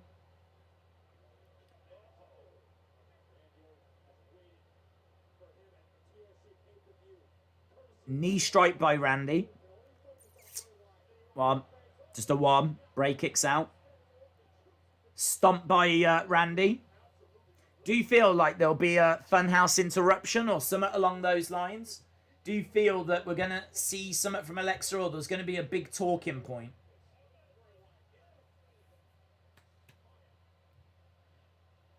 Bray is laughing. Randy is confused. When Naomi comes back to Raw, she needs to tell the Hurt Business, I'm not joining. I'm not turning heel again, says Gregory. What if the puppeteers are the higher powers, like Vince was to Taker? Days in 2017, Randy cut a promo with the Wyatts and was talking nonsense about the devil in his ear, and suddenly his eyes turned solid orange. I don't care. To be honest, I think that it could just be psychological stuff. There's no way they're going to tell a story of Randy being a demon now. Bad lighting, that's what it was.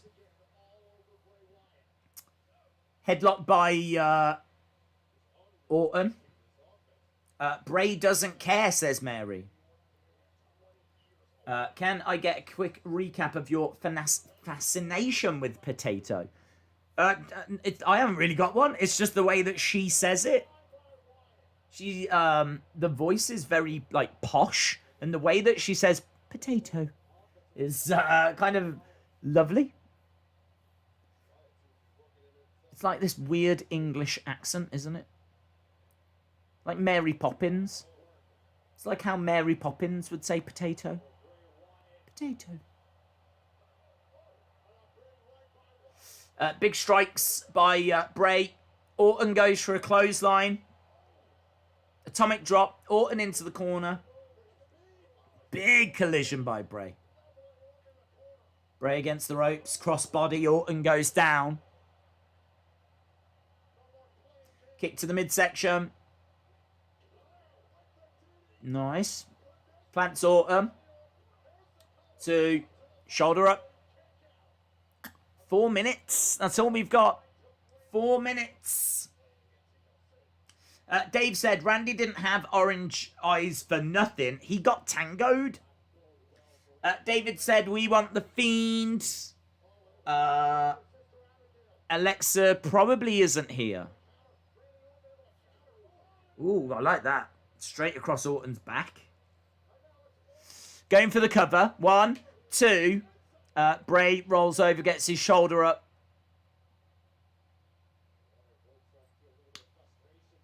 Fun House Bray without Alexa is perfection, says Austin. I don't love D's, says Guy. Stomps by Orton.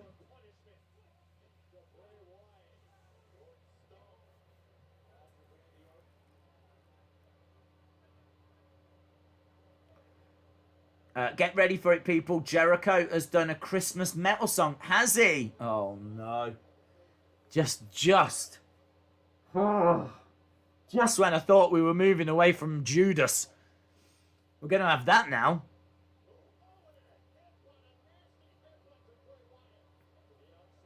Headbutt by Orton. Both guys on the outside. Orton picks up, slams Bray onto the announce table. It doesn't break. I am the table. Bray back in the ring. Bray is better than The Fiend.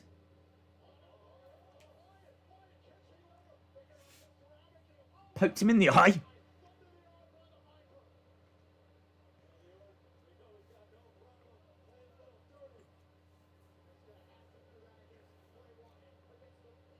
He's looking for the draping DDT.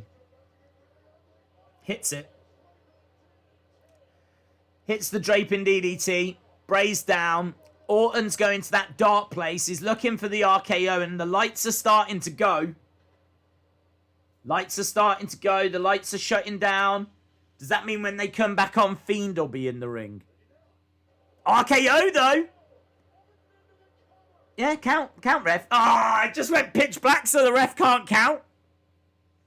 Pitch black so the ref can't count. And there we go. The lights all go red. Oh my God. Sucks.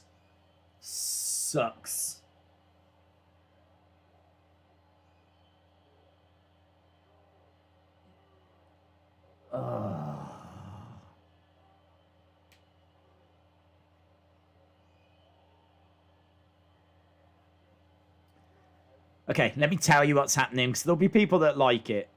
The lights come back on, and it's Fiend that's underneath Orton. Just absolute rubbish. Absolute rubbish. There'll be people that are into it. I don't even need to look at the chat to know that some people are going to be like, oh my God, that's amazing. Right? Because wrestling is different for different people. But we all know my feelings on the supernatural stuff. And come on. If I'm going to sit here and criticize Matt Hardy for changing clothes underwater, and I have done that. I hate that Stadium Stampede match. And I hate the fact that he went underwater and was changing clothes. We do not have double standards. I'm not going to criticize that and then be like, yeah, that's really cool. Wow, look at that. I mean, he was being pinned. So how has he managed to change his attire and get the mask on? Where has that come from? Are we actually now saying that this is a supernatural character? Are we saying it? Are we going there? Are we? Joaquin says the Fiend is supernatural now. Lol. Oh, they've ruined it. Joaquin Iribe is a legend. They donated $1.99 via a super chat. The Fiend is supernatural now. Lol. Do you know the grief I'm going to get as well? Do you know every time we criticize the Fiend, right? And the streams are done, I always get comments after. Oh, you used to be into the Fiend, and now you're not in the Fiend anymore. The Fiend's the best thing in the world.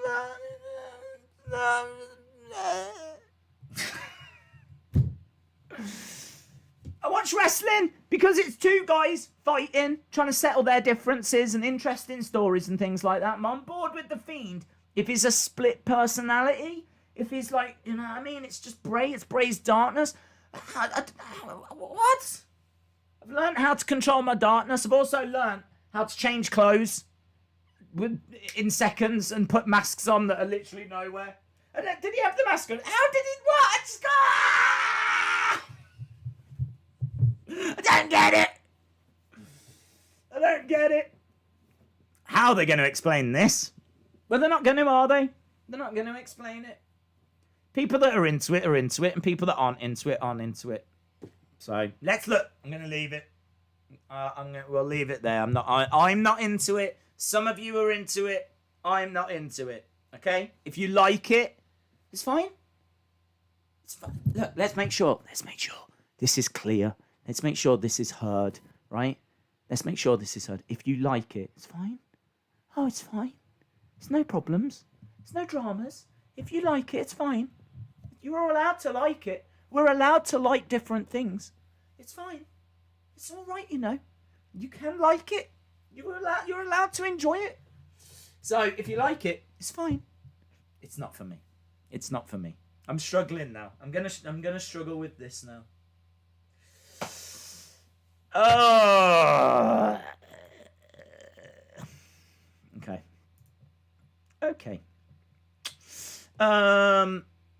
I've been checked out from The Fiend since the stupid Funhouse match. Juan Adams enjoyed it. Daydream Picture says, with all the supernatural powers I have, I'm wishing for The Fiend to pop up behind Days. Oh, well, he can do anything now. He can do anything? Now The Fiend's supernatural. He can do anything.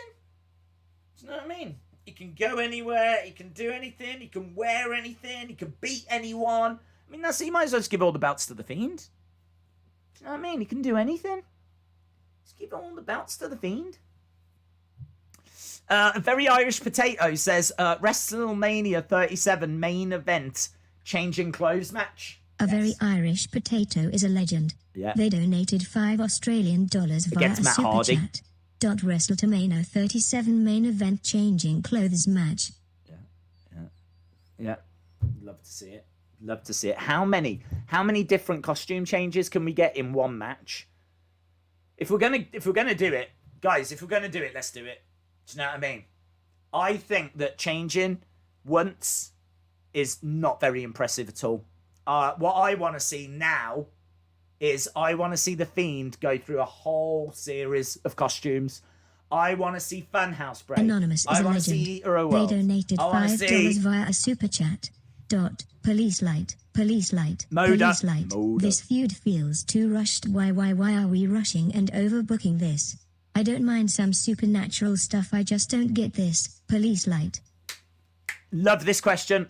This is the question I get asked all the time, and I'm so glad someone has asked it. Donald Landmeyer says, and in caps as well, right? I don't know if they're just a bit worked up or if the caps lock was on. But how do you like The Undertaker then? Well, it's real simple, isn't it? The Undertaker, you tell me what supernatural powers he was showing. Now, are there times, there's one example I can think of that I hate with The Undertaker, okay? But The Undertaker, over a series of 30 years, Anonymous is a legend. to have They just a couple of donated $2 moments via a that super I hate. chat. Can let slide? Police light. Hashtag we like what we like and we don't like what we like. Police light. Police true. light. Police We light. like what we like, we don't like what we like. Donald, so how do I like The Undertaker? Undertaker was someone that used to walk slowly down to a ring, have a match, win his matches, maybe put people in body bags, walk away. Like, honestly, outside of that, I never believed he was a dead man. I never believed he was a zombie or anything like this. There's times where, pyro would go off, but I never believed he controlled it, just like I never believed Kane controlled it. If ever the lights go off, I always have believed that someone backstage working that, because I know it's someone backstage working that. I don't believe The Undertaker has got the ability to transport.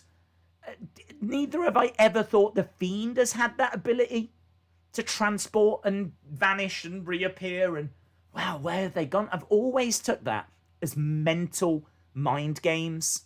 Mental mind games. Getting your advantage over your opponent, right?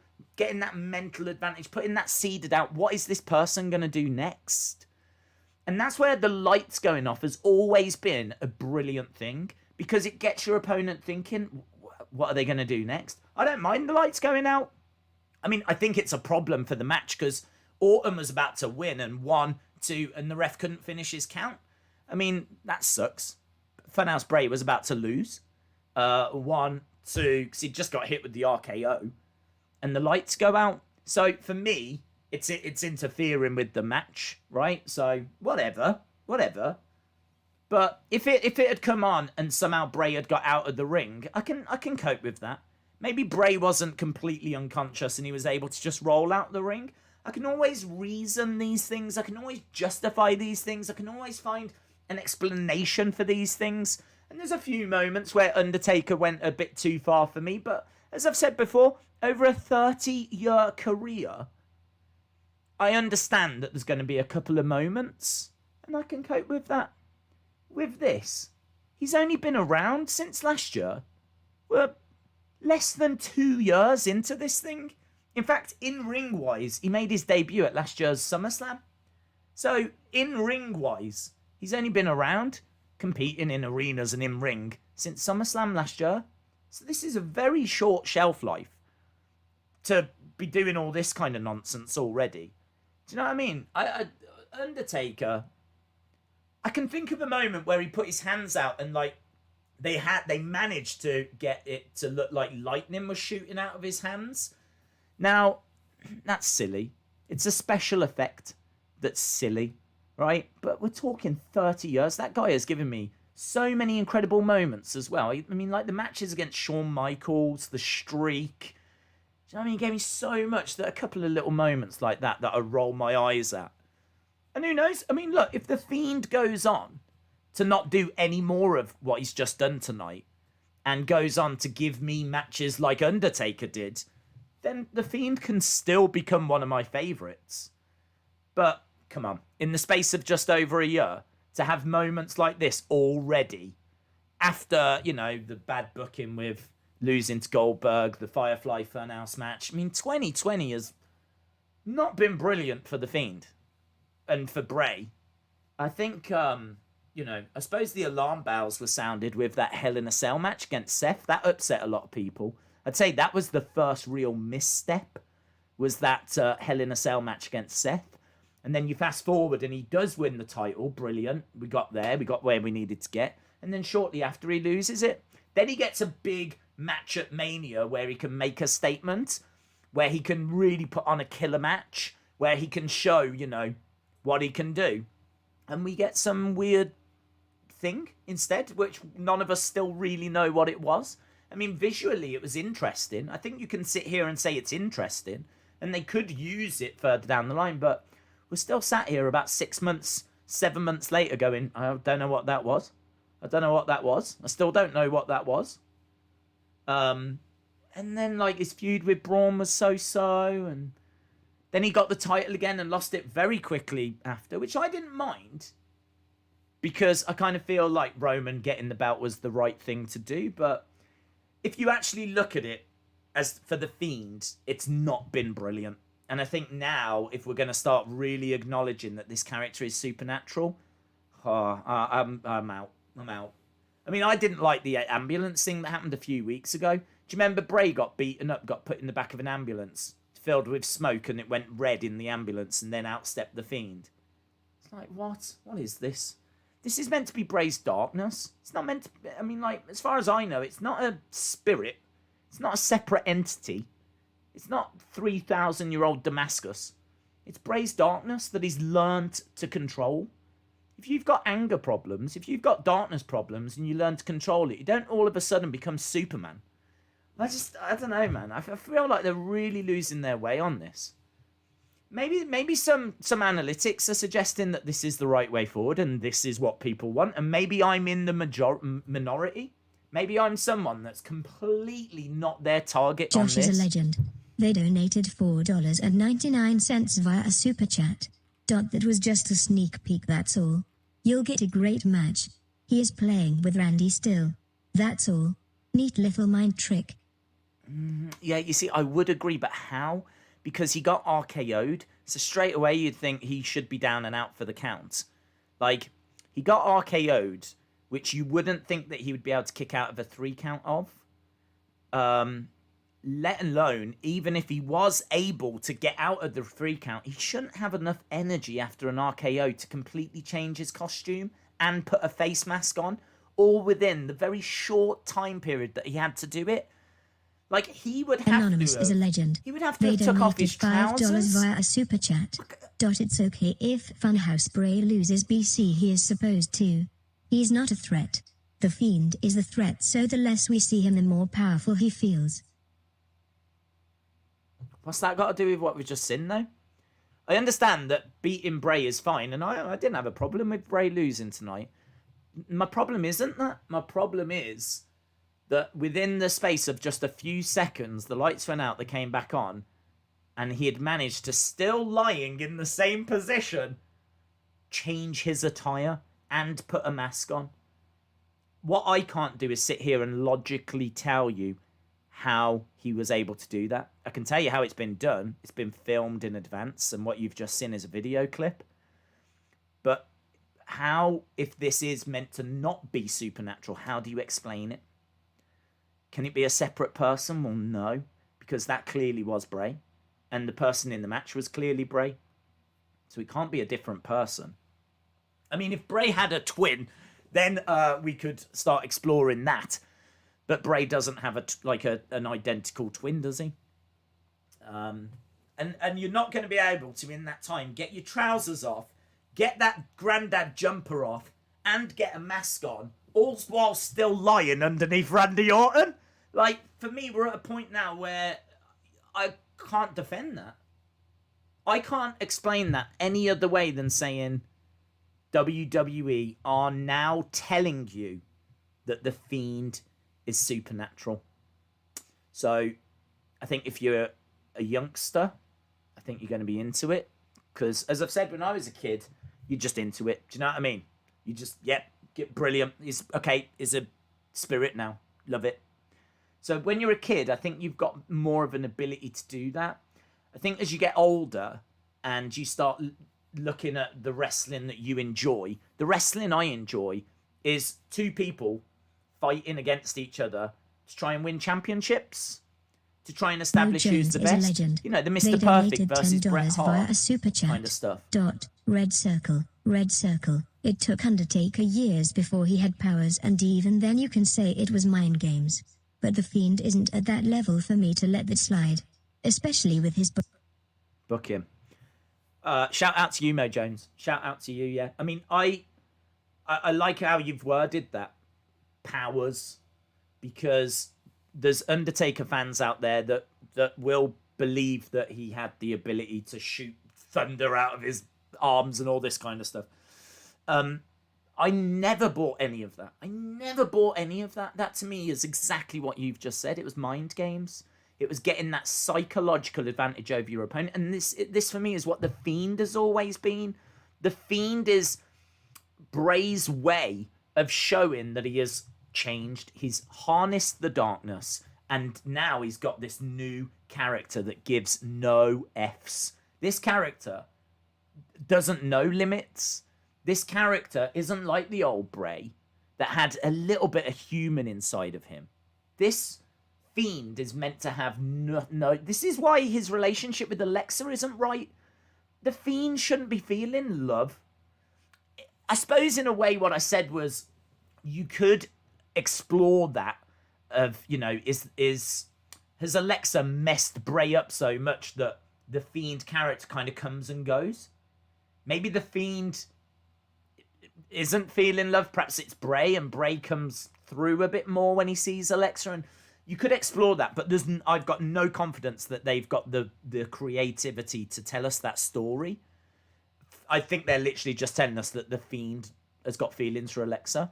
But for me, the Fiend was always just darkness, pure, just would destroy anything. We'll go out there and we'll just destroy anything and do whatever it takes to get the belts and get revenge and all of this kind of stuff.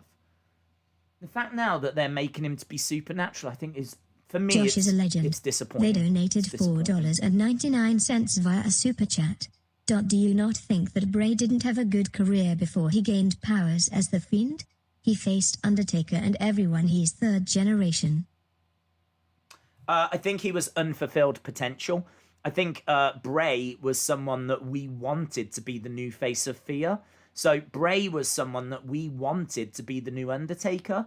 Bray was someone that had a cult. He had a family. He had himself positioned as the leader of that family. In many ways, he could have been the final boss. Kind of like what we were talking about with Andrade earlier. Bray was very much someone that you know, you beat Harper, you beat Rowan, you might even have to face Braun, but ultimately the end boss is Bray, the eater of worlds, the you know the ringleader, if you will. And you know, he could have been positioned that way, and he was getting big matches. You are right. They were putting him in big feuds, but what's the point if you're going to lose all of those feuds? What benefit does it serve? It doesn't build you up more. Bray didn't become a bigger star because he lost to Undertaker, or a bigger star because he lost to Cena. Like, it was just 50-50 booking. He couldn't get any momentum. How are you going to listen to Bray Wyatt talking about how he knows how, you know, the darkness and Sister Abigail and all this, when he keeps losing the big matches? So I think he had a good career in the sense of they were using him a lot and he was being used on big shows, but they were never pulling the trigger on him becoming champion. He got the belt once at Elimination Chamber and then lost it literally like 30 days later. That was his only run with one of the big championships. It's not as if he was like main eventing pay-per-views all the time, winning feuds. I mean, he wasn't winning feuds. He wasn't winning feuds. It was hard to believe in him after a while, to be honest. Bray became someone that you didn't. I mean, there's only so many times someone can tell you that they've got special powers and they know, like, live in the darkness and they're the new face of fear, and then they go and lose.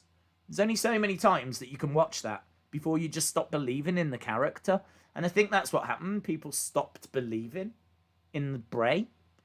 I mean, you could have turned it around. You just needed to give him wins and momentum. But he was never able to get that momentum. So he had a good career, yes.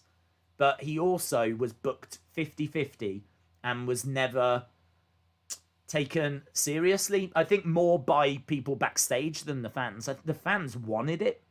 Which is why when he came back with this massive reset, we were all on board. I was all on board.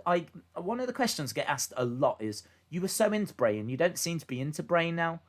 And it's because, yeah, when he came back, we finally got the investment in Bray that we all wanted. He was getting vignettes, loved vignettes, right? Funhouse, loved it. Never seen anything like it before, loved it. Then all of a sudden, not only are you getting Funhouse and puppets and all of this interesting thing, there's a whole new side of him. Split personality thing, whole psychological thing that you can explore. Wow. What's going to happen when he starts getting revenge on people? I mean, like, you salivate over it. And then they start moving with it. And as we've said, a very Irish potato is a legend. Missteps. They donated Misstep. $5 Australian dollars via a super chat. Misstep. Bray is meant to be the new fear of the WWE roster and take over what Undertaker did, but do it in his own way. Bray is meant to be the new fear on the WWE roster and take over what the Undertaker did, but do it on his own way. Yeah, and I'm fine with that. I mean, I'm fine with the Fiend. As we said, we've been like some of the biggest supporters of the Fiend character. We've been some of the biggest supporters of Bray's creativity and all of this. But to turn it supernatural, I can't vibe with that. Because you're really opening a very dangerous door then. Because all of a sudden, this isn't a level playing field, is it? I mean, all of a sudden, now we have to accept that supernatural things exist. We have to accept that. I mean, straight away, that's a problem. Then also, how is it fair that the Fiend faces anyone? How is it fair that the Fiend is allowed in WWE if he's got these abilities? If he's got the power to do this, how is that a level playing field? How is he allowed to do these things? This is what's hurting wrestling. I'm sorry, but this is what's hurting wrestling. I think with wrestling, where anything is possible and they can book anything, I think it's really important that you are very strong on the rules. It has to be all done within a level playing field because anything's possible. Do you know what I mean? You can't just go, right, you're counted out at 8. Well, why am I counted out? It's a 10 count for a count out. Yeah, but it's 8 now. This match is 8, so you're counted out. Like, we all know the rules. We know that a count out is 10. We know that a pin is 3. We know if you get to the ropes, it gets broken. Like, we all know the rules because they're all important. If you start playing around with these things, and that's kind of what the Fiend is doing, because now the Fiend is bringing in supernatural powers to the ring. Well, how is that a level playing field? How is that allowed? There's no other people that have got supernatural powers, is there? To my knowledge, there's only him. So all of a sudden now, what? How? Why? I mean, how has he got them? Why has he got them? Is he going to be taken away to be experimented on now? Are the government going to take Bray Wyatt away? I should imagine the government are very interested in what we've just seen tonight. That's a big concern, isn't it? What with the whole Area 52? Have we got is he an alien? Maybe Bray's an alien? Do you think Bray's an alien? And now the government are going to have to take him away for experiments. I mean, if I was Bray, I'd be concerned by what I'd done tonight. Because this is going to open up some big questions, isn't it? All of a sudden now, I should imagine there is mass panic in America as I speak. I should imagine there's a lot of concern. I'd imagine Twitter is very concerned because we're confirming that there is supernatural beings. This will be, guys, look, this is front page news. This is going to be all over. You've either got to treat it with the seriousness of that. You can't watch that and go, oh, he's supernatural. Okay. How can you? I don't get it. How can you just watch it and just accept it? I don't understand. If you're going to treat it with the seriousness that it deserves to be treated with, then this is front page news. This is big. This is big reveal. I can't be the only one that's shocked, can I? I don't know. This is if you're into it, you're into it, and that's absolutely fine. If you're someone that can just go, look, it's fine. It's supernatural. It's fine. I don't mind supernatural stuff in wrestling. And there are people like that out there. What you need to know, though, if you are one of those people, is there's a good chunk of people that can't do that don't want to do that can't accept that. I understand if I'm watching the Avengers, I'm going to see that.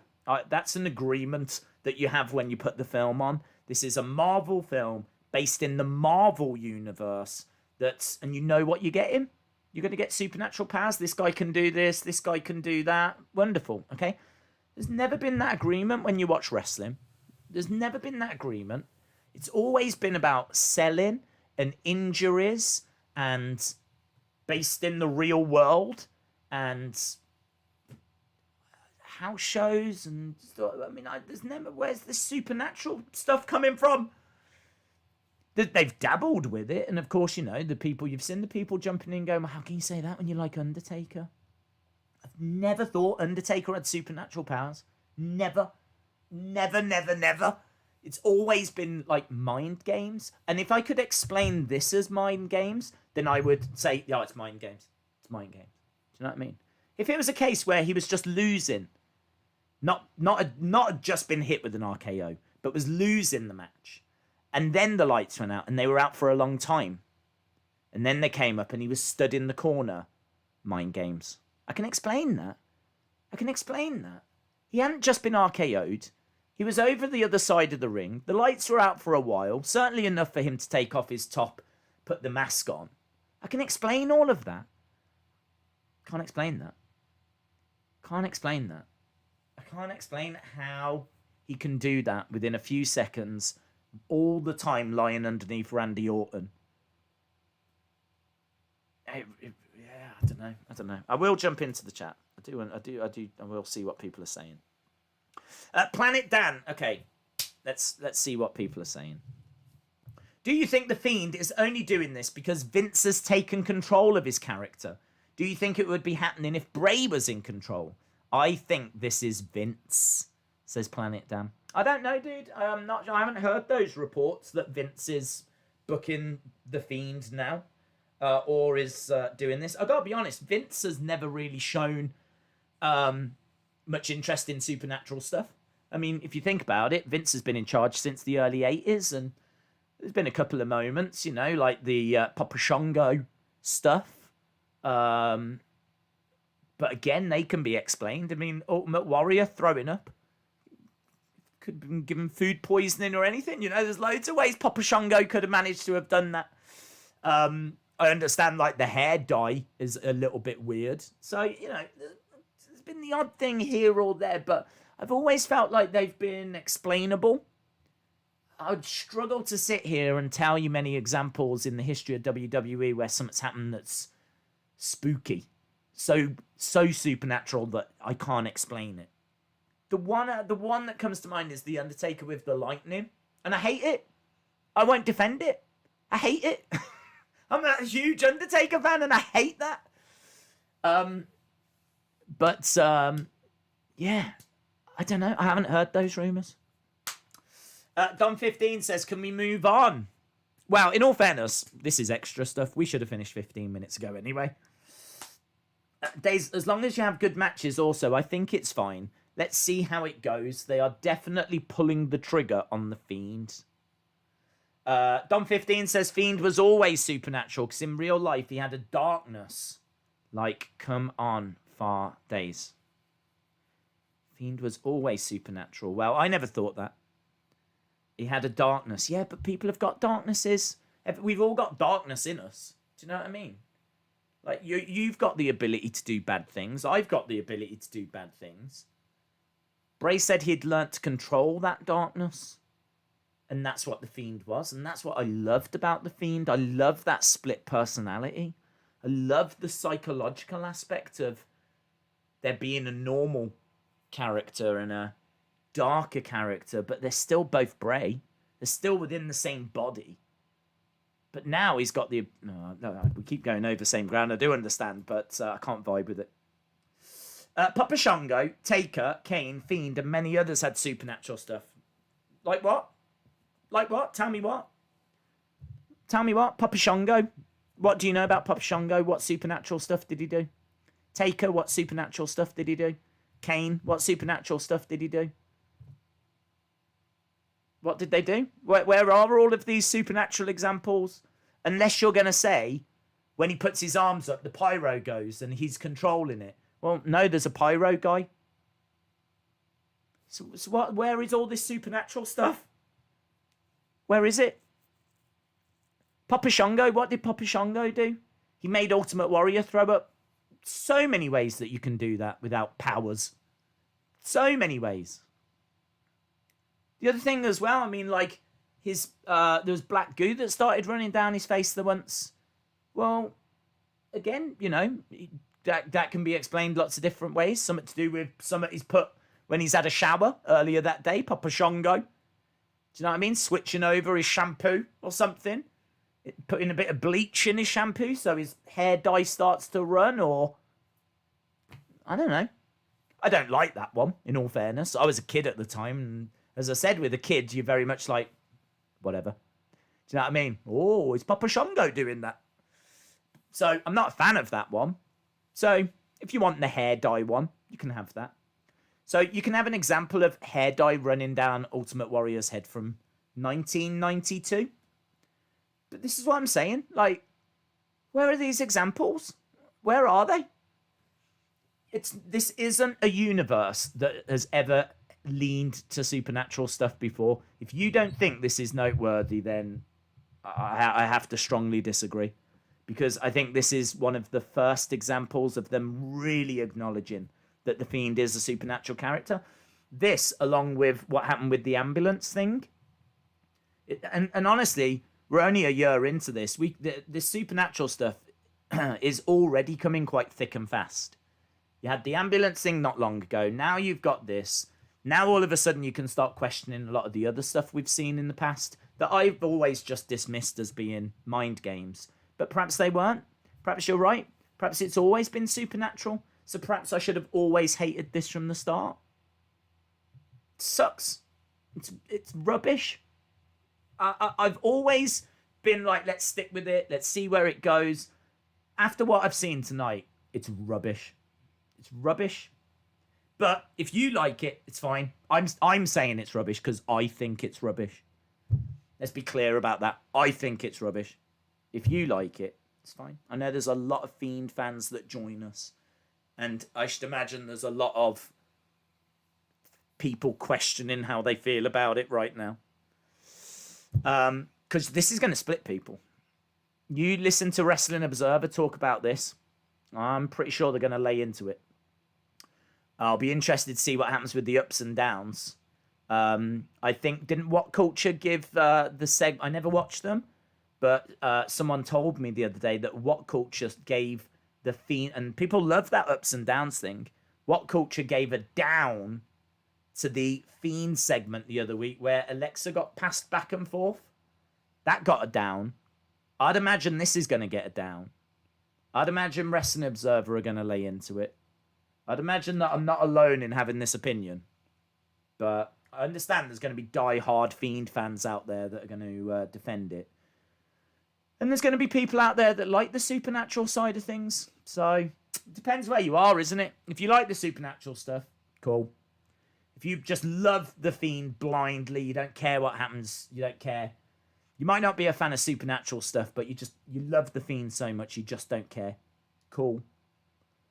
I am someone that draws the line with supernatural. I never liked Bray, says Brian. Going back to his Husky Harris Nexus days. I did. I like Bray. I want Bray to succeed. I think he is very creative. I think that he deserves a lot of praise for the Funhouse. I think he's done a lot of good stuff. Puppets. People love the puppets. We've had so much fun with the Funhouse. Yeah, such a shame. I could easily just go now. I could easily go, let's just end it there. Whatever, good night. I'm not going to do that. And the reason I'm not doing that is because I do want people to have their say. I do want you to get your points across. I do want you to have your say and get your points across. Score the show. That's a good point, actually. I'm going to go with 6-2-5. I'll go 6-2-5. The reason why I've done that is because I agree with you guys at the halfway point. This was about a 5-7-5. I think the second part was all right. I really hate the end. In fact, I really hate the end. Boom. 6. And even that feels generous, but yeah, even that feels. I mean, like, honestly, that last half an hour, I was sitting here going, "Oh, come on." This is How can I say the second half got better when I was desperately urging for that half an hour to go, and then they give me one of the worst finishes? How can I say that? I can't say that, can I? I can't say that. This thing's dropping, innit? Faster than the Titanic. Wacky Niribi is a legend. They donated $4.99 via a super chat. I mean, they did treat him like Jason Voorhees at Hell in a Cell. Yeah. I didn't mind Hell in a Cell. I kind of felt like he was trying to push Seth as far as he would go. If it's the Seth one you're talking about. I thought he was trying to push Seth as far as he could. He was trying to unlock Seth's darkness by getting him to go to lengths that Seth didn't want to go to. Seth didn't want to do half of those things, but in order to keep the Fiend down out of fear, Seth got driven that way, and really, out of that kind of came the whole Messiah thing in a way. So I wasn't too against Hell in a Cell at the time. I kind of felt like I got it, but a lot of people were. I mean, there's no denying that it damaged the Fiend character. It did. It certainly soured the Fiend character in certain people's minds, but I was still on board at that point. Brother Nero says supernatural stuff is the E that stands for entertainment. No. Where? Why? How? Well, I don't understand. You can't just change the landscape of WWE. WWE is... I mean, like, kids grow up wanting to be in WWE. They become wrestlers and they join the company. How does supernatural stuff fit into that? This is meant to be taking place in the real world. They're affected by COVID. They can't have fans because of, like, COVID. And there's, like, really serious... Like, there's people off being pregnant and all of this kind of stuff. Now we're going to start to introduce supernatural characters. And let's make no mistake about it. If this is accepted... If people are all right with this, then WWE might open the door to more. This could open the door to more. Make no mistake about it. If it works in WWE, you get it and you get more of it. So if this is accepted by fans, then this could lead to them bringing in more. I mean, what if he gets a whole family of supernatural A very people? Irish potato is a legend. They donated $2 Australian via a super chat. Bray has two personality, not supernatural powers. Very Irish Potato says Bray has got two personalities, not supernatural powers. I agree. Jim Gore says pro wrestling is not supposed to be realistic. Of course it is. I don't know where you've got that from. How is it not meant to be realistic? Think of its origins. Think about where it goes back to. I mean, it starts with the likes of Hackenschmidt and Gotch and trying to establish who is the actual best grappler, and they were having fights for like 2 hours. And then over time it evolves and you bring in certain characters, but at what point can you say that it's not meant to be realistic? Of course it is. I mean, if you've got an arrangement like Lucha Underground, where you go into it and the agreement is all of our characters have got, certain elements to them that are a bit supernatural or whatever. In fairness, I never watched enough of it to be able to comment, but I know there was a lot of mythology and I know there was a lot of supernatural elements involved in Lucha Underground. If you go into that universe, there has to be an agreement when you go into it. You can't dabble with supernatural stuff.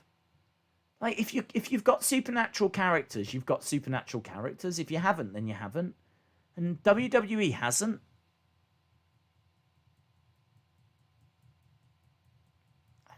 I can't get with this. I can't see how anyone is going to change my mind.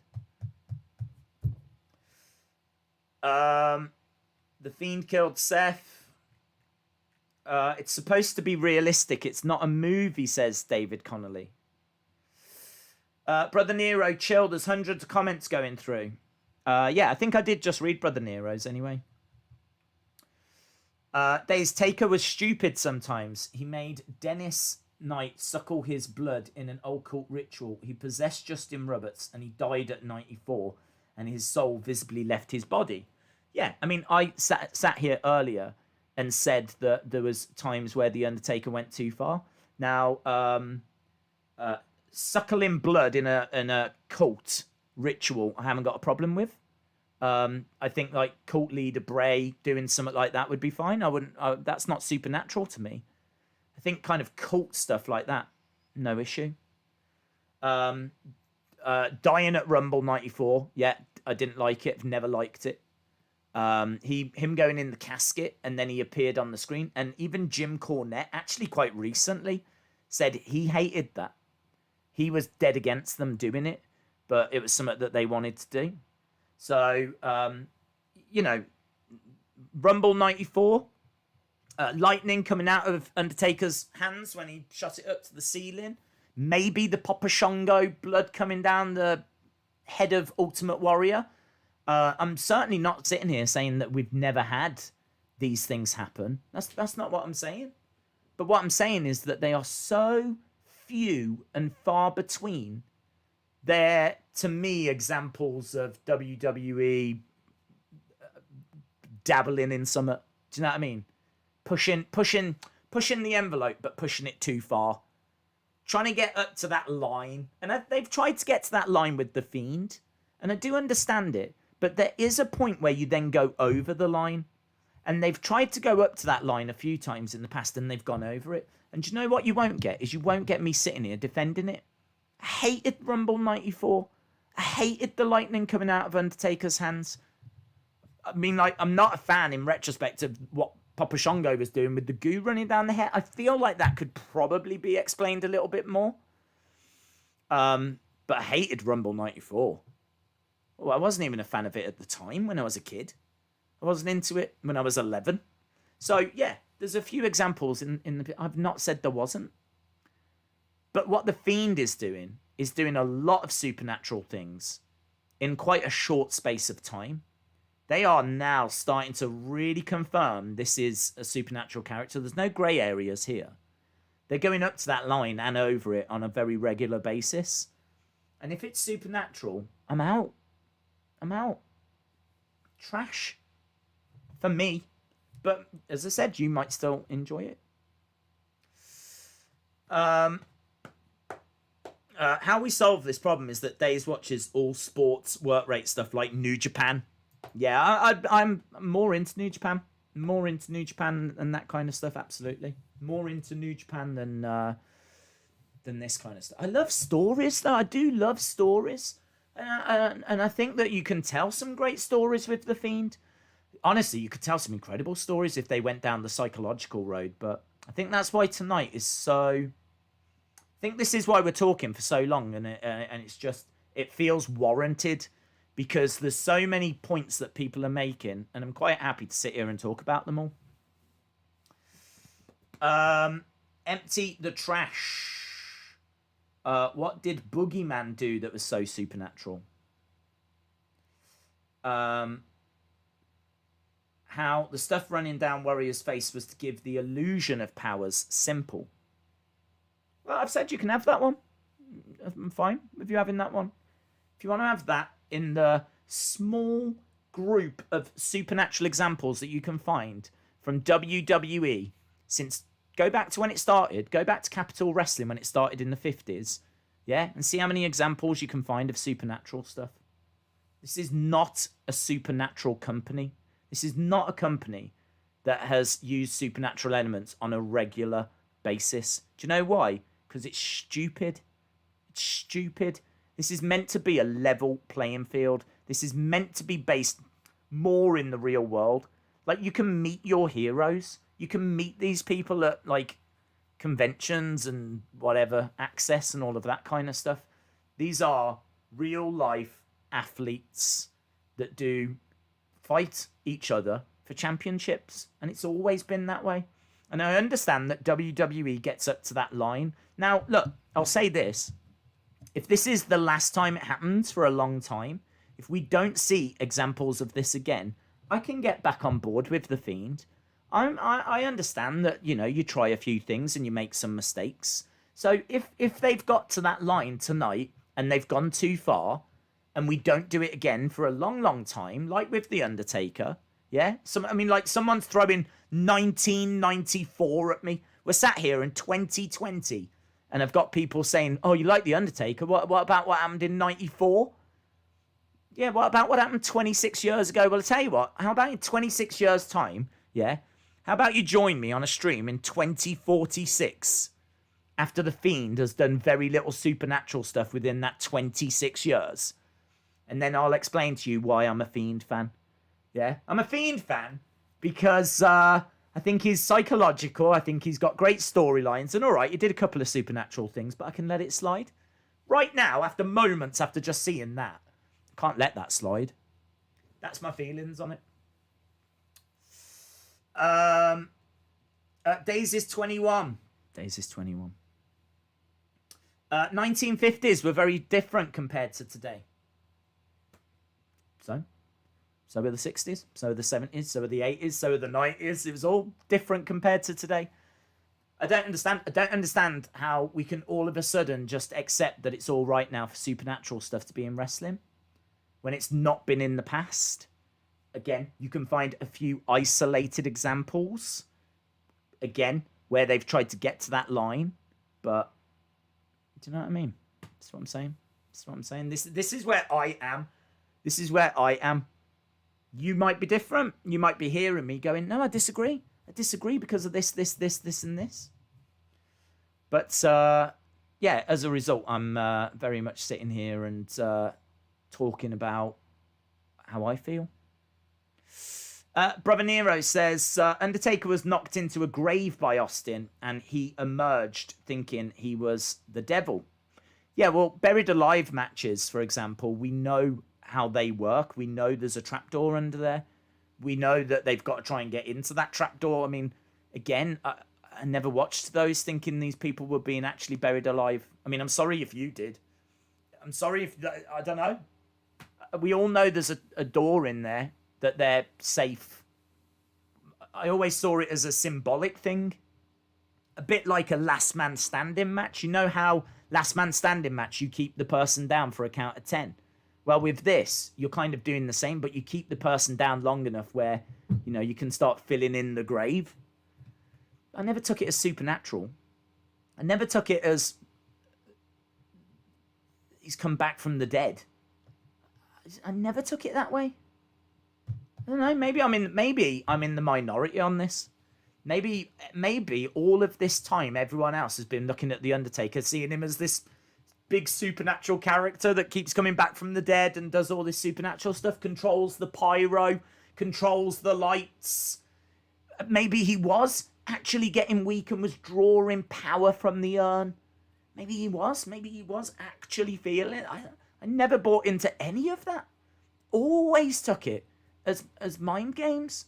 Always took it as mind games. Why do you keep talking about trapdoors and people backstage? We know how it works. It's always been portrayed in story as supernatural. What are you talking about? I don't know what you mean. It's not been portrayed as supernatural. I mean, like, we know that there's trapdoors there. We know that to win the match you got to put the guy in the grave, but we know it's not a real grave. I don't understand. I don't understand your point. Are you saying because what the commentators freak out about the fact they're being buried, that we're meant to believe that it's them being buried? I don't understand. The puppets aren't based in reality either. We know they are all puppets and they interact with Bray and Alexa each week. I think this argument is pretty split. You're not in the minority. Don't at me on it. Jim says, no one in the 50s, no one thought of using supernatural elements. You don't have supernatural elements in horror films in the 50s. I mean, I don't know. I couldn't comment on that. I honestly don't know what 50s cinema was like, to be honest. I mean, no, there isn't supernatural elements in wrestling in the 50s. I don't know why we're even talking about it, to be honest. I mean, there isn't supernatural elements in the 50s. I don't know if there is in the 60s. I don't know if there is in the 70s. I don't know at what point it's become acceptable for supernatural elements to come in. Was it the 90s? Are there even examples of supernatural elements? Was there supernatural elements before The Undertaker? Is it The Undertaker that's made it acceptable? I don't know. I don't know at what point it's been made acceptable. Arguing about 50s wrestling, there's no point. You're right, there isn't any supernatural elements. To my knowledge, there isn't in the 60s, 70s. I'm not sure about the 80s. Can't think of anything, maybe a few isolated examples, but maybe it's the 90s where it's become acceptable. I don't know. But even up until now, as we're sat here in 2020, there's only a few examples in the history of wrestling. There's only a few examples in the history of, like, WWE, for example. Probably wrestling, if you include indies, there's probably loads. But in WWE, there's not that many examples. I mean, we're sitting here talking about Royal Rumble 94, for example. We're sitting here talking about Papa Shango from 1992. So there's not loads of examples in the history of WWE. For me, it's where they've got to that line and they've gone over it. The Fiend has already gone over that line a few times here. And we're only just over a year into his run. So I'm trying to explain as to why I think I'm done with the Fiend character. John, shout out to you.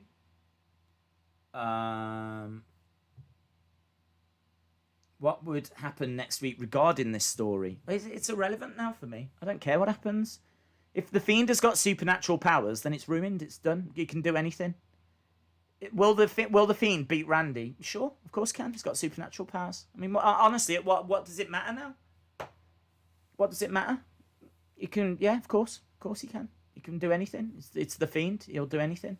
But that's irrelevant now.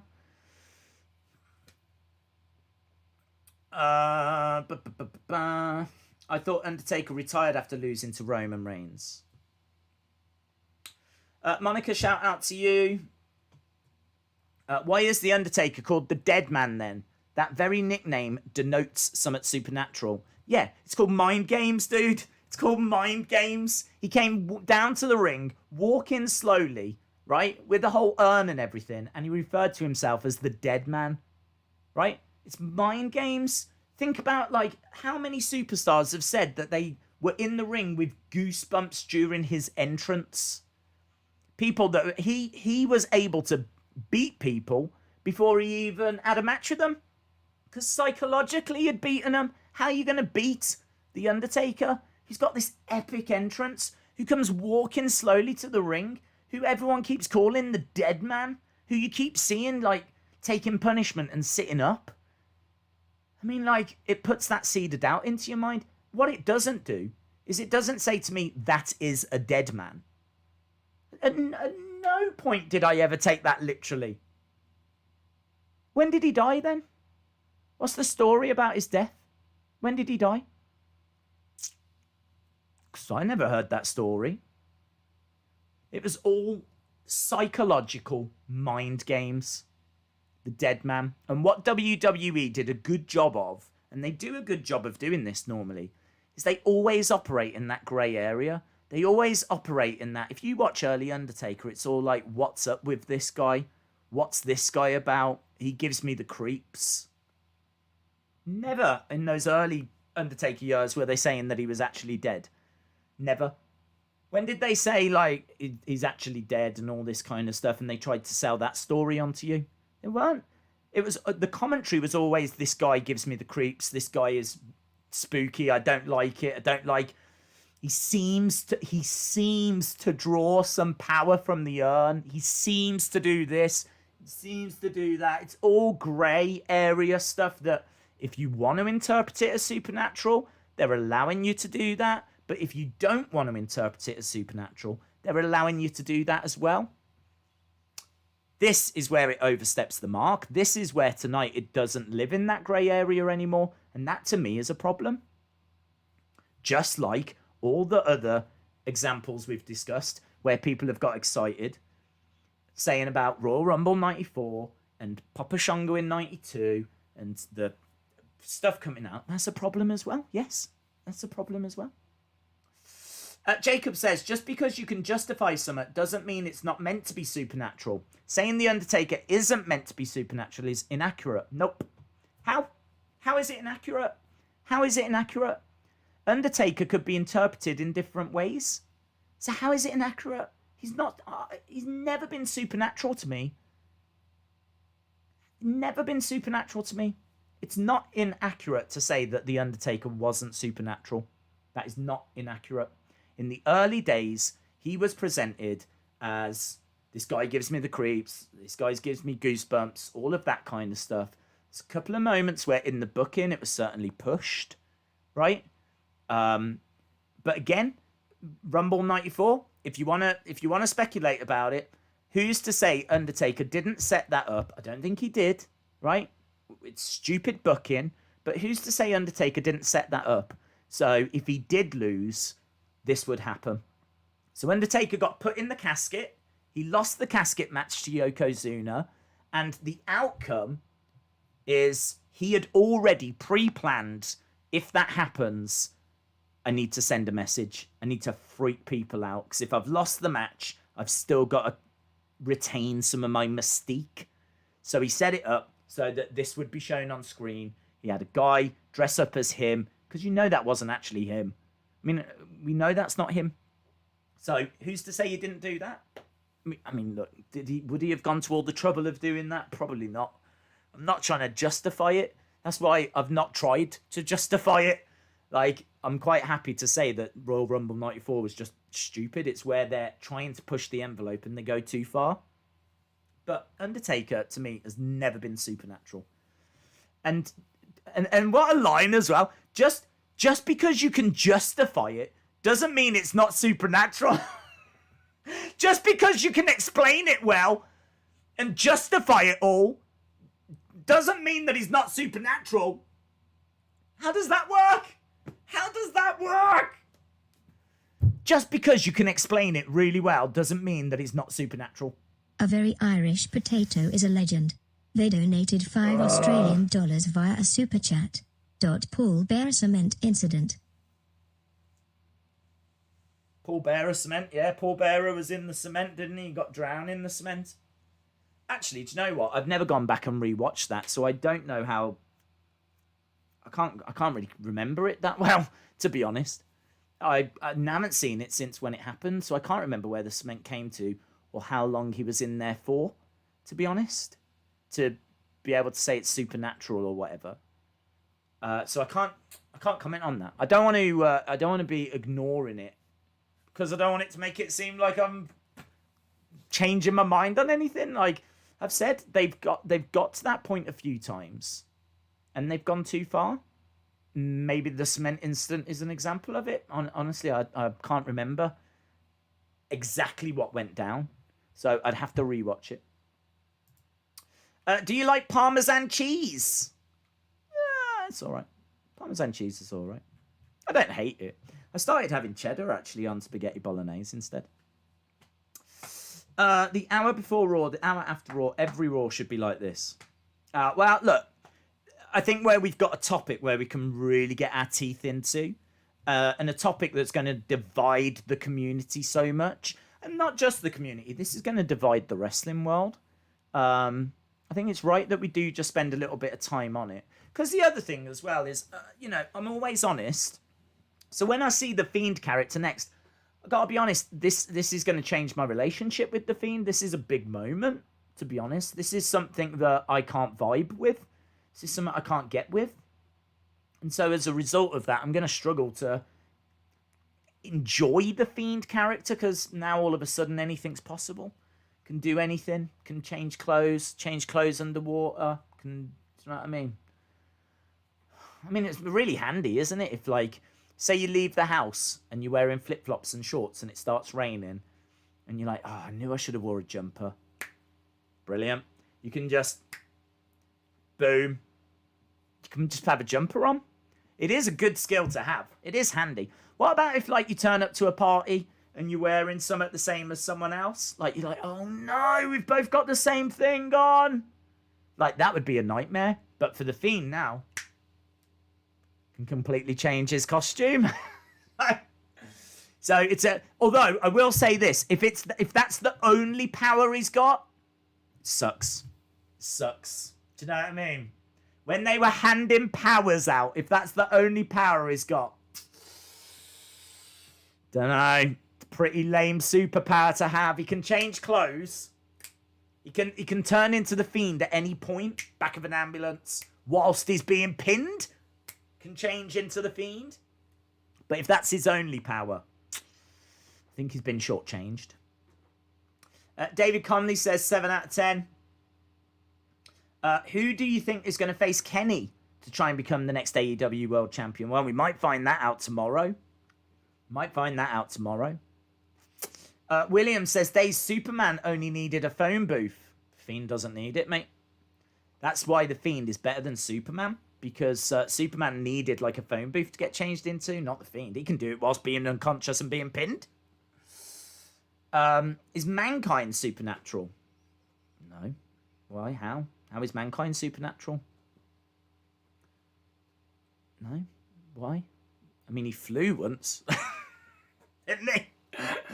Right, we all saw him fly off that Hell in a Cell in 98. Wasn't a great landing. But we all saw him fly. Nelson says, open your mind and let him in. John says, it might not be his only power. Hopefully not. Philip says, are you going to watch Impact? I'm definitely watching Impact. I don't know if I'm streaming Impact. I'm definitely watching it, but I don't know if I'm streaming it. I'm 50-50 on it. We could do it. I don't like to watch wrestling if I'm not going to bother streaming it. I feel like it's a waste. Because I feel like, I'm going to want to talk about things. You're going to want to talk about things. So I feel like it makes sense for us to stream it. Because I want to watch it and I want to watch the Kenny Omega thing. But it could be like 2 minutes. It could be 2 minutes because I believe it's the only little segment that's in it. It's one little one-off filmed interview. So I'm hoping to see if there's any more like details that emerge, and that might help. Wasn't Kamala supernatural? No. Days, I don't know that people legit. I don't think Kane's. I don't understand, dude. I don't know that is people legit. I don't. Kane is supernatural. Fire is normal. I think you're saying that fire is normal, so Kane wasn't supernatural. Yeah, I mean, I never took Kane as supernatural. I mean, maybe there's people out there that have always believed that the pyro has been controlled by the wrestlers. Perhaps they've believed that that's a supernatural. I don't know. Honestly, I think you should stream Impact. It's gotten pretty good recently, and they've got great wrestlers, says BOD Talks. Brother Nero says controlling fire isn't normal. Well, it is if you know a pyro guy. I mean, would you say that to the pyro guy? Wow, Mr. Pyro guy, you know that controlling fire isn't normal, because it's pretty normal for pyro guys. I mean, it's actually their job. That's what they actually do. They actually control fire. So, yeah, I agree. It's not normal. I mean, not everyone's a pyro guy. But it is definitely a job that definitely exists. And in wrestling as well. As they've used pyro more and more. And in all fairness, they use so much pyro for Undertaker and Kane. I'd imagine they are good friends with the pyro guys. And in fact, Undertaker even told the story about how at Elimination Chamber in 2010, he came walking out and he told the pyro guy that the pyro had to be moved because it was getting too close. And he didn't move it and he ended up getting burnt. Do you remember in Elimination Chamber, he got set on fire? He didn't blame himself for that, did he? He didn't say, well, it was going to happen, wasn't it? I controlled the fire, so I was always going to get burnt at some point. No, he blamed the pyro guy because it was the pyro's guy's fault. So, in kayfabe, Undertaker was dead and Kane was a charred freak. In kayfabe, they left it open. In kayfabe, they never committed. In kayfabe, you could create an argument for both. In kayfabe, and in kayfabe, I never believed he was supernatural.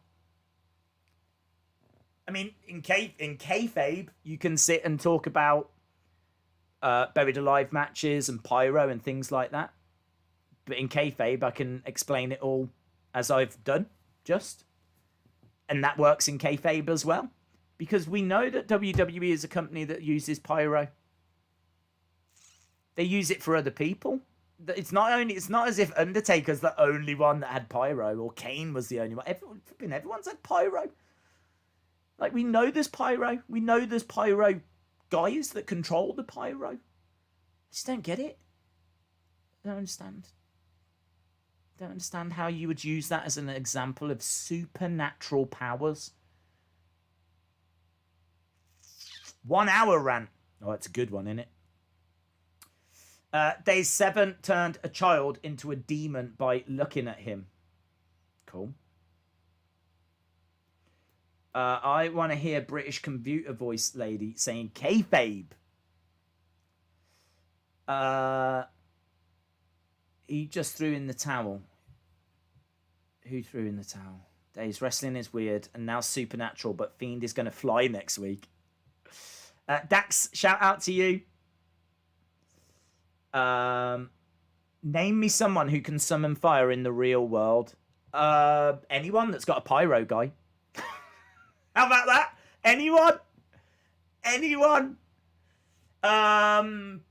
You remember Brock Lesnar when he would walk out and he'd be like, whoa, and he'd put his hands down like that in the entrance. And as he did that, the pyro came up. Oh my God.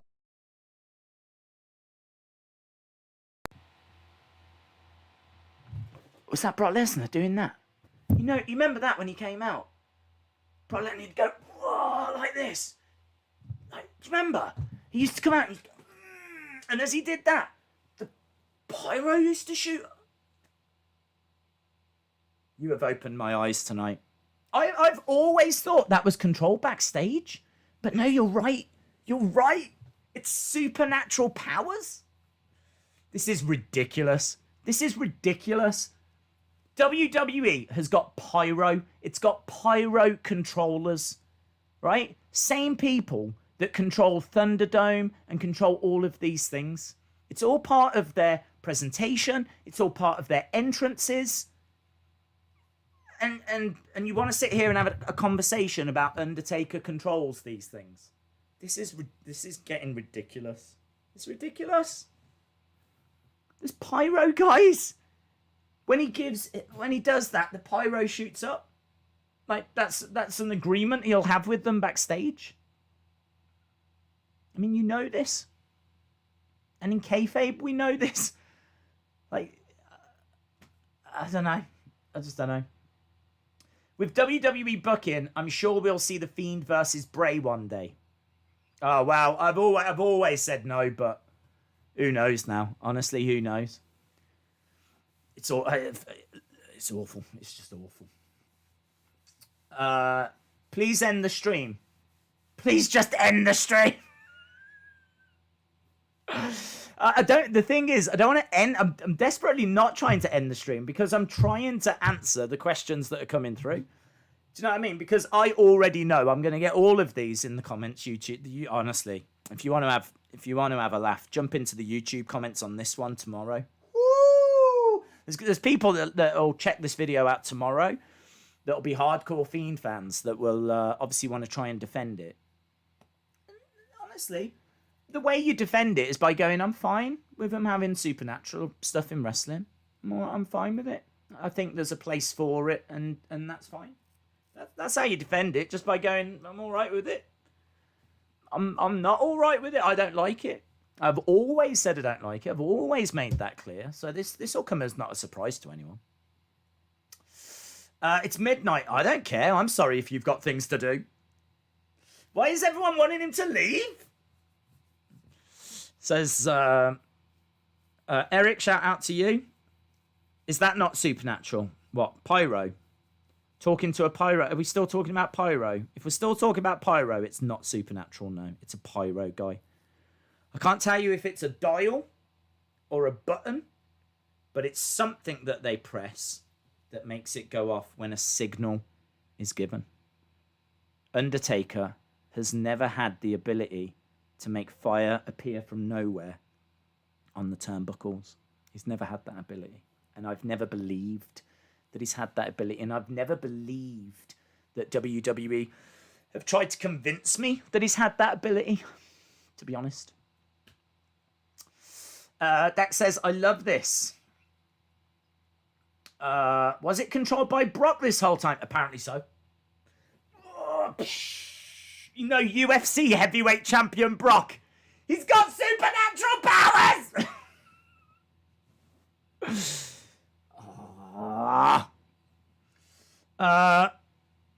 I'm grateful for you when the sports entertainment makes no sense, says John Costello. Well, look, I will admit I'm torn on it.